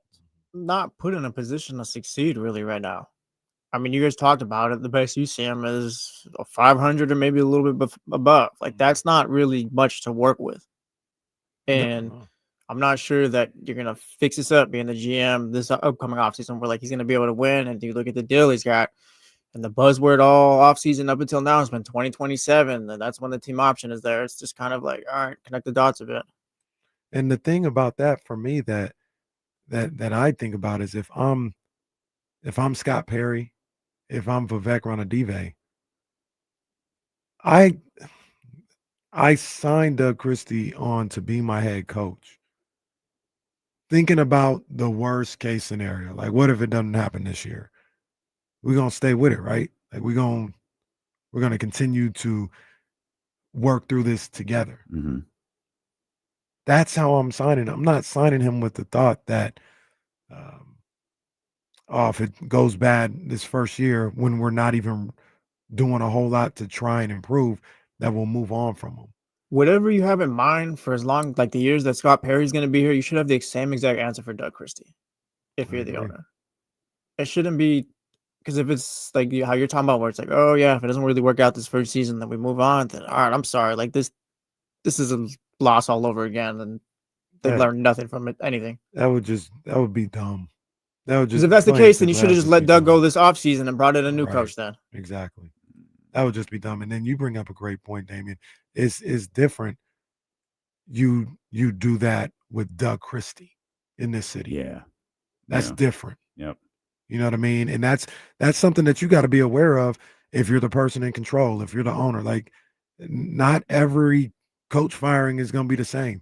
Like, you got to realize if we do that to Doug Christie in this city, like you said, after not setting him up with the proper roster, not giving him the opportunity to work with Scott Perry and build a roster, you think it's bad now. Mm-hmm. Yeah, it'd be really, really bad. And I tell you right now, if I was an advisor of Vivek Ranadive, you talk about money. You worry about money? Yeah, that money gonna look bad. And it's not only because you're not good, but because of what you did to Doug. You might want to think twice. And it's not just Doug. Bobby's on his staff. Mm-hmm. You're going to do that to two of the most beloved people this city has ever known? Okay. After you already set up Vladi to fail, put him in a situation. You put him in a situation he shouldn't have been in. Vivek just you absolutely did. He shouldn't have. I mean, it was his decision to take the job. No, but of course. You put him in a situation he was not prepared for, and now you've got people looking at him a certain way, damn near forever in this city. You're gonna do that to two more people? Vivek just putting hits out on the 2002 Kings. That's really why he's here. Chris Webber, don't come back. Don't come back, Chris. Chris already don't come back. Chris almost never here no more. No. You got Vivek. I think they might have patched some stuff together. But Vivek and Mitch Richmond I was about to say Vivek and Mitch Richmond wasn't seeing eye to eye for a minute. Only reason why I think they might have done something is because he did do something with TV. But that's not even necessarily Vivek. Yeah, that's not Vivek. That's NBC Sports California. Yeah. Or NBC Sports. Just killing all the Sacramento history. Who's next? The L Train?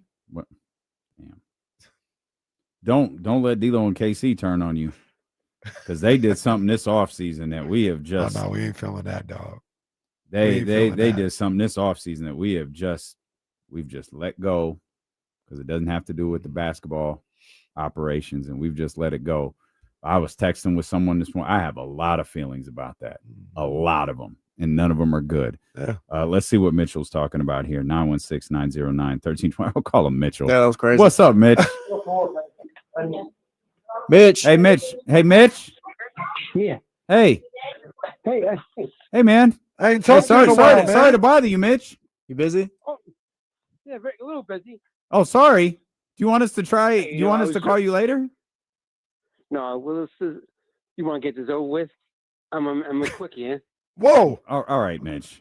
What do you want to talk about, Mitch? I've seen your Twitter behavior. Let's cool it on the. Oh, whoa. You know, I picked up dinner, picked up my grandson, and you're still icing me. Then when I get the minute I turn around and say I'm going on for my 2 laps here, I got to get my steps here. Then you take me. That's okay. It's me. I'm very Mitch. I'm very sorry, but I also want to be clear. You're in you picked up dinner, so it's 5:07 in New York, and you're getting dinner. That's in. supper.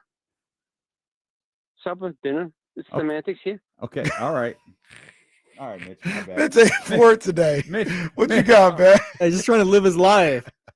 All right, Damon, I need you to relax now because now you're going to need the Mitch whisperer to you.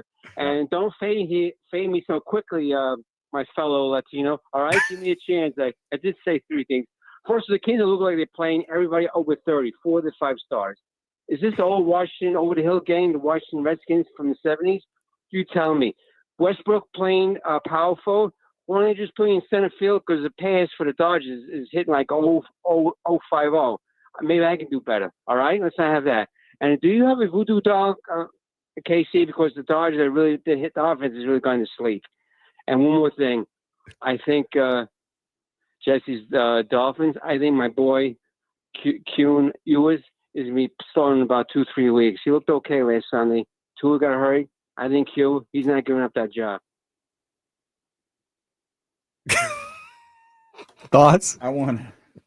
I just nobody tell Mitch Quinn Ewers was brought back as the 3rd string quarterback. He lost his job already. I didn't even hear what he said. I didn't even hear what name he said. He said Quinn Ewers. He talked about Pajes. Well, no, throw Russell Westbrook in center field if you're going to make him a power forward because Andy Pajes isn't playing well.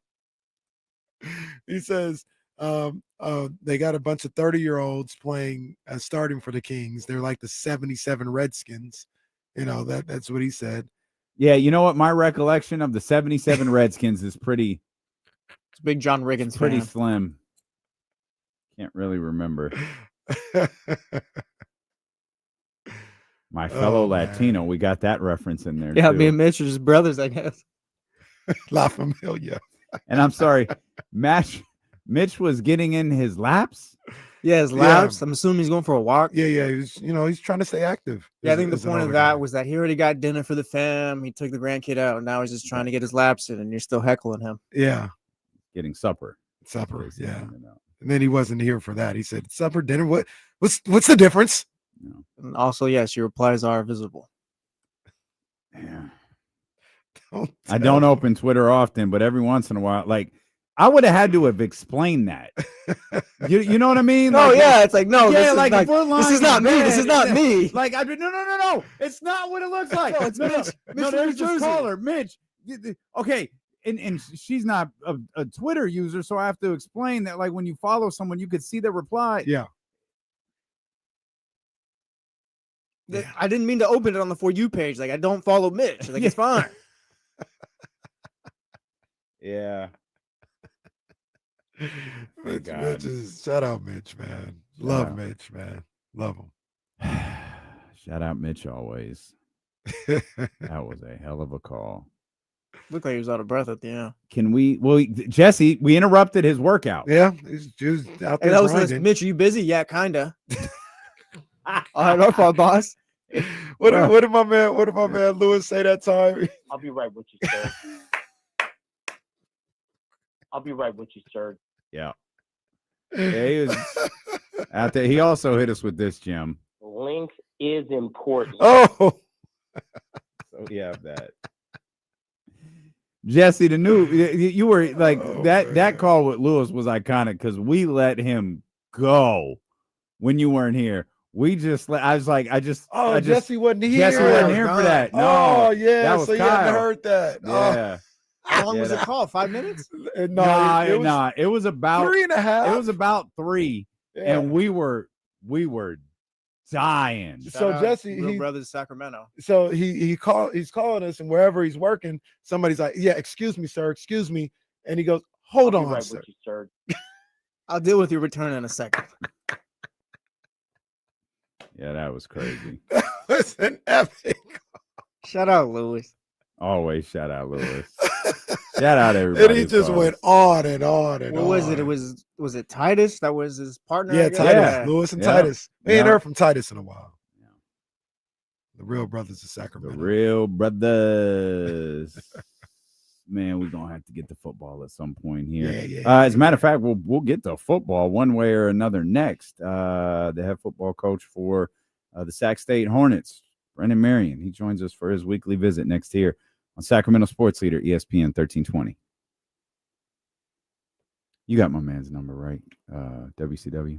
Yeah, he already. He got yeah, you he for already. it. Okay. Yeah. Appreciate you, fam. Yeah, I didn't do anything, but yeah, for sure. A connector. Scooter, I gotta text you. I almost texted you this morning. I'm trying to change a light switch, but the wires don't match. I'm gonna send you a picture by how I can make this work. The light switch in the girls' bathroom don't work right. I know the callers aren't everyone's cup of tea, but they're so great because they're just themselves. No, they're. I love them. Yeah. Just It's call and be very- yourself, man. It is very entertaining. When you're trying to be a character is when you stink.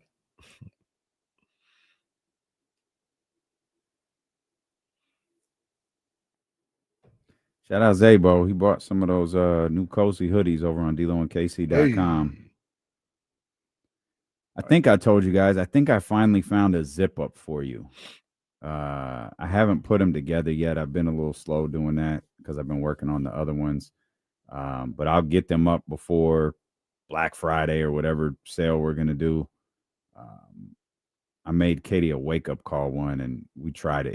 It's quality, and I washed it last week, and it's fire. So Bryce, for all of those who've been screaming for that zip-up hoodie, it's going to have a little logo, one of these pockets, probably this one, and then on the back, too. Brian, Mitch listens to a lot of radio shows out here. He does. We're the only ones to show love, though. Yeah. Facts. They don't know what a gym Mitch is. They don't. Mitch is blacklisted on like 4 different radio stations. Crazy. Which is insane. Let him cook. Let him cook.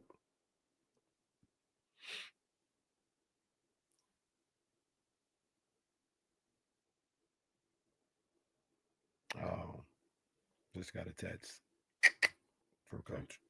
All right. Probably better that way.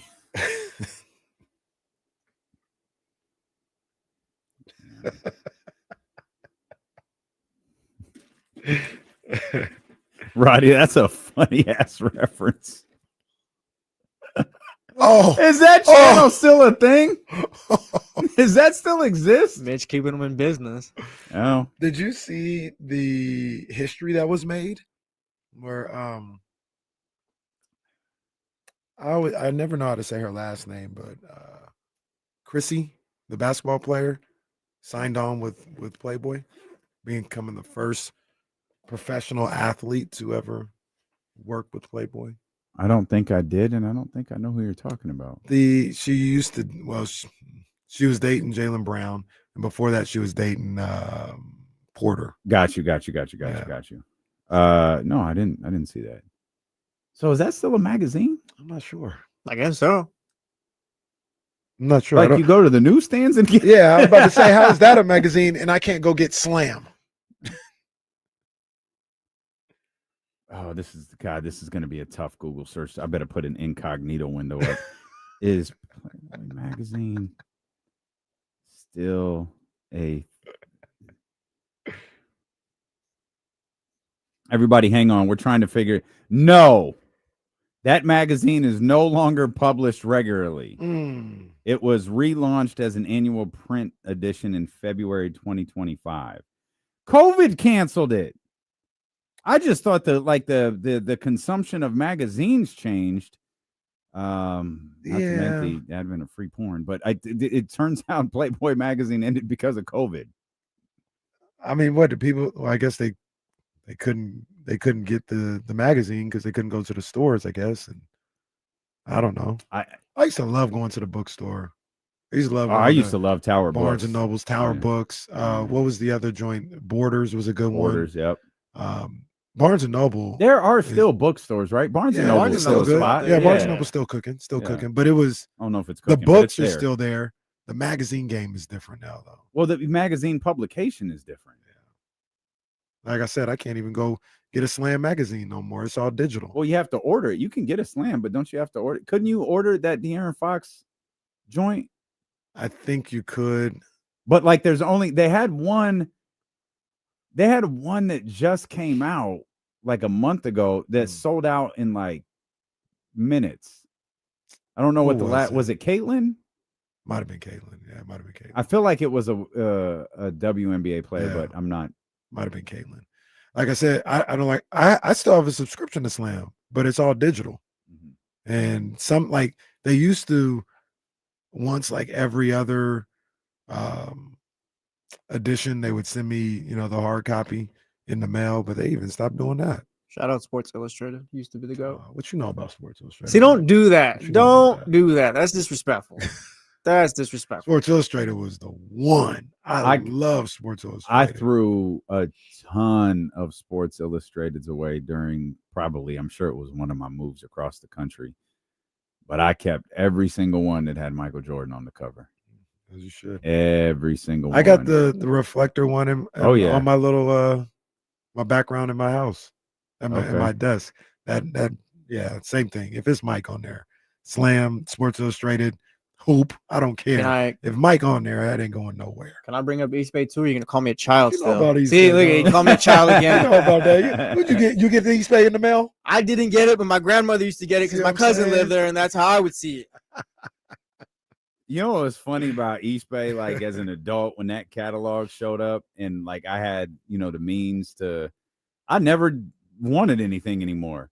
Like when that catalog came when I was a kid, I wanted every damn thing in that magazine. I'd make my list. But then it was like, what do we got here? I don't want any of this stuff. Like, I don't want this anymore. You don't want these ankle braces? I guess so. I'm so glad my mom was like, no, like you don't need that. Bro, I wanted so many starter jackets. I wanted so many jerseys because I'm a jersey guy. I wanted so many jerseys, college, pro. I wanted like a Miami Hurricanes jersey for no reason. Man. It's funny that it's funny. Good time. I love having kids in my life now because I just see things like Audrey's 11. She's creating a list because her birthday and Christmas are pretty close together. Oof. This list is crazy, right? Yeah. So she pulled it up. She was like, well, look, this is my birthday list. And this is, the Christmas list. This is what we sent, all of this stuff. And she's showing me this. I was like, well, baby, what is that? And she's describing it. I was like, well, what do you want that for? He looks me dead in the face and goes, I don't know. Okay. So maybe we'll sit down and maybe edit this list to find out the things that you really, she wants an Apple Pencil so bad. She wants an Apple Pencil. Yeah. So she takes my iPad, my iPad, which was used primarily for this show purposes. It just started getting left at home a lot. And I'd come home and she's got that pencil and she's drawing. Yeah. Her iPad, the one that Katie's have, it doesn't work. Like it's an older one, so it doesn't have the pencil. But she wants these pencils, but she has never once asked for a new iPad for the pencil to be used on. So which leads me to believe I've lost my iPad. Yeah, I'm about to say she got an iPad. Yours. Yeah, it sounds like you need an iPad. I guess that's the case. Put that on your list. Yeah, I'll put that. I think that's what I'm gonna have to do. How much is Apple Pencil? I might want to get that. Well, the ones that she's finding are like off-brand ones for like $10. Well, that's a good. Same as I'll buy 5. That's a good risk. An Apple Pencil is like $100 or somewhere close to that. But the ones she's finding are like $10 and $20. I might try the $20 one once or twice. I don't know why it wouldn't work. It's literally a big stylus. That's all it is. All of the adjustments you make with the pencil are on the screen. Like all of the adjustments are on the screen. For those who haven't figured it out, Brian, this is something I have learned. Nothing is mine anymore. That is a tremendous point. Nothing is mine anymore. If you haven't figured it out, Coach Marion said the hell with this. I've lost enough money this week. I'm not talking to these two jackasses. He's like, Kenny, look, I got you last night, bro. I'm not talking to you again. That wouldn't help if Coach Marion's on her. Kenny's like, yeah, the big sky is tripping, Coach. Like, yeah. That was crazy. So it happened like right after. We should have just put Coach on and asked him about his favorite Halloween movies. Coach, what are you guys doing tomorrow? For those who missed it, the Big Sky fined Coach Brennan Marion $10,000 for his comments that we talked about yesterday about the officials and returning penalties on callback touchdowns and all this other stuff. The funny thing about this, and this is what I'm saying, this is why you got to watch these people. Well, I got a lot to say about Big Sky. I'm going to wait till these people get completely out of the Big Sky and everything, the dust is cleared. I'm talking about football and basketball, because basketball still got a basketball season in the Big Sky. But I'm going to just wait because I don't want them catching any strays of what I might say. But just why you got to watch these people. Did you know Coach Marion never said anything about Big Sky officials? And he talked about touchdowns returned all season long. Big Sky hasn't officiated all their games. But yet the Big Sky felt the need to fine him $10,000, just telling on themselves, just telling on their ass. This is why Coach isn't coming on the show today, because of that right there. Jim Gray Caraway over here. Boy, the big man, I've been saying this since Coach Patrick was here. I said, y'all got to get out of that conference. Yeah. There's not a lot of good things going on for you in this conference. Now they're in the Big West. The Well was unveiled. The Well, W-E-L-L. Because that's not what I heard. I heard W-H-A-L-E. What? Yeah, the Well. I think we're doing that again. The name might Ron be Burkle. Get him out of here. I think it might be might actually be officially called Hornet Pavilion, but it was unveiled yesterday. Players were practicing in there, video, all this. That's right next to where we watched the game at, right? Yep. The football game. That's right where next the entrance is going that to be building. for everybody. Yeah. Yep. Okay. So looks cool. I mean, obviously, that's not where they're going to be forever, but it looks a lot better than the Nest. Yeah. And first season game starts a week. Yeah. Well, the girls play. The women start their season on Monday. The men start their season. Shout on out to Tuesday. Coach Aaron. Spend some time with him. Great dude. Friday night. Yeah, great dude. Great dude. We got to holler at him, man. But yeah, basketball season starts next week, next Monday. Excellent. Yeah, we'll definitely talk to Coach Aaron coming up, man. So shout out to Coach Marion as always, and our crew over at Sac State. Does that show live anywhere? I feel like I should know the answer to that, and I don't. It did, and it hasn't for a couple weeks. It was on our YouTube. Okay. Our YouTube channel. Well, if you missed the conversation last night, damn it, you just missed it, pal. That's it. Because we gotta. Okay. All right. Say less. All right. Add it to the list, pal. Say this is a big rich town. I just come from the poet's part. We'll use this as an opportunity to talk a little football. I had a tough time this week, man. Admittedly, I had a really hard time with power rankings. But I'll lead us off here. Last week, I had the Lions at number 1, the Chiefs at number 2, Colts, Bucks, and Rams rounding out the top 5. This was brutal. I wanted to put the Bills back in. Didn't want to take the Rams out. You'll find out that I did. And I'm starting of those three teams. The Eagles are last. But I am keeping an eye on them. Okay. The one that was really tough to leave out was the Bills because of the way that they won, and the only reason that they were really out was because they had a bye. Now the Rams are out because they have a bye or had a bye. But I've got the Bucks at 5, and that was the other thing. All of the teams that lost bounced back, and they beat teams that they should have. But I got the Bucks at 5. The one that I am very slowly warming back up to are the Green Bay Packers. I was really, this is a one-loss football team, but I was really down on them after that tie to the Dallas Cowboys. And that's honestly a game where if I hadn't watched it, I might not have felt this way about it. But I sat through that game and I thought you were a Super Bowl contender. Get one stop. That's a talented Dallas Cowboy offense. Very talented. I'm not questioning the Packers walking down the field and scoring. How was I that wrong? You're a Super Bowl and you just let them not once, not twice. You just repeatedly let them go up and down the field and score on you, even when you had an opportunity to win the game. You let them do that. So I was really slow to warm back up to them, but it is starting to happen. I put the Packers at 4. Man, I'm calling a change here from the screen. Oh, it's the Bucks at 5, the Packers at 4, and I'm moving the Lions to 3 and putting the Colts at 2. I think what the Colts are doing. What the hell did the Lions do to anybody? Nothing. I think what the Colts are doing is legit. Like I this isn't like cute. This isn't it's a nice little sweet story. No, this is a good football team. This is a really, really good football team. And I have it on the screen in front of Kenny as the Lions at 2. But as I look at this, I really want to put the Colts at number 2. So I'm going to do that. And I'm in. I'm back in. Ooh. I got the Kansas City Chiefs at number 1. Yeah, that was a fun season and a half. Yeah, it's over again, guys. Yeah, I got the Kansas City Chiefs at number 1, man. They look like Patrick Mahomes and Andy Reid again. And I'm all in. Well, I'm gonna tell you right now, we're gonna find out. Yep. This Sunday. Yep. As Swiss Beats once said, who's phony? Who's fake? That's the type of people I hate. Is it the Bills say that. or is it the Chiefs? Who's phony? Who's fake?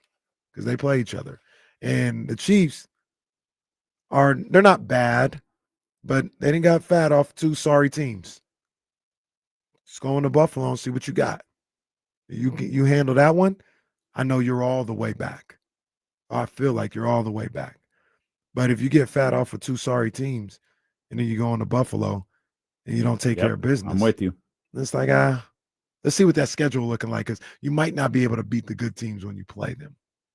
Even though they beat Detroit too. So that's two of the 3 wins they had were soft teams. Detroit was a legit one. But we'll find out a little bit more about both of those teams on Sunday. I'll go through mine real quick. We'll start 5-1. Same teams as last week. Last week I had Lions, Colts, Bucks, Bills, Chiefs. No new teams. Okay. No new teams. But there is a little shift. There is a little movement in the 5. And I got the Bucks, who were 3 last week, at 5. What the hell did the Bucks do? They didn't play. You The got to Bucks play. played last week. Who Didn't did the play Bucks play last week? I thought they were on a bye. They're on a bye this week. They're on a bye this week. They played the Saints last week. They played the Saints. They That's why. Okay. Yeah. All right. Okay. That's right. They did. Didn't they? Now it's funny you said that, because they had a play in that game where there was a fumble. Guy returned it for a touchdown. The refs called it back, said they blew the whistle and blew it dead, so they brought the ball back. Fox plays the replay. There was no whistle blown. Oh, goodness. So the refs just took the points off the board for no reason. They said, "Oh yeah, we blew a whistle. It was down right there." That's awful. No, there was no whistle. And those officials immediately flew to Sacramento and Right. refereed the Lakers game. Hey, real quick before you continue, Young Zell asked D-Lo, what my Broncos got to do to make the list? 2 things, Zell. 1, fire your coach. Oh, just because I don't like him. 2, make a remix. Go ahead. Broncos are close though. Yeah, they're Broncos right are there. close. Hate it Broncos are because close. Sean Payton just seems like a terrible person. But they're in that conversation too, of the teams we were talking about a few minutes ago. Yeah, but I got the Bucks at 5. Okay. They moved. The Bills did not move. They stayed at 4. Okay. I moved the Chiefs to 40 3. to 9 over the Panthers. Yeah. Oh, so I you're moved the you're in Chiefs a to little 3. bit. Yeah, All right. yeah, I see it. I got the Colts still at 2. Yeah. And I've got the poor Lions, who just get disrespected in D-Lo's power rankings. No. I've got them at 1. Well, didn't I say the Lions were? So we have the same top 3 teams. We have them in a different order. If this were BCS, it would be like 8-8-1, 8-8-0, 8-7-9. Like that's what those top 3 would look like for me, man.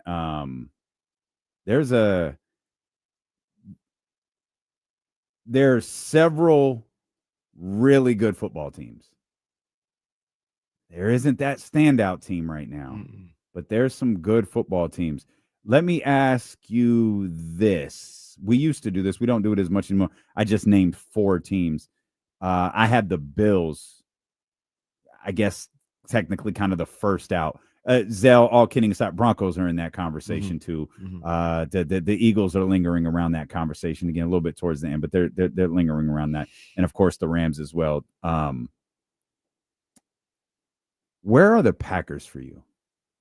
Because you were, I think all three of us were. You never saw them as a Super Bowl contender. All three of us were really, really down after that tie. But this is still a one-loss team. I got them behind the Eagles. Really? Yeah. Okay. Understood. I got them behind the Eagles. So the Packers are just a good team.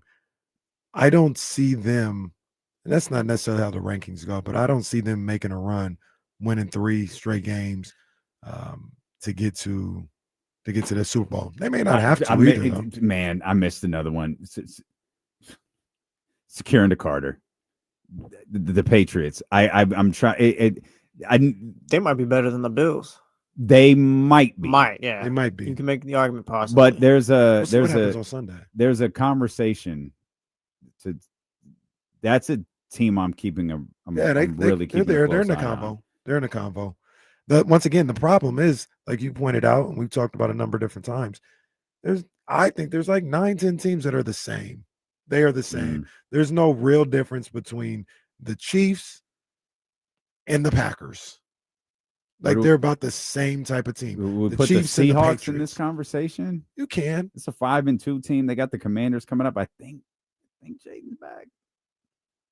Did I read that right or no? Maybe. I thought he practiced this week, but I'm consistently wrong when it comes to maybe what players practicing He's means. a full participant in practice yesterday, so that's what so that's on a Wednesday. He's going to play. Yeah. Brock limited, by the way. All right. Okay. Practice, but limited. And I think Ricky Pearsall didn't practice at all. Today? Yesterday. Oh, okay. If he's limited today, I don't imagine he's playing. Yeah. I'm talking about Brock, not Ricky Pearsall.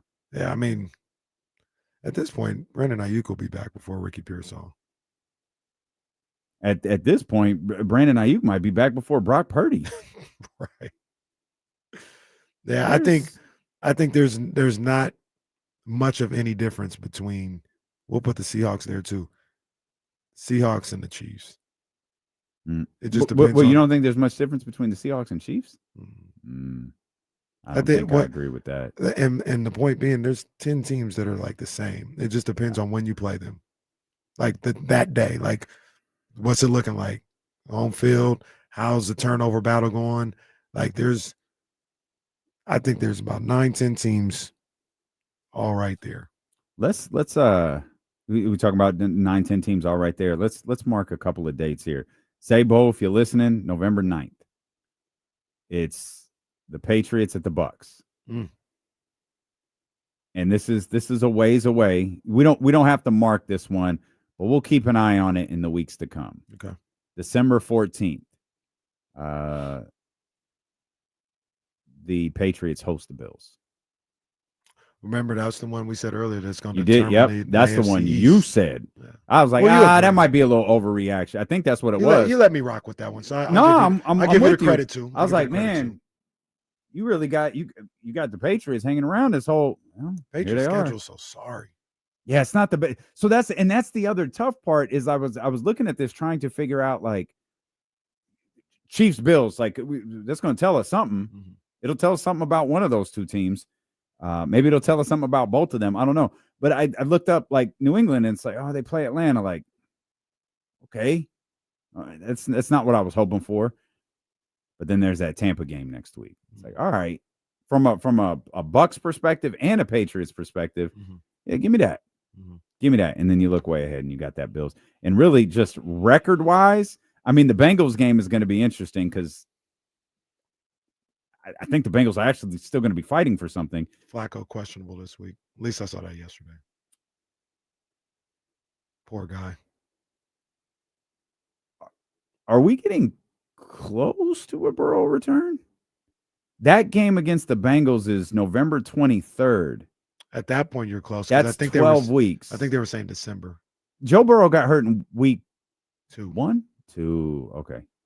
But All right. I remember the initial analysis was prognosis was December. Okay. All right. So not so much there on the 23rd. The Bengals will be fighting because the Bengals, I'm sure, absolutely feel, hey, we're playing good football. Just stay alive, stay alive, stay alive.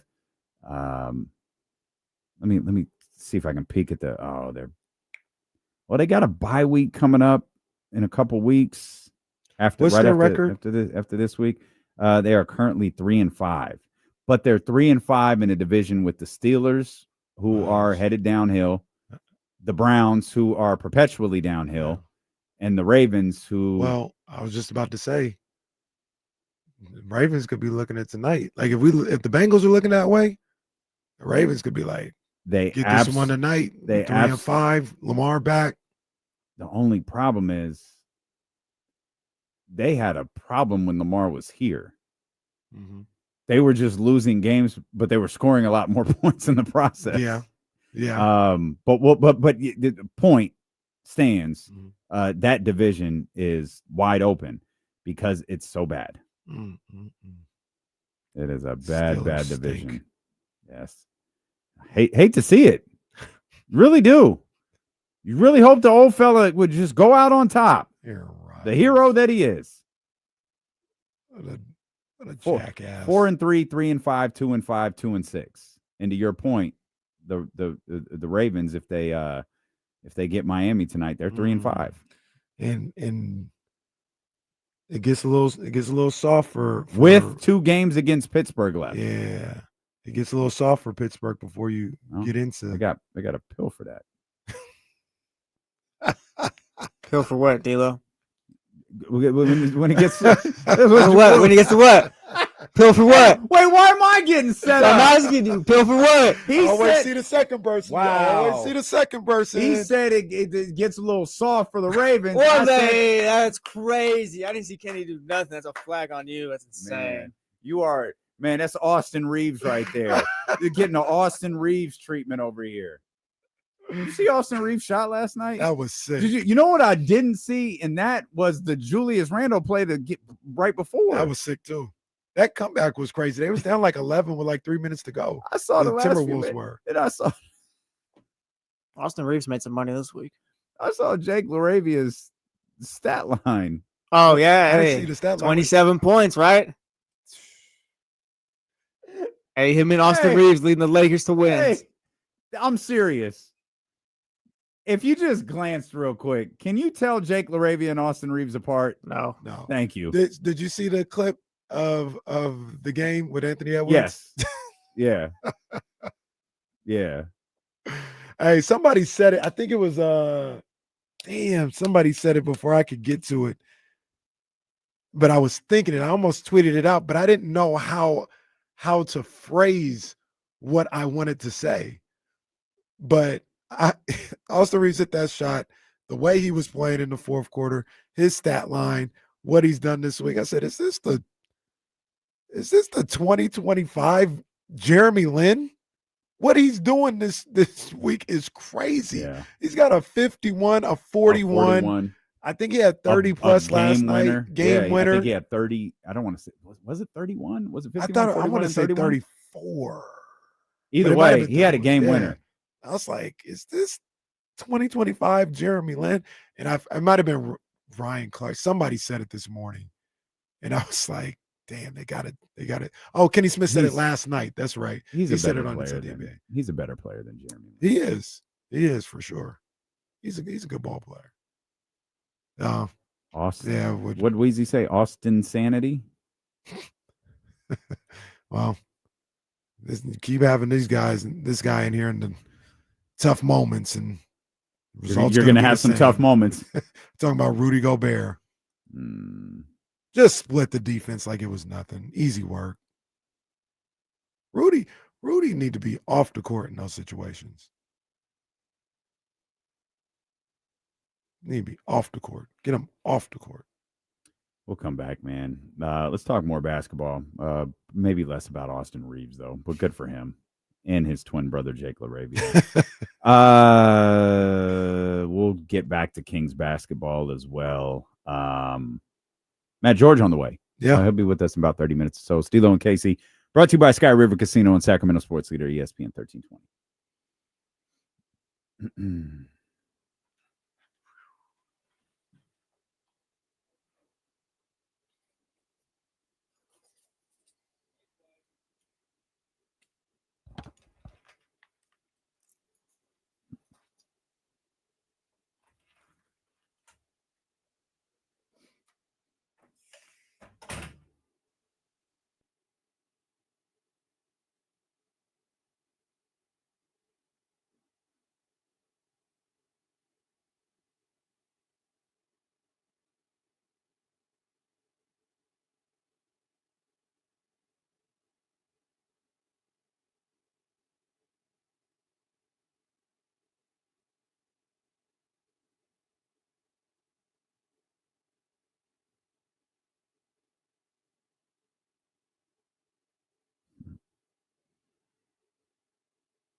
That's a good question about Orlando. I haven't really got to two teams that I haven't really got to watch yet. Orlando and one team we're going to talk about here in a second. You see Atlanta. Deuce's Halloween costume? I did. Scary as hell with those eyebrows. Yeah, that was pretty. Shout out Deuce and Mo for that. That was Yeah, Sign Lady was on point. Yes, yes. It took me a second to figure out what she was, and then it's like, oh, that's great. What was the name of that thing Deuce was? Royale? Royale, that's right. Yeah.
Oh man, what y'all doing? I guess we could talk about what y'all doing tomorrow.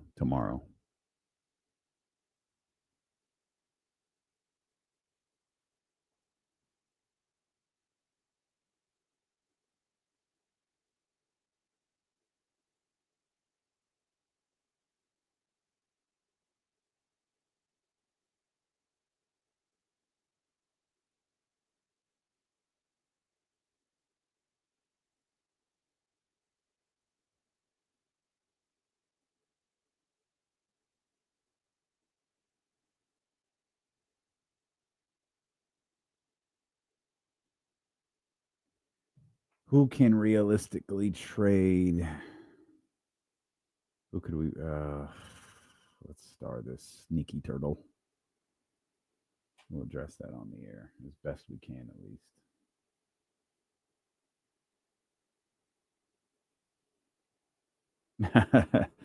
Right on, Will.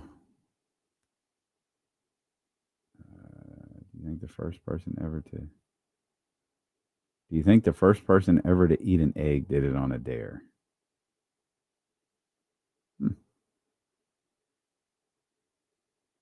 Hell of a question. Let's ban the trade machine for everybody, Drew Down. I'm with that.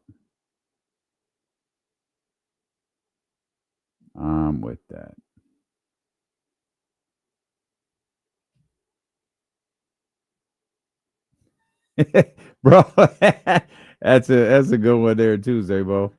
Yep. Good point. Chatty House is funny. They just asked the question I can't stop thinking about. Do you think the first person to eat an egg did it on a dare? Well, that always goes back to my question about how did we decide we were going to drink milk? Well, that's what Zabo says. Zabo says, "Hey guys, I got a cow. Want to see something crazy?" Not only that, let's drink it. Oh man, that's yeah. I don't know. They was just doing whatever back in the day. Hold on, what Jesse? What do you got? Do you guys see the latest robot video that's come out? Oh, no, I ain't seen it, man. I ain't seen it. Look at this nerd. Look at this. Our humanoid for the home. The robot, Nini. Let you live with it. Yeah. You Oh, come on, man. Stop. Oh, they got a cleaning robot now. Bro, this is literally the premise of a Will Smith movie. I'm telling you. Look at it. Look, it's there on the flag. Dude, I thought it was fake, but I think it's real.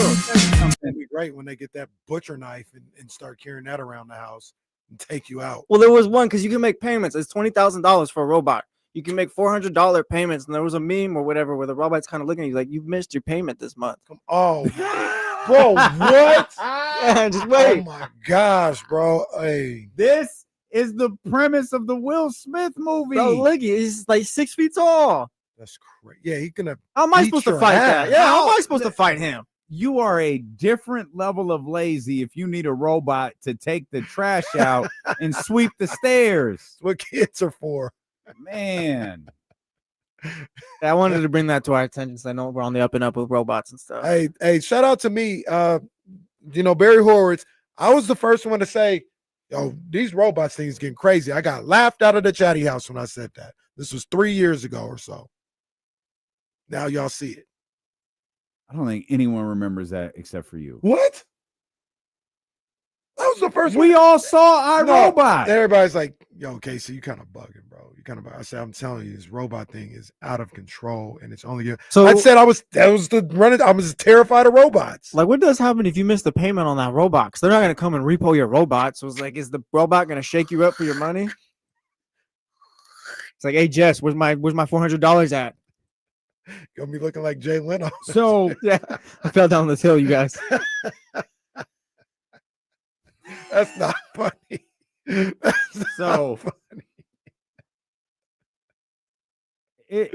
It's only a matter of time before they create that robot, right? What do you mean that robot? Yeah. I think they've You're gonna send them to war. That's not what I meant. The war robot doesn't matter. I'm talking about the Smash robot. I think that's already out, brother. They got a Smash robot? It's been out. Yeah. Stop playing. Are you being serious? Yeah, it's been out. Yeah. They talking everything. Yeah, they've been cooking with that one. I don't know if it's like they got a commercial for it, like that robot. Oh my God! They out Can you there. imagine sitting around watching the game and the Smash robot comes onto the screen? Well, also, it's like that's probably like who you telling your boys, like, yeah, I just bought the $100,000 robot. It's like, relax, pal. It's like they want to eliminate human interaction as much as possible. Yeah, dude, we're so cooked. AI's taking over. The next time the aliens land, can just ask for their help. Earth is ghetto. Honestly, Earth is ghetto. I want to go with y'all. I'm gonna tell the aliens, hey, they're trying to use AI to cut clips of my work. Can you come help me out real quick? I'm gonna be an informant for the aliens. Oh man, KC just casually leaving Area 51. What are you doing? Oh, nothing. Nothing. It's good. I'm with y'all, man. You're my only hope. KC a part of B613. That's a deep cut. Not everybody's gonna get that, but you can look it up. They're my only hope. Oh man, Drew down with a crazy name. That's crazy, bro. A Hobot.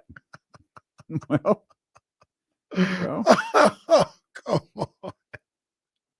Well, we got those robots and the cleaning robots. Man. And I kept saying, bro, why do these nerds keep making these things? I need to know how fast these robots run too. Like, I know he's just The walking warp around taking the speed. trash, but is he programmed to run 20 miles an hour at some point if he's needed? He gonna be at your spot before you get there. Everything can be hacked. That's correct. Like how difficult is it going to be for someone to hack a robot?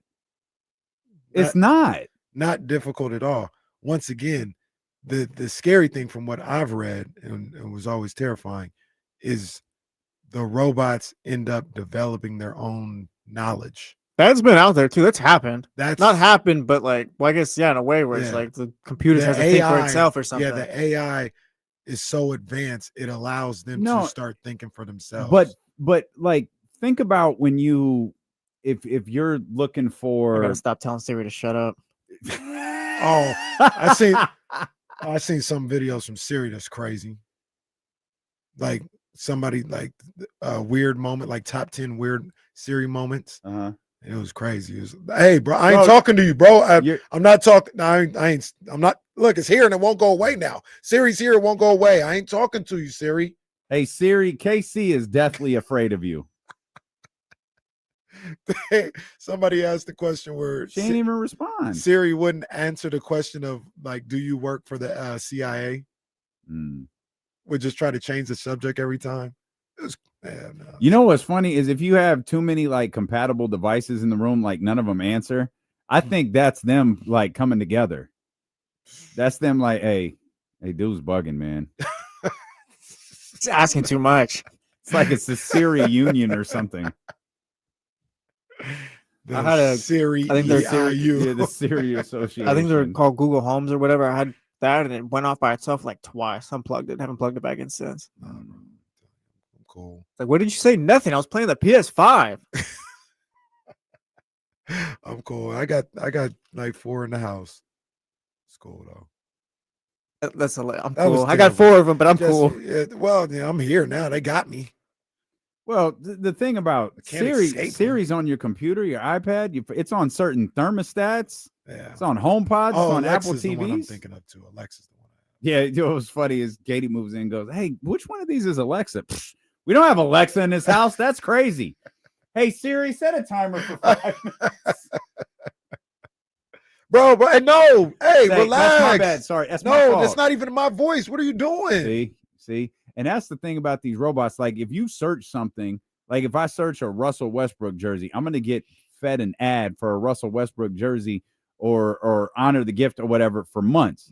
That's robots. Like, they understand your tendencies. If you go to bed every night at 10 o'clock, they're going to start doing all of the things that you do when you go to bed at 10 o'clock. On Jazz's, your phone shuts off when it knows you go to bed. On Jazz's Apple Watch, on her phone too. She ain't never set no alarm for nothing. They tell her at about 10:15, it's your bedtime. Bro, what? Well, that's so you said it's the watch? No, it's on the phone. My bad. It's on the phone. The phone tells her, sends a notification. Yeah, time to wind down, get ready for sleep. Mine does that too. My Ring does that because my Ring knows when I go to sleep, though. Is your Ring connected to the phone? Yeah. She ain't got no ring. Bro, we're all gonna die. I'm still clicking through this robot video. I've learned it's got expert mode. It can charge itself, like walk to the charger, charge itself. Probably got big serial killer mode. Well, yeah, there's collect companion mode if you want it to be a friend, I guess. Like, these things are gonna take over. I've seen it now. That's crazy, bro. We don't need that. Like, this dude is asking if he could put like the spices in his chili. Like, that's part of the commercial as well. It's over. It's over. It says no. That's cayenne pepper. You can't. Come on, man. How's he know? Imagine going to Trader Joe's and you just bump into a robot that's doing grocery shopping for their owner. Like, oh, do you say sorry? And what's the proper pronoun? No, can you imagine bumping into the robot? Like, oh, it's a robot walking past. And it's like, you can bump into me. Can you say excuse me? It's like, do you say excuse me to the robot at that point? Like, oh, my bad, bro. Or what about when you hold the door open for someone and they don't say thank you? What if the robot doesn't say thank you? Smacks you upside the head. Yeah, once again, they get aggressive. Oh my God. Hey, you're welcome. Hey, when people hold the door open for you, say thank you. Yeah, that's facts. Who doesn't? Because best believe, whether you do or don't, I'm going to say you're welcome. The tone just varies on whether you say thank you or not. Yeah. Thank you. Oh, you're welcome. Of course. No problem. No problem. You don't say anything, it will very much be you're welcome.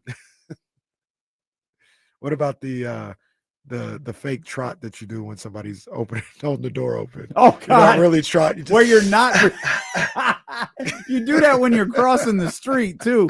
It's literally why I try to get past the school when I'm walking the dog, because I know there's going to be more cars at that 10-minute window, and you have to do that. I'm hurrying, but like you're not actually moving faster. You're not moving any faster than when you just look really stupid. Oh man, gotta do what you got to do though. Let them. You said it was $20,000 for a robot. $20,000 or $500 a month. Don't tell me. Why, you want a robot? I was gonna I say haven't made my payment get yet. one. Are you crazy? Hey, Kenny, I know you want me to take out the trash, but you owe me $500. Cass says, "What if the robot takes my parking?" Well, you lost your parking, Cass. That's what happened. Oh yeah, man. Here's the question: bad. Can a robot play the 4? Well, somebody said a Coke machine can. Well, can a robot defend, share, and rebound? You should better than 1 for 10. Can a robot do any of those? There is he had another one last night, man. Domas played better last night. I think it was the fourth quarter. It might have been the third, but I think it was the fourth. He can't make up his mind on what he's doing on the offensive end. Turns the ball over, gets pissed, starts screaming at the official, is late getting down on the floor, gives up the basket because he was bitching with the official, and almost instantly turns the ball over again. It's like, and Russ did something similar too. It's so weird. This happens in basketball all the time, where a mistake is compounded by a frustrated foul. Russ turned the ball over and then immediately fouled on the next possession. He didn't foul on purpose to stop the clock and yell at the official. He was guarding, but he was frustrated and he fouled. And it's like, man, the amount of times that this team, those are just dumb things. The Domas play did not cost them the game. That stretch of plays from Domas, it did not cost. It's the play, and everyone, you if you don't remember those plays, you might remember when I don't remember if it was an official's timeout, King's timeout, whatever it was, but he's walking to the bench and he's screaming, and I think he like hits the chair or something as he's sitting down. It was that series of plays on each side of the floor. Neither one of those plays, the stretch with Domas or the stretch from Russell Westbrook, or that play, those two plays from Russell Westbrook, cost them the game. But it's just like, it just shows like, man, this team, those are just dumb things to do. And then those dumb things add up. In 5 games in, you're at 1-4. And it goes back to that, this team is never going to figure it out. Or, man, if they just correct a couple of things, they're not 1-4. Now, not 1-4 could mean they're 2-3. Or it could mean they're 3-2. Right. But if you just correct a couple of things, and this was Doug's point yesterday, which feels like an eternity ago at this point, or 2 days ago, excuse me, you just correct a couple of mistakes, we're not 1-3. He said we could be 4-0, and that's what everybody ran with. He's just saying we're not 1-3 if we correct a couple of mistakes. Right. And you know, you see that kind of stuff, and it leads to a loss, and they're 1-4 now, and they've got a tough stretch coming up. And I just wonder, and my biggest concern is, and we've talked about it, is whether or not they are mentally tough enough to go through what they may be about to go through. To use a James Ham line, are they going to start letting go of the rope? Because we're 1-7 now. Like this is bad. And all that talk that you did earlier about, you know, we're mad about how people perceive us, and you know, we're pissed off about it, and it's disrespectful and all this other stuff. What happens to that? Is it just gone because times got tough? You're going to prove them right because times got tough? That's the thing that worries me the most with this team. And you saw some of the frustration yesterday. You see it in those moments that you're talking about. does that move on to a bigger scale? When things aren't going right in the game, you compound it with another turnover, or excuse me, another foul or another turnover. Yeah. When things aren't going right in the season, are you going to compound it with another lackluster effort? Are you going to compound it with not staying focused for a full game? And that is more than the talent. That's been my concern with this team. Are they tough enough mentally?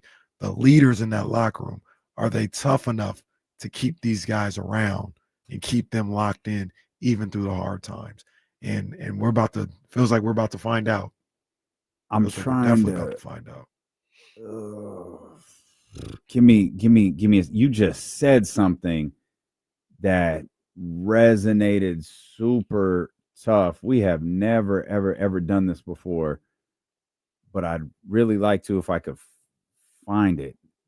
I know she said she wasn't on Twitter. Man, she was serious. Okay, here it is. So I'm gonna play this clip. She sent this to me about a week ago, and I think it just posted a couple of days ago. But it's a clip from Duke women's head coach Kara Lawson. Think about what we were just talking about for a second. It's a 2-minute clip, but just listen to this play out just for a second. Think about what we were just talking about in the state of the Sacramento Kings and listen to Duke head coach Kara Lawson. The last drill of the day, one team won and one team lost. Okay? And so the team that loses has to run. Okay, that's pretty normal in basketball. So they had to run. So the team that lost ran. And they didn't make the time that they had to get to make it. And it was actually like a great example of like what sometimes we do in life to ourselves, because they were so mad that they lost, which happens. You get angry when you don't achieve what you think you're capable of, or you don't get the result that you think that you should in your work. Maybe you didn't get the promotion that you thought you should get or you earned, or you didn't get, the sale that you should have gotten, or whatever it is that you do. You didn't get what you expected. And a lot of times, like, the human reaction to that is to then give less than your best because you're frustrated.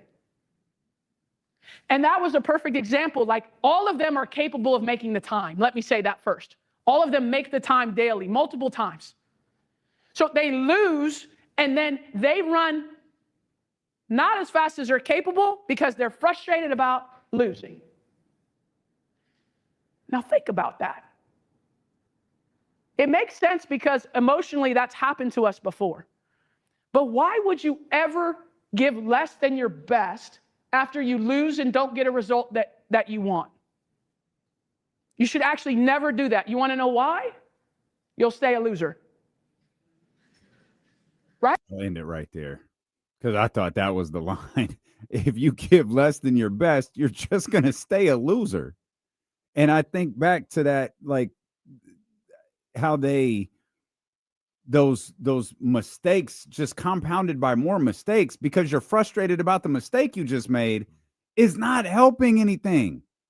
Right. It's helping absolutely nothing. Yep. And Kara Lawson need to go speak to the Kings. Facts. She need to talk to these dudes about winning. Worry about handling hard better. Yeah. They need to understand it. And this is she talked about it in a life form, and she's 100% right. It's a life, but this is sports too. Like, it's not gonna be sunshine all the time. It wasn't sunshine all the time for the Thunder the other night. It wasn't sunshine the entire game for the Bulls yesterday. But when things got hard, when it was, the Kings are playing today. All right. We're down 12. Zach LaVine dunking on us left and right. Monk's like, all right, well, what are we going to do? We're going to compete. We're going to step up. We're going to change our effort. We're going to change our mentality. We're going to go back and hit at them. And they ended up changing the momentum of that game. And it felt like once that happened to the Kings just withered away. And that was the first time this season I've seen them do that. Even in the Phoenix game that we talk about to open the season, they got hit back by the Suns. The Kings staggered a little bit, but they came right back to the fight. And now we just fighting. That's what we're doing. In that analogy that Kira made, they lost the third quarter, but they had to run. They made their time. Let's go. Let's get back at it. That's what they did against Phoenix. Yesterday, they lost the third quarter, and they didn't make their time. Yep. They said, we lost. We just ain't going to make our time. And that was disappointing to see yesterday. And I am worried about that. I'm worried about if that's the persona that they take on when things get tough. They hadn't so far this season, but last night we saw for the first time things got tough. They folded. And that was the whole message behind her original viral speech of how to handle hard better. Is like life, it doesn't get easier. You just learn to handle it differently. And these the same thing keeps happening to the Kings, and they keep handling it the same way. They aren't handling it better. They're handling it the same exact way, and that's why they're 1-4. And you run through these third quarters or fourth quarters or these defensive lapses or offensive lapses, they've responded the same way every time, and it's resulted in this record. And it's why, a large contingent of fans is like, why would I believe it's going to change? Like, this feels like it's ingrained in their DNA. Now, obviously, they were playing Chicago yesterday. It took 4 games for Marshall Harris to take a victory lap. Marshall Harris, who knows DeMar and Zach LaVine and that combo of players very, very well, very, very well. It took 4 games for Marshall to hit us with I see y'all getting familiar out there, huh? Okay. Now, again, they were playing Chicago. There was some tie in there, but he was ready to fire that text off. Yeah. It's because he's seen it. The thing that, and this is what I would challenge those guys. I keep referencing what they talk about training camp. Oh yeah, we heard all the disrespect. DeMar DeRozan, who I have the utmost respect for, but yeah, we heard all the disrespect and it pissed me off. We want to prove those people wrong. Well, prove them wrong. Right now, you're proving them right with the way that you go about things. Yeah, for real. Yeah, you're proving them right. And that's why I say, is that all talk or is it real? Are you really upset? You saying what you probably should say. You're saying how you should feel, but your actions aren't matching it up.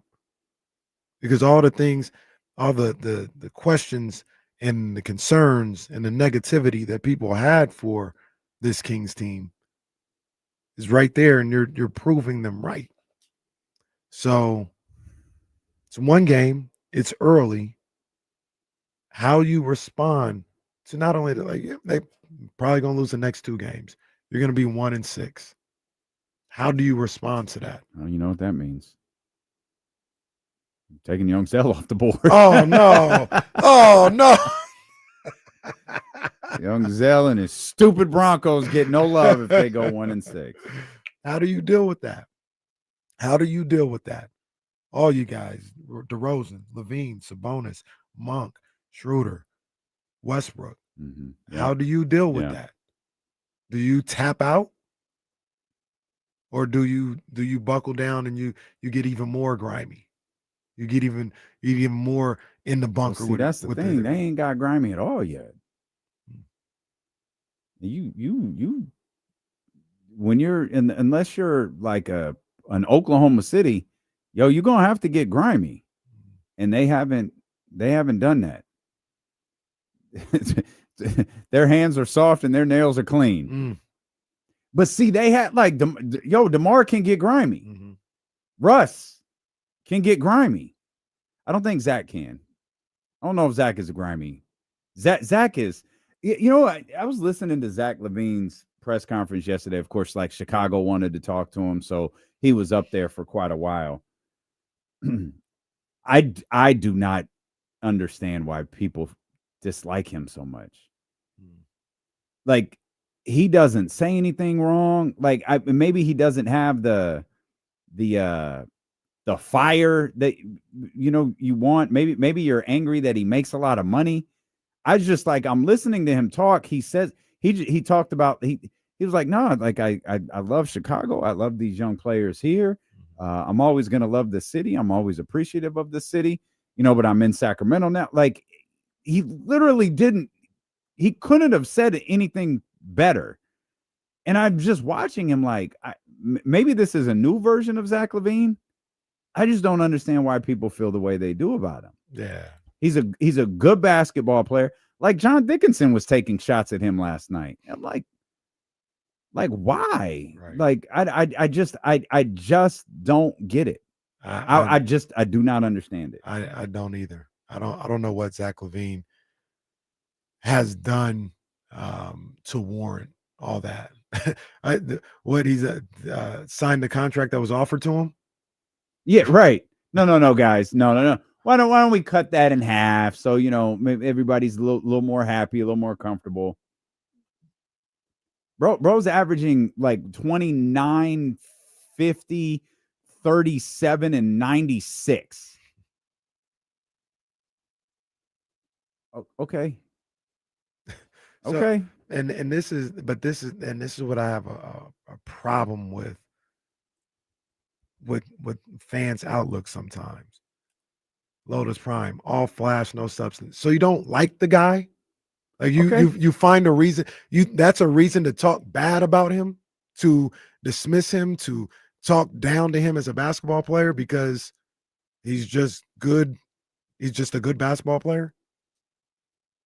Oh man. I got one for you. You're gonna have to wait though. Oh. Matt George joins us next here, and I'll pay that off. Yeah. When D'Lo and Casey return on Sacramento Sports Leader ESPN 1320. I think people, I'm not trying to disrespect nobody, but people that have no clue how to do the things that he does or can't even dream of somebody, are so quick to talk about somebody having no substance and being no good. Even with a guy like Zach LaVine, like, yeah, he got his shortcomings for sure. He got shortcomings. So it is, nobody's shying away from that. He's a good ball player. He's a hell of a ball player. Super talent. Once again, is it his fault that people look at him and say, oh man, we want you to be a franchise guy, so we're gonna pay you that way? Or that he asked, he said, yo, I want to be paid this way. I want to be paid this way. And somebody was like, okay, that's his fault. I don't know, man. The vitriol that people have for Zach LaVine and guys like him, I just I don't get it. Bring in Matty McQueen. Yo, how are you? I'm good, man. I'm good. I can't complain. We talked about it earlier. Kings ain't gonna ruin my life. Huh.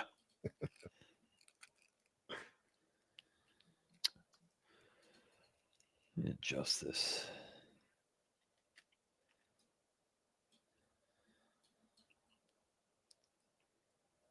Why is it like Marcus and Marcus, you're not wrong, but people need to do a better job of placing their anger. First of all, controlling their anger. How about that? Number two, place it in the place that you want to place it in. If it's Vivek, be mad at him. Don't be mad at Zach LaVine. Zach LaVine didn't even ask to be here. He was traded here. He didn't ask for none of this. It just happened. Are we mad at Zach today? Is that what we're doing? Oh, they're mad at Zach every day.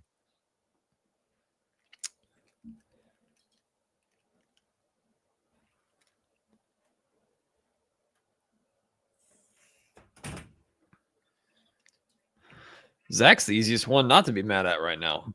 De'Aaron Fox, Lotus Prime. Fuck has he ever won?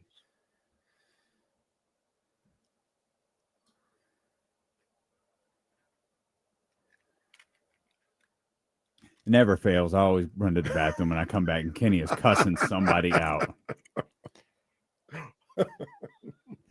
What's up, Matthew? Hey, I'm adjusting my light because I feel like I look really weird. Well, that can't be helped, but maybe the light can make it better. There we go. That looks better.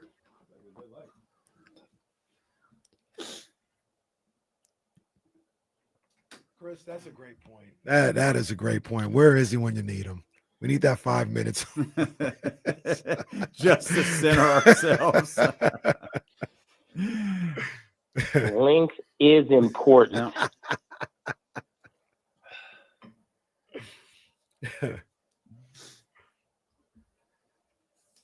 Well, no, I didn't say find better ways to express their anger. I do think if you're angry about a basketball team, go touch some grass. You shouldn't be angry. You could be frustrated. You can be like, oh, damn, man. I gotta get angry about my favorite teams too.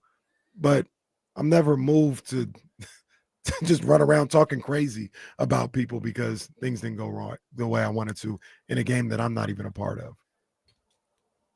What is that? It's the finger. Oh. All right. First the finger, next the robot. Great, Matt. Well, more than you need to know. This is what's going to get me through this season. This is content. This is what this is. I saw you do a video where you're pointing at something. It's made me laugh a little bit. It will analyze the box score at halftime every day.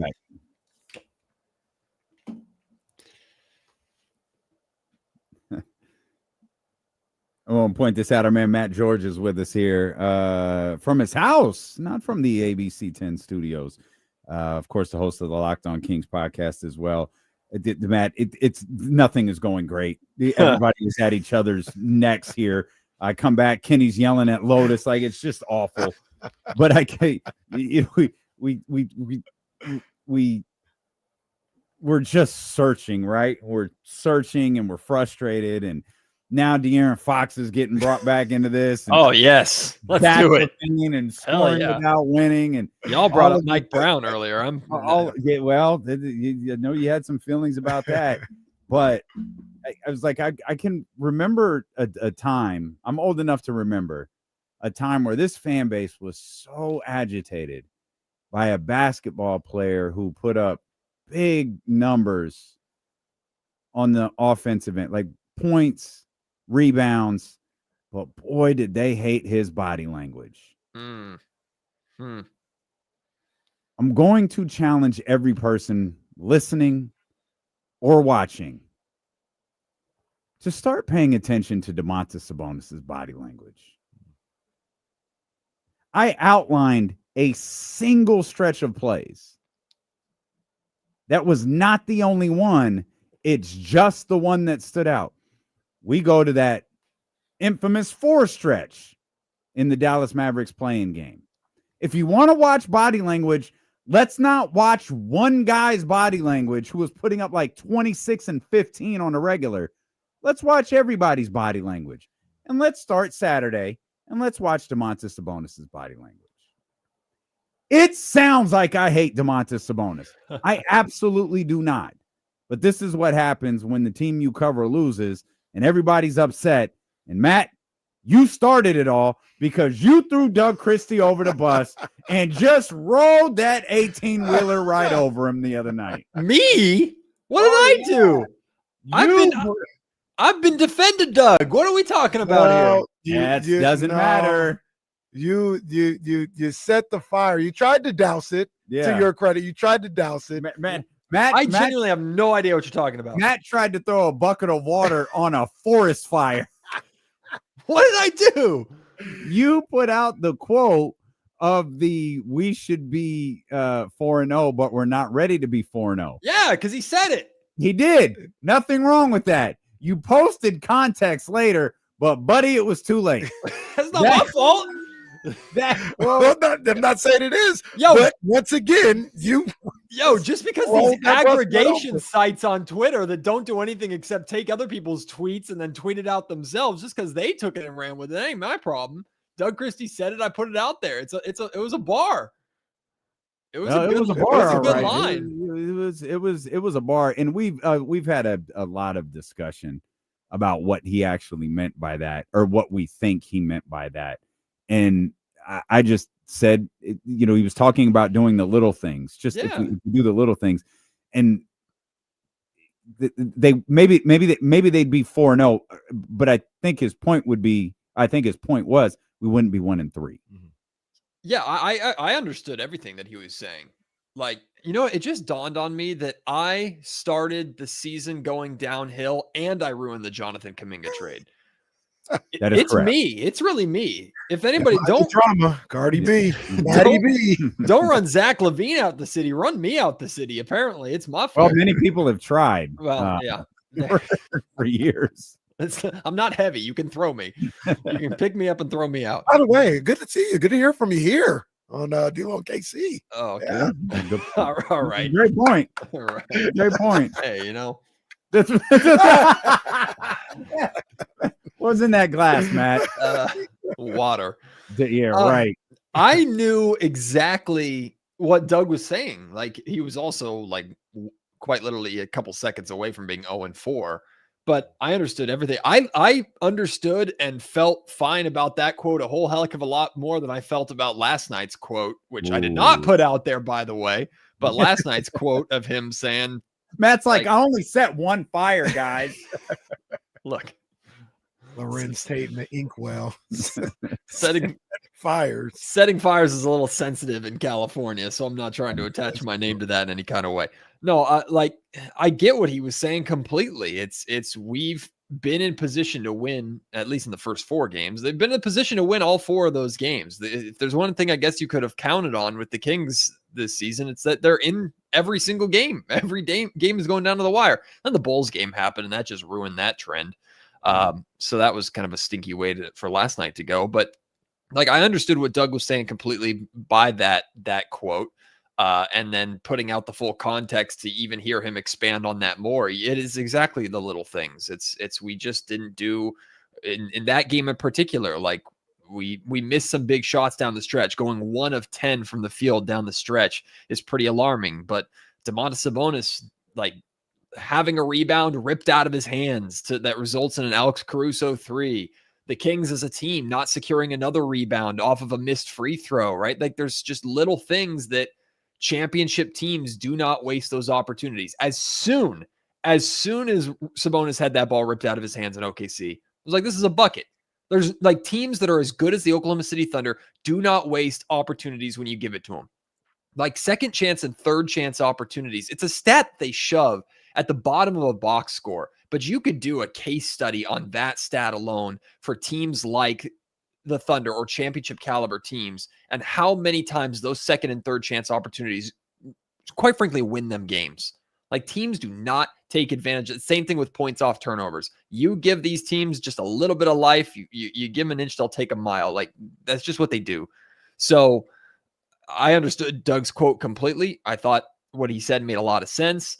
And it wasn't really sending off alarm bells. It was just like, yeah, they're right there. And to be fair, the OKC game was the best basketball they've played this season, but they just lost to a championship team over the final 6 minutes.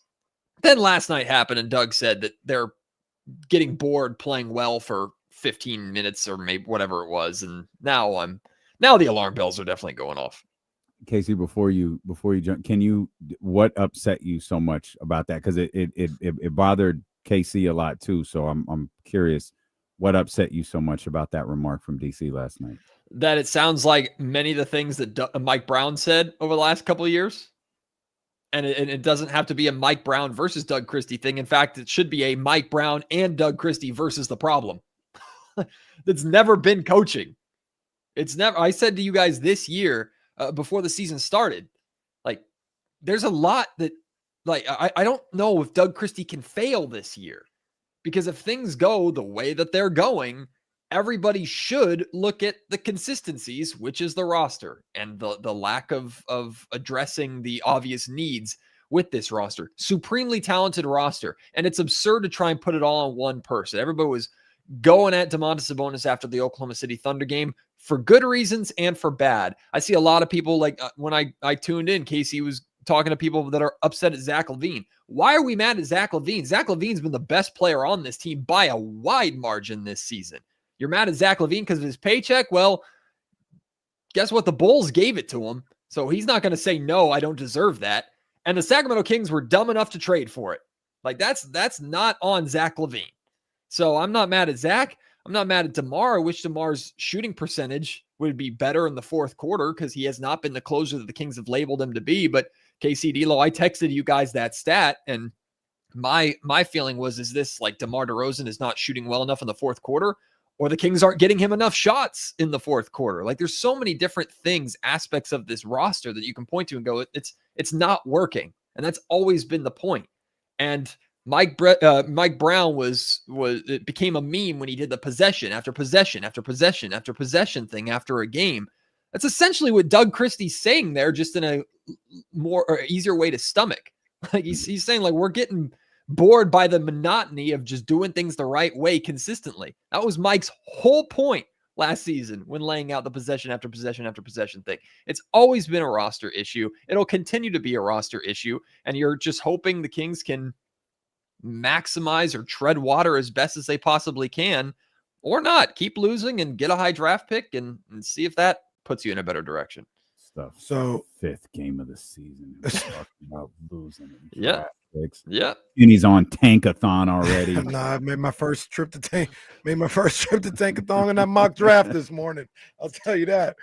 But okay, so if we're going to say things like that, and I'm not going to put words in your mouth or whatever, you obviously can elaborate, but just saying it's the same things Mike Brown said and it's the same issues that Mike Brown had. Like saying something like that, let's dive into it, because that's unfair to Zach LaVine, Dennis Schroeder, Russell Westbrook, Drew Eubanks. They didn't play for Mike Brown. Yeah. There's 2 guys that played a majority time with Mike Brown and Doug Christie. And if it's the same issues, we're talking about 2 guys, and I'm not saying it's their fault, but that if we're going to use that statement, that's what we're talking about. We're talking about Malik and Domas.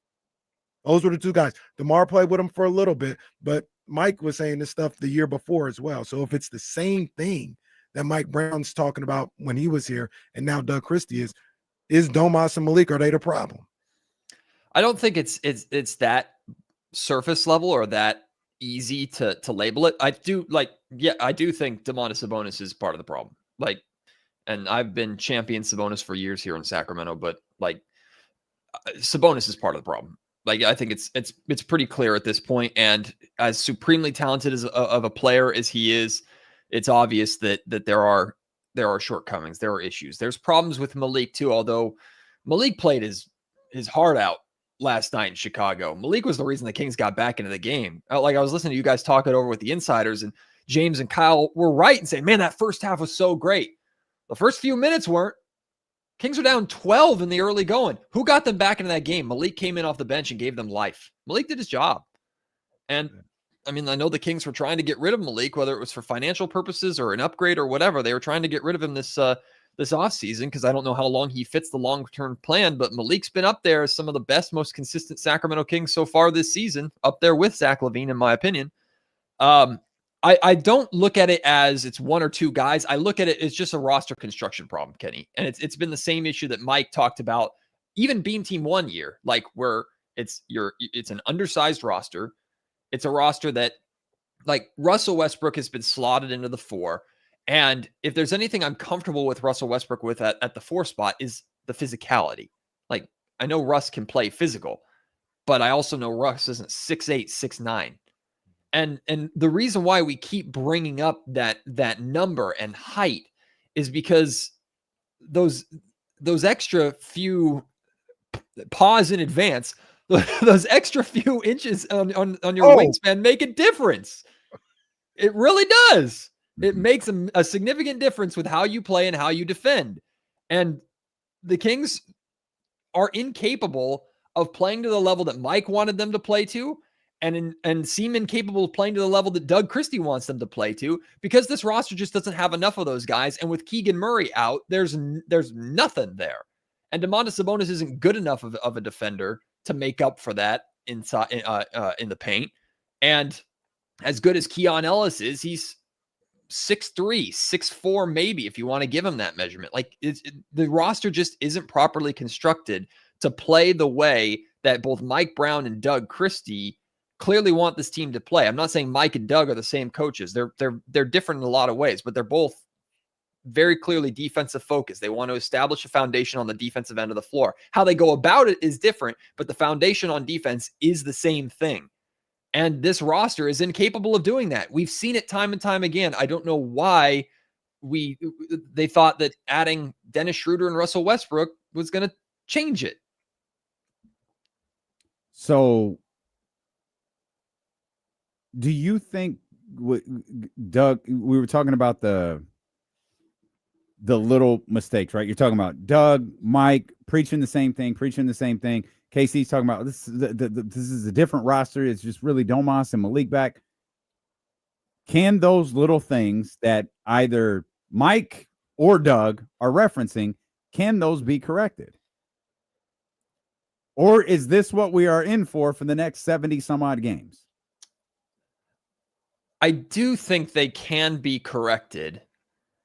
Because again, like going back to just 2 days ago, I felt after that Thunder loss, I was like, darn, but that was good. And I said I wanted that game so bad for Doug, because that would have been the perfect game for Doug to tuck in his back pocket and reference every time the Kings hit a snag or a bump in the road over the course of the season. See, here you go. You're capable of doing it. You put together as close to a 48-minute effort as you possibly could. And I do believe, like, with time, these guys are going to get more comfortable playing together. We've already seen, like, Dennis Schroeder and Domantas Sabonis already look more comfortable playing together. That being said, like, the realities of this schedule are the time that it takes you to improve in those areas might put you so far in the cellar in the West that it would be almost human nature for some of these guys to go, what's the point? Like, even if we do improve, like, what's the point? Where are we going? Like, if Kings fans are asking the question every single day, where is this team going? You don't think players are looking around and having the same feeling? Like, I would definitely be in that locker room right now. Not saying that the locker room is already, or Doug is losing the locker room or anything like that, because if anybody checks out on Doug Christie, then they can pack their bags and go. Like, if you check out on another coach, get out. But if they're looking around going, I don't see the plan here, I don't know what the plan is, then like they can join the club. Everybody else feels that same way. So I don't know if the Sacramento Kings can survive the time that it'll take for them to get right. Like, until maybe the Hawks game on, I think that's November 11th. The next, what was that, 6 games, the Kings will be underdogs in all 6 of those games. They will be. You're like, maybe you get one of them, hopefully 2. But even so, like, you're talking being 3, 4, 5 games under 500 when you reach that Hawks game, and nobody would be surprised if the Hawks come into Sacramento and beat you. Like, the Hawks are a good enough basketball team. And then after that Hawks game, it's back out on the road where you've got the Timberwolves again, I think San Antonio Spurs, the Nuggets for a third time. Like, you could be, people aren't really over exaggerating when they're saying the Kings might win like single digit games, or that's not even single. Kings might win 3 or 4 games in the month of November, in the time that it's taking for them to figure things out while getting healthy and getting Keegan Murray back. What were some of the things that you were disappointed to see? Obviously the final score, but in that game specifically against Chicago, what were some of the things that was just disappointing to see from that group that maybe we hadn't seen all year long? Like, the end of that first half, I think was concerning, but you can chalk it up to, okay, the Bulls made a run, and we've known closing has been a big issue for the Kings so far this season. Doug Christie's talked a lot about it, and closing isn't just the fourth quarter. Closing is the first half, right? Like, you build this 12-point lead. Zach LaVine had that dunk with like 3.5 minutes to go to put you up 12. And then you go into the locker room up 2 while shooting 64% from the field. Like, you weren't feeling good about it, but you still had a lead. Okay, they went on a bit of a burst, but we know we can take control. And then you took this 15-minute break where I guess you just sat in the locker room and didn't think about or change anything, because you came out for the second half and it looked like it was a media timeout, or it looked like they just did a lengthy review, and the Bulls just picked up right where they left off. And I think it's an extreme criticism to ever say a team quit. Like, to say a team quit is extreme. And I don't think the Sacramento Kings quit, but I don't think they had very much fight in them in that second half whatsoever. I mean, the fact that the Bulls scored 24 or 26 of their 39 points in the third quarter in the paint. Like, it's a lack of focus, lack of hustle. And then you always hear about, the offense is impacting the defense. So the Kings are missing shots, so their defense isn't as good. The defense was impacting the offense. The Kings were playing so bad defensively that offensively, they weren't even getting in their sets. They just kind of started chucking. So I just felt that Doug Christie talks so much about winning the fight. And the Kings didn't look like they were up for a fight in that second half whatsoever. They looked like they got pushed down, and then they just stayed there while the Bulls kicked them a few times. Like, that's what it looked like. And I talked about this on the podcast last night. I think I always try and identify, like, general managers have a type. Like, there's a type of player that they really, really like. And Monte McNair's type, he loved, like, older draft picks and guards. That was Monte McNair's type. I think Scott Perry's type, in the limited time that I've covered him as the general manager, I think he likes guys that play with a chip on their shoulder. He likes guys like Schroeder. He likes guys like Russ. He likes guys that play with a little bit of meanness, a little bit of physicality. So he went out and got those guys. But I want to see when Matas Buzelis, or however you say his name, is cooking you in Chicago because Colby White is out in the third quarter and making you look like a fool, or Josh Giddey is spinning to the lane and finishing with a fancy layup at the rim. Like, someone do something about it. I don't want anybody to get ejected. I don't want anybody to do a flagrant 2 foul, draw blood, or do anything dirty, but hit somebody, put a shoulder into somebody, send a message. Who's going to do that on this roster? And it made me even think back to, like, when Domantas Sabonis got stomped on in the playoffs. Draymond Green stomped on Domantas Sabonis. After that game, we talked to Domas. It was either after the game or before the next game. Whenever Domas's next media availability was, we talked to him, and he apologized for the situation being a distraction to his team. And at the time, it's like, wow, that's like, it's a high character guy. He's not trying to make it a big deal. He's not trying to make it about him. He wants to focus on basketball. And I do believe the Kings have always had a very high character locker room. They've always had a lot of good guys on this locker room. I've always had good interactions with almost every single person. But when is somebody going to, like, put a shoulder into somebody or do something about it? Domantas Sabonis gets hit in the face on average like 6 times a game. I'm not wanting him to punch somebody back, but shove somebody, get in someone's face, say something, do something about it. I'm disappointed not seeing that, Casey. He's not built like that. Yeah, That's he's not. Domas. Domas isn't going to do that. And I don't know what that has to do with them defending. I don't know what that has to do with them going on cold streaks on the offensive end. I don't know what that has to do with them compounding mistakes with more mistakes that we were talking about a few minutes ago. I feel like we always like to lean on dogs and toughness and do this because it's such this intangible quality. No, do your job better. Doug asked you to rebound. Doug asked you to share the basketball, and Doug asked you to defend. They don't do any of those. Yeah. Like Doug said that last night. Those are the pillars of our, I know Scott Perry has his pillars. Doug has his too. Defend, rebound, and share the basketball. And they do, and I was a bit unfair to those guys because they do those things. Well, except rebound. They do not rebound at all. But share the basketball, defend, yeah, they do that. But to Doug's maybe ill-fated point last night is they don't do it all game, and they don't do it for enough of the game. And until they do, everyone talks about, you got to play 48 minutes, man. That does not happen very often for any basketball team. But you're going to have to do it for more than 30. You're going to have to do it for more than 40. You're going to have to do it for as close to 48 as you possibly can. And then you'll start winning some of these games. What changed for me last night is I'm just losing confidence that that's something they can actually do. Yeah, I think where the toughness thing comes in for me, and kind of that dog thing comes in for me, it's just what's your motivation? Because if they say, "Oh, we're motivated to win," you're not showing it to me. Like every NBA player is motivated to win, but you're getting your paycheck regardless. And I'm not saying that these guys are intentionally not trying to win or anything like that, but clearly they're not.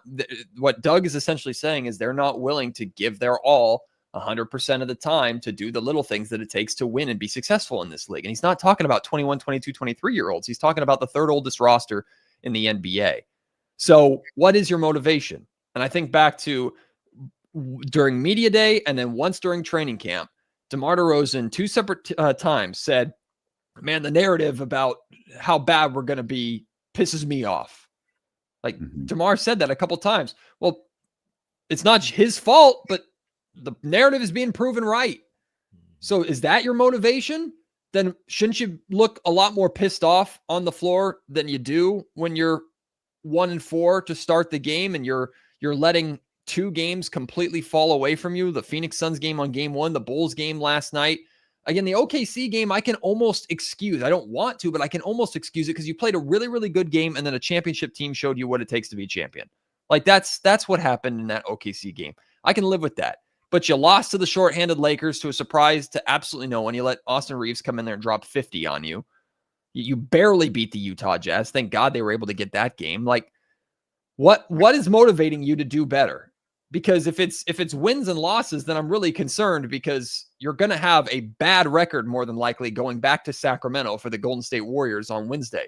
The Kings are probably going to be 0-4 during this road trip. Hopefully they get 1, but they're probably going to be 0-4. Which means they're going into that Warriors game at 1-6. And it's Warriors, it's T-Wolves, Warriors, it's Thunder to open the NBA Cup, I believe. Then it's T-Wolves again. Then it's Hawks to round out that homestand. Nuggets are in there as well. Like, what are we talking, a 1-4 homestand? Maybe you can get 2 of them? Like, what is motivating you? Because if it's wins and losses, you're going to be checked out by December. And that's what we talked about a number of different times, man. Like, how do you handle adversity? Pretty much. How does this team handle adversity? Do they handle it at all? Maybe they're not tough enough mentally and emotionally in this situation. I know these guys have been in the league for a long time, so I'm not trying to disrespect them. But in this particular situation, maybe they just don't have it in them to handle adversity, to come together and to band together to try and keep this season afloat. They may check out early if we talk about wins and losses. Yeah. Well, great. As we mentioned, only 77 more games. The good news is, if you want to get a ticket to a Sacramento Kings game, you probably won't have an issue doing that. Yeah. I'm not sure you have an issue now, to be honest. Warriors fans, we'll see you Wednesday. Drew Down, come on. Come hang out. It's probably tough to get into the Chase Center right now. You can come hang out with us out here. Get Uncle Loon and the rest of the crew together to.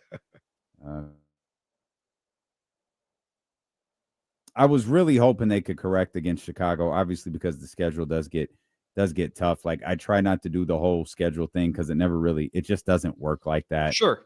But it is working out the way many people predicted. So it's off to the start that a lot of people predicted. And unfortunately, some of the games that even they thought the Sacramento Kings would win are now behind them. So they've got Milwaukee coming up on Saturday. They got Denver coming up on Monday. As you mentioned, they come back. They'll take on the Golden State Warriors on Wednesday at the Golden One Center. But this is now something where Doug's we can have our response to Doug Christie's comments last night. Doug has to catch the temperature of his team's response to his comments last night. Maybe they get it. Maybe they understand it. Maybe they're motivated by it. Maybe they're pissed off by it. But Doug's got 2 days to figure that out. And in a regular season where you don't really get a lot of practice time, they're going to have to get some practice time in here tonight or tomorrow and figure out how to correct those things that Doug was talking about the last 2 nights.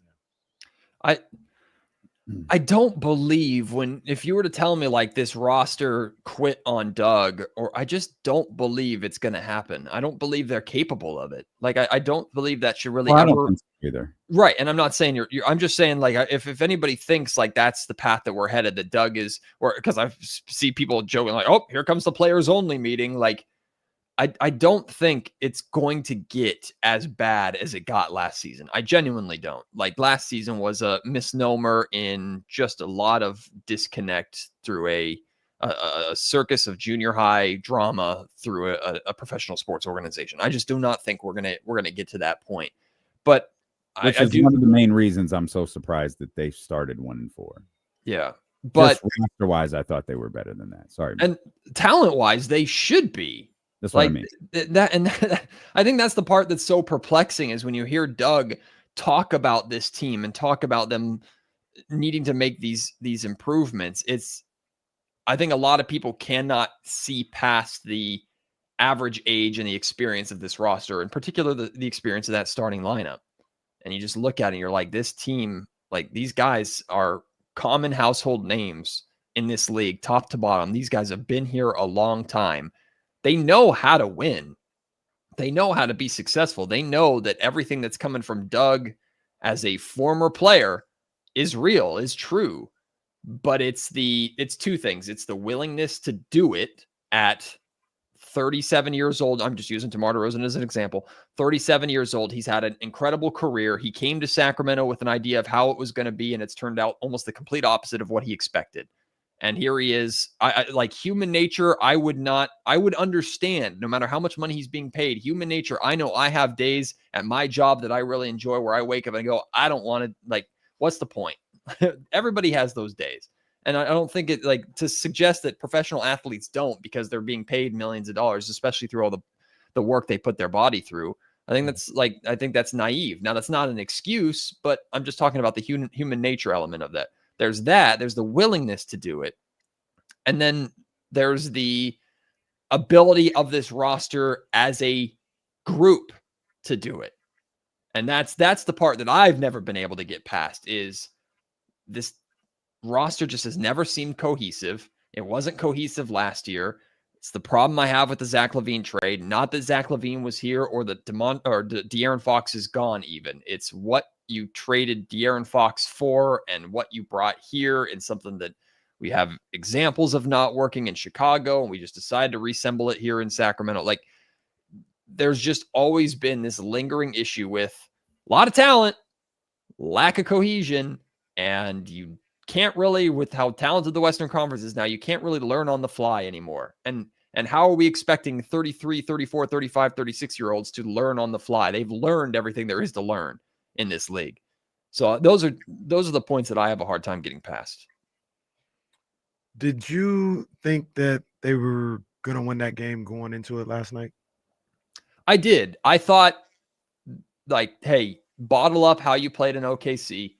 Play that same way. Second night of a back-to-back is not an excuse for me for two reasons. Number one, it's the 5th game of the season. Number two is, what did we hear day in and day out during training camp? We want to be the most well-conditioned team in the league. That's what they talked about.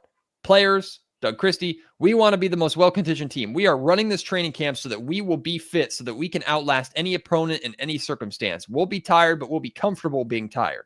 That's all they talked about during training camp. I'm not going to let that fly out the window in the first set of back-to-backs, game 5 of the season. So the second night of a back-to-back wasn't an excuse for me. It wasn't a factor beyond the realities of tired legs and things of that nature. But this team has said they're supposed to fight through that. They're holding themselves to that standard. So that's the standard I think they should be held to. And then they played so well in OKC for so long. And I thought that, like, Russ in the starting lineup looked really good, and it worked. And I was thinking, okay, you play that way for 35, 40 minutes in Chicago, you should be in a great position to win that game, especially without Kobe White playing. So yes, Casey, I expected the Kings to win last night. And then they went up by 12, and I really expected them to win. To be clear, I never expect this team to win. I don't want to say I expected them, but it wasn't a game. I didn't know what to expect going into the Oklahoma City game at all. I kind of felt positive about going in. Like I like the way that they played against Oklahoma City. I didn't think they'd have to do much different, and I didn't think Chicago was a team that was just going to curb stomp them. So it was like, if they come out, I think they could play well in this one. It's, that second half could be tough. Had no idea it'd be that tough. But I thought they could get it. They didn't. And now they got to regroup and play. I know, and I understand that all of the attention is on Victor Wembanyama. Giannis Antetokounmpo was playing absolutely out of his mind right now. Yep. Like, and think about that. This is a 2-time MVP who easily could have 3 or 4. They make the best player in basketball a clear-cut conversation with the big fella in Denver. Giannis is absolutely in this conversation, and he is putting up just absolutely unearthly numbers right now. And that's up next for Sacramento. And you've always thrown Keegan Murray to the Wolves with that defensive matchup, and Keegan's done the best that he can against Giannis, as if anybody on this planet can stop Giannis. You don't got Keegan either. Like, there's not a soul on this roster that I have any hope of really stopping Giannis, other than maybe they go 2-3 zone like they did in OKC and just hope that they can muck up the paint enough to where Giannis can't get downhill as much, and hope that the Bucks just don't shoot threes as well as they do. The good news is Brook Lopez is no longer on that team, so he can't kill you.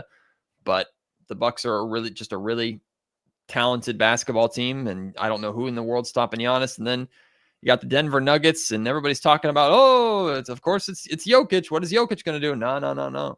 It's the Jonas Valanciunas revenge game. Oh, you salary dumped me? You salary dumped me? Here's 8 points and 6 rebounds on you. I think they should just apologize and ask for him back. I agree. Try and get that trade rescinded right now. Yeah, right now. Yeah. They sent Dario over with a guys. It don't matter. Guys, it's too late. Look, guys, we changed our mind. Jonas, come back. Poor Dario is just there with flowers. In fact, do that Saturday while the game is going on in Milwaukee, and then Jonas plays for us. Probably starts on Monday. Yeah. Yeah, do it in advance. Yes. I really wanted this to go better. Yeah. I did. But here we are. Here we are. We should have some news on Nick Clifford pretty soon. I'd imagine we're maybe a week away from an update on Keegan Murray. I can't remember the exact timeline, but it's got to be pretty close. At that point, it'd probably be about 3 weeks. So hopefully you get. If it's only 3 weeks, we're not even close because the reevaluation was 4 to 6. Yeah, 4 to 6 weeks. It was 17 games was the max, 10 games was the minimum. We're at 5. So we're talking midway through the homestand is the earliest that he would be reevaluated. That'd be about next week, though. Yeah. All right. Well, where are you at this weekend, Matt?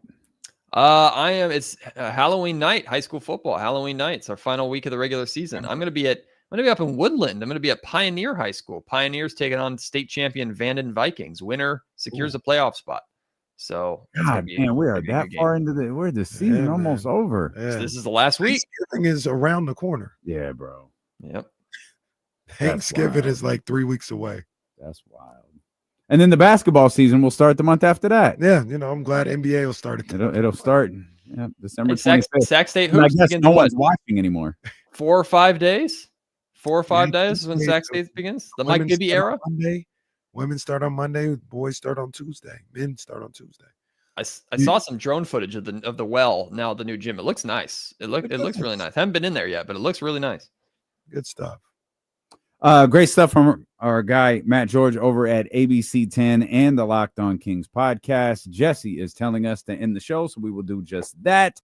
And we will remind you that Sports Talk is presented by Paramount Plus. You can't count on much these days, but you can always count on Sundays with the NFL on CBS and Paramount Plus. Watch your local NFL game every Sunday on CBS and Paramount Plus all season long. Visit ParamountPlus.com/NFL to get started. We'll see you tomorrow at 10 a.m. on Sacramento Sports Leader, ESPN 1320. Vamos, nobody. Good stuff, Matt. Little PSA to the Chatty House and all our friends out there. I was miserable watching the Sacramento Kings from the moment Mike Brown was fired the second half of last season, and it sucked and it was not fun and it was horrible. So try and find something to enjoy this year. Just try and find something to enjoy. There have been fun moments and there have been entertaining games. So I'm enjoying Russell Westbrook knocking down every corner three he shoots. I was looking for Dame to run out on the court and give him a hug at the Laker game, but I almost happened at that game, boy. Like he hit that. I think it was the third one. It was in the corner. Yeah, it just about happened. Then they lost. Also, this my wife Brittany is I think either 0-7 or 0-8 at home games, Kings home games in her career. Is this the year that she breaks it? Like I just bring her to some meaningless Kings game in the middle of the season and then they just win and she breaks it. Is that how it works? This will be looked at as like a training camp. This, to get her whatever she's got to work on. So whenever they get good again, she would have worked the kinks out. And she went to a lot of games during Beam Team 1 and Beam Team Year 2, and all of those games they lost. Oh man, jeez. She went to the game versus Minnesota where we all thought they were going to clinch and they laid an egg. We kept her away for the playoffs. Well, the wallet kept her away for the playoffs, but I feel you on that. Oh boy. All right, loved ones. We appreciate you. Thank you as always. And Zabel's such a smart ass, man. Just bringing up bad memories. Damn. See, everybody knows Wizards ruined my Christmas. Scooter, I'll hit you up as soon as I get home, man. Appreciate you guys as always. We'll see you tomorrow.